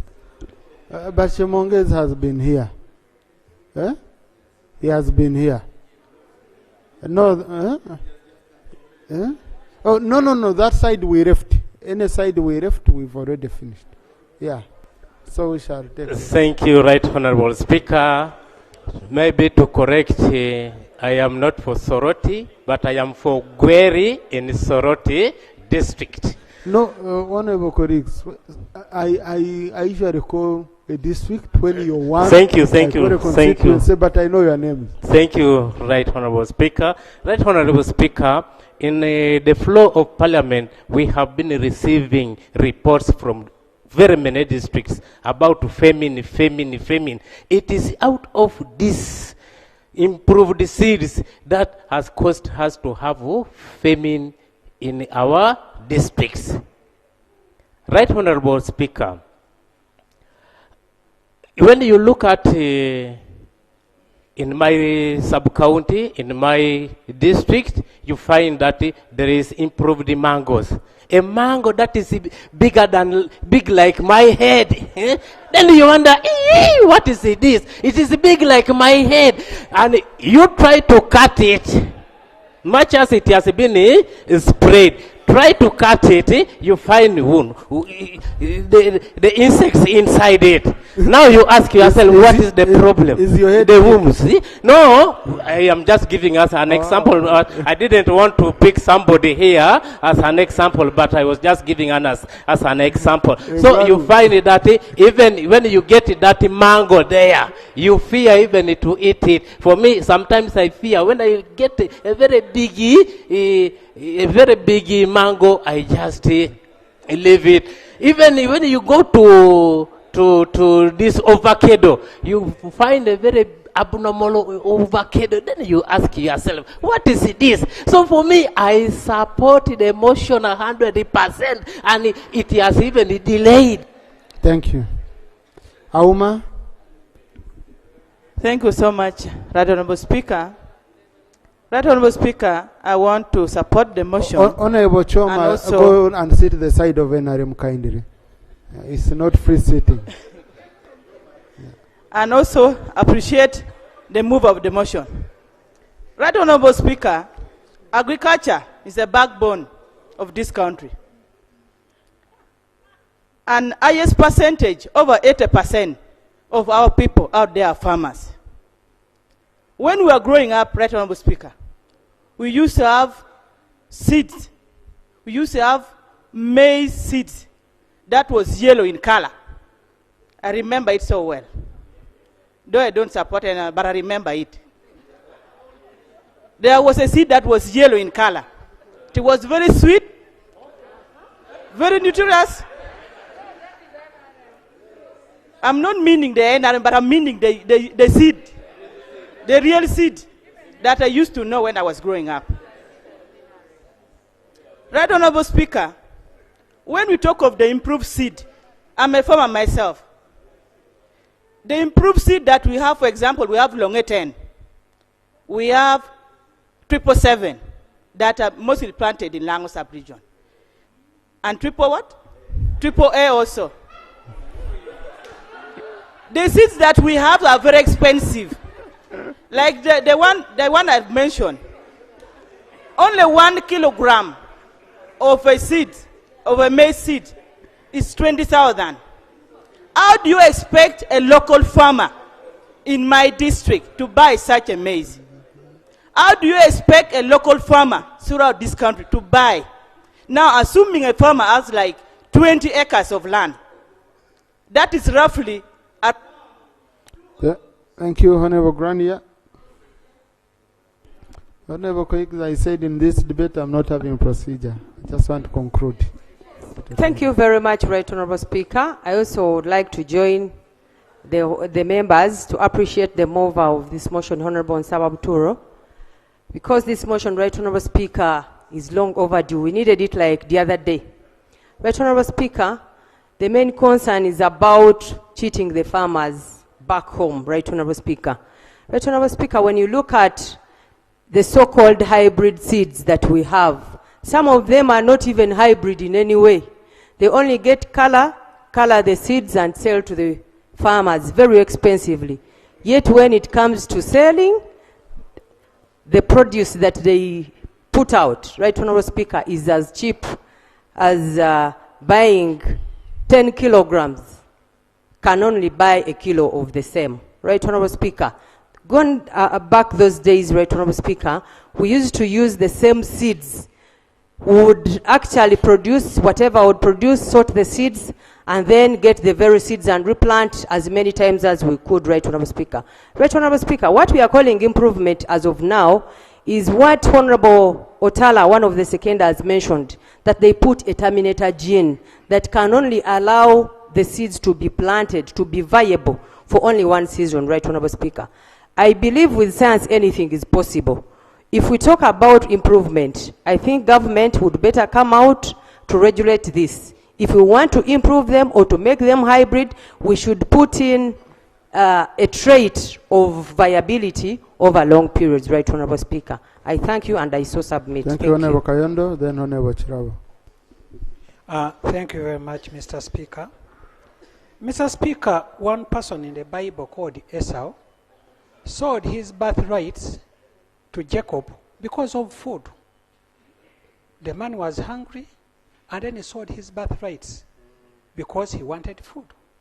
Whoever is agitating for us to become slaves with our food security wants our rights. We have so many rights here as Ugandans, and whoever is agitating, I see people talking about improvement. That is changing names. Anything to do with hybrid, you are changing the genetic formation of a seed. You are changing the genetic, that is genetically modifying a seed. So there's nothing like it's a hybrid, it is an improved crop, and what have it is genetically modifying a seed. Honorable Speaker, I agree with the member who was talking about not stopping on seeds. We who come from the lake, Honorable Speaker, the Nairo patch we used to eat, and the whole village would know that this family really ate fish. It's no longer there. Today, it no longer smells. We miss it. Today, you can take Nairo patch, and not even your neighbor realizes that you've taken Nairo patch. So we have lost everything. Finally, Honorable Speaker, preserving indigenous seeds requires discipline. indigenous seeds thrive in indigenous soils, and indigenous seeds do better with indigenous pests. If you do away with any of the two, if you bring in the improved seeds, you are going to have the improved pests. Improved pests, those are the mutated pests. And the mutated pests cannot allow the indigenous seeds to survive because they will not be resistant to them. So therefore... Thank you. Honorable, I can see today you didn't eat fish. Thank you, Right Honorable Speaker. I also raise to support the motion, and I know most of us here have spoken about the motion and the benefits of preserving, promoting, and protecting our indigenous seeds. Not only seeds, but also animals. Right Honorable Speaker, besides protecting the farmers' rights and also that our indigenous seeds hold medicinal value, which benefits our health, and also that it decreases reliance on external seeds, on external seed source, there is a point that we've not all talked about. As I was seated here, I noticed that protecting and preserving our indigenous seeds fosters intergenerational knowledge transfer. There is a lot I've learned from our seniors, from senior... Noticing them at least. So many seniors have spoken anyway, and I want us to really protect these seeds and animals so that even the future generation benefits from them. Thank you so much. Thank you, Auma Linda. Thank you so much, Right Honorable Speaker. I join my colleagues in supporting the motion. Right Honorable, as my colleagues were speaking, I was trying to think and diagnose where is the problem. Right Honorable, we are having a problem because we over-advocated for commercial agriculture, whereby we have moved from thinking about our health to getting money. And these hybrid promotional companies coming with their varieties of seeds are coming using that strategy of high yield and using it as a bait for our people to embrace these GMO seeds with a mission for our people to get more money. But it's becoming complicated. Right around about last year, in my area, my farmers came to me that they cannot afford the maize seeds in Lira, because 10 kgs they were selling at 200,000. So they brought their money that I should go in the container village to buy for them seeds and take when I'm going back home. Yet I went to their garden, we tried to calculate. An acre, you'll get 500,000. But you've bought the seeds at 200,000. What about labor and other things? So it's making our people to be more poorer. I think this parliament, we should resolve, one, how are we going to go back to our indigenous seeds? There are areas, these people from the West.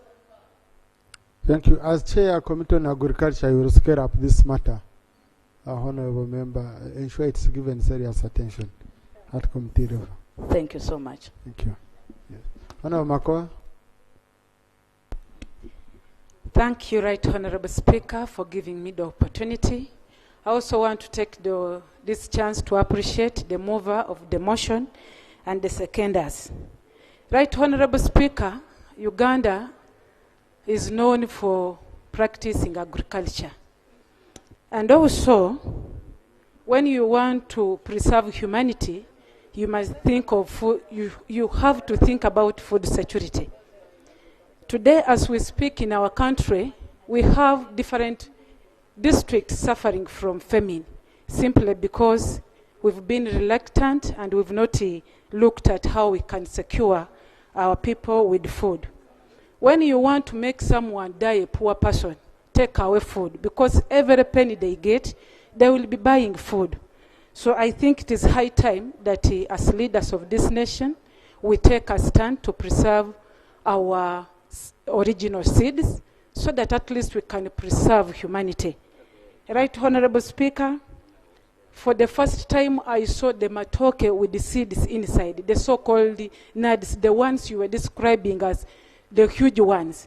When you cut it, you find the seeds, and it is very tasteless. So you wonder, even when you give to your chicken or your pigs, they can't also enjoy because the thing has no food nutrients. We are what we are because of the nutrients in these foods. So when we play around with the food security and the nutritious foods, then we shall be endangering our people. I also support the mover that we should strictly preserve our indigenous seeds and the animals so that we can have a healthy population. Thank you, Right Honorable Speaker. Thank you so much, Right Honorable. And I agree with my colleagues that the importance of indigenous seeds cannot be underscored. Right Honorable, I just have two issues, and my sister had already hinted to that. Colleagues, I want to interest you to the National Seed Policy of 2018, which was passed, I guess, by this House. The motivation in that policy is basically profit, competition, incomes, and wealth creation. And I've scanned through, I don't see much. There is actually very limited, if it's there, on the promotion of these indigenous seeds. Now, if we are dealing with people, unfortunately, I don't see my colleagues of Ministry of Agriculture. Neither do I see the technical team. We seem to be talking to us, which is okay. I hope they can take note of it. I fear that the benefits that our indigenous seeds bring to play, like the biodiversity, the continuity of the species, which thrive in our ecosystem then, and I'm sure it can still thrive now. But we forgot that knowledge, and I thank my youth MP that for some of us who have lived around, it was very rare to find a country, Uganda, having famine, except in 1980, when I remember yellow posho. But since then, growing up, there was no famine. But now you hear, even in my district, we buried some old people, I think. Honorable Watkins. Thank you very much. Mr. Speaker, sir, I also join in supporting the motion. But my only predicament is the science. There's a lot of science. But I don't hear the science coming from all of us right here. All I'm getting, the feedback, is geography, history, SST. Let me give you the science. Here is the science now. Mr. Speaker, sir, what we're trying, and some colleagues' submissions border on fear, mongering, and exaggerations. Because even when we try to demonize the corporations, look at your medicines in terms of vaccine. It's the scientists that went to the labs that we demonize in this house, and the very reason why we exist. And I want to tell everybody in here that if the improvement, especially science, was extracted from what we're submitting, you would literally maybe call upon darkness in this room. Because even what you're putting on, there is some improvement. That's the reason why you're not putting on the back cloth. Now, I would rather, Mr. Speaker, sir, and I'm somebody that believes entirely in evidence, facts, information, science, and data. I don't believe anybody that comes up here and you're not going to make any citation of an international journal. And even when you talk about an international journal, I'm interested in who the authors of the people or any. Thank you. Yes, Honorable Nen. Thank you so much. Thank you so much, Right Honorable Speaker. I also rise to join colleagues in supporting the motion brought by a very senior colleague. Right Honorable Speaker, Uganda as a country for over a century has been known as the food basket of East Africa or the Great Lakes region. Most of our farmers would be assured that they would plant and then harvest, sell some and use some at home.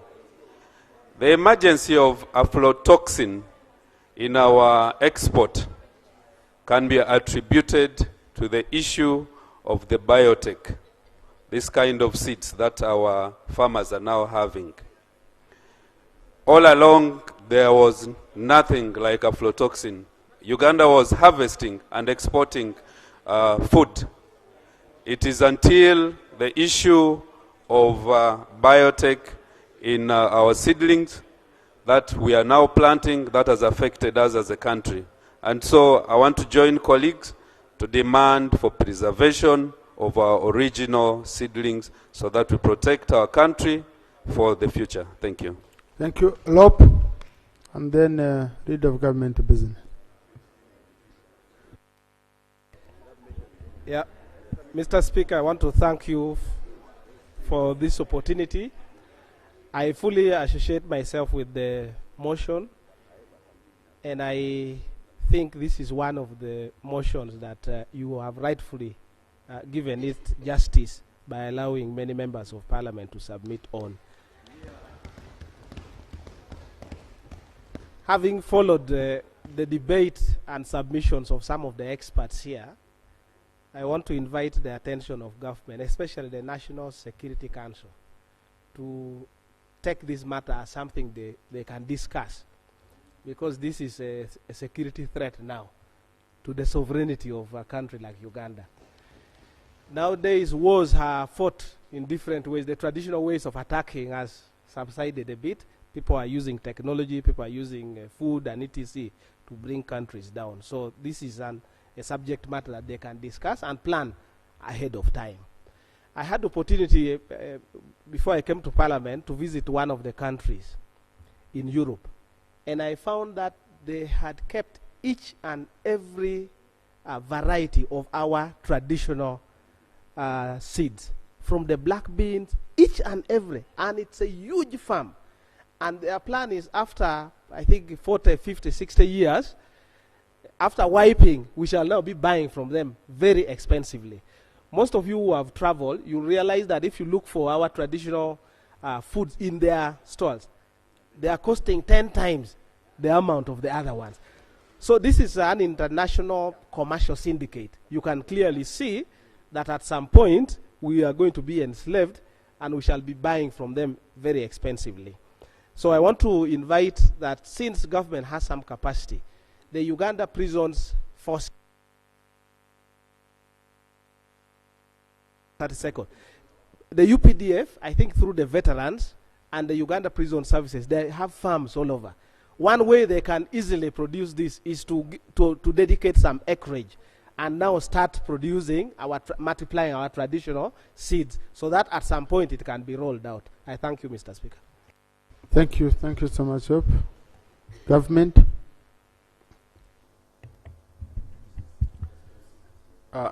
Mr. Speaker, government believes that all of us have a moral duty to protect, preserve, and promote our traditional seeds, animals, because of strategic reasons. And I want to mention two, among others, because of time. One, our population is growing. For example, in Uganda, by 2050, Ugandans, we shall be 100 million. In 2050, Africa, we shall be 2.5 billion from 1.2 billion. What will the population then be feeding on? Will it be safe food? Will it guarantee their health? So we believe, Mr. Speaker, in science, but science without ethics can be dangerous to our human race. We need to calm down the fears of Reverend Malthus in 1978, who published a theory that the population was growing geometrically while the food supply was doing at arithmetic. The second point, Mr. Speaker, is that climate is changing. And there is a lot of evidence, in fact abundant evidence, that traditional seeds and animals can have a higher propensity to survive than the modified seeds and animals. So as a way forward, we have had a motion of Honorable Sababutur, and on behalf of government, I want to say that we support the motion. And as a way forward, to answer a number of questions that continue to linger in people's minds, is modified, the same as improved. Do we have a seed bank? Do we have a policy on the things that we're importing? I mentioned, Mr. Speaker, that as we speak now, we're importing wheat worth 600 billion Uganda shillings. Is this wheat we are importing organic or GMO? Africa alone is importing food, basic food, wheat and maize, 50 billion US dollars. Is this food organic or not organic? To answer those questions, Cabinet directed the Minister of Agriculture to review all the policies that we have in place and make sure that we come up with a revised policy that answers these issues that we're talking about, have a seed bank, have issues to do definition of improved seedlings, GMOs, and above all, Mr. Speaker, you know that in the 10th Parliament, I have been standing with you and Honorable Sababuturo, so I stand here with really a lot of encouragement to you members that the issues that you have raised will form part of the valuable input as we develop the policy moving forward. I thank you.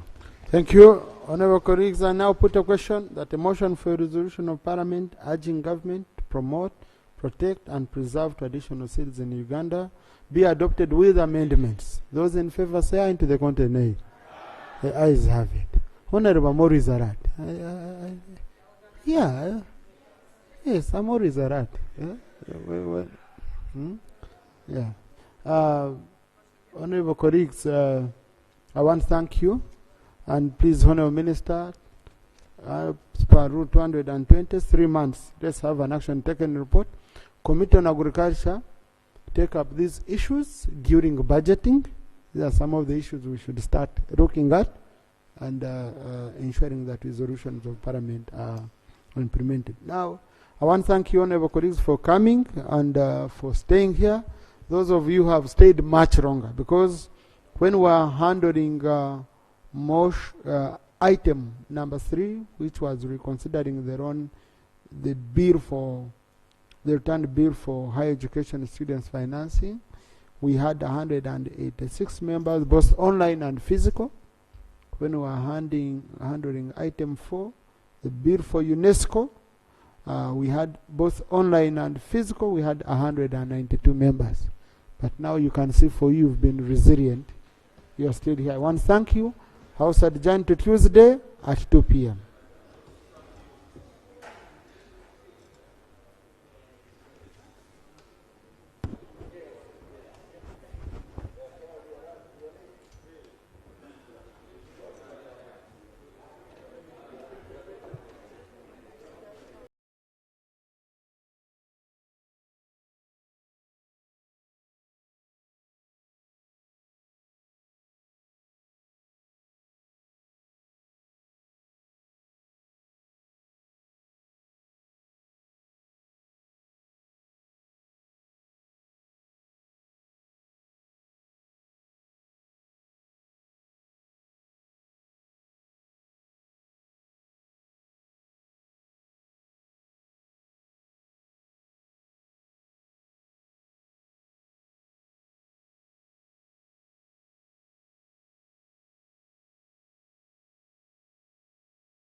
journey as they had prayed a massive way back. Thank you, my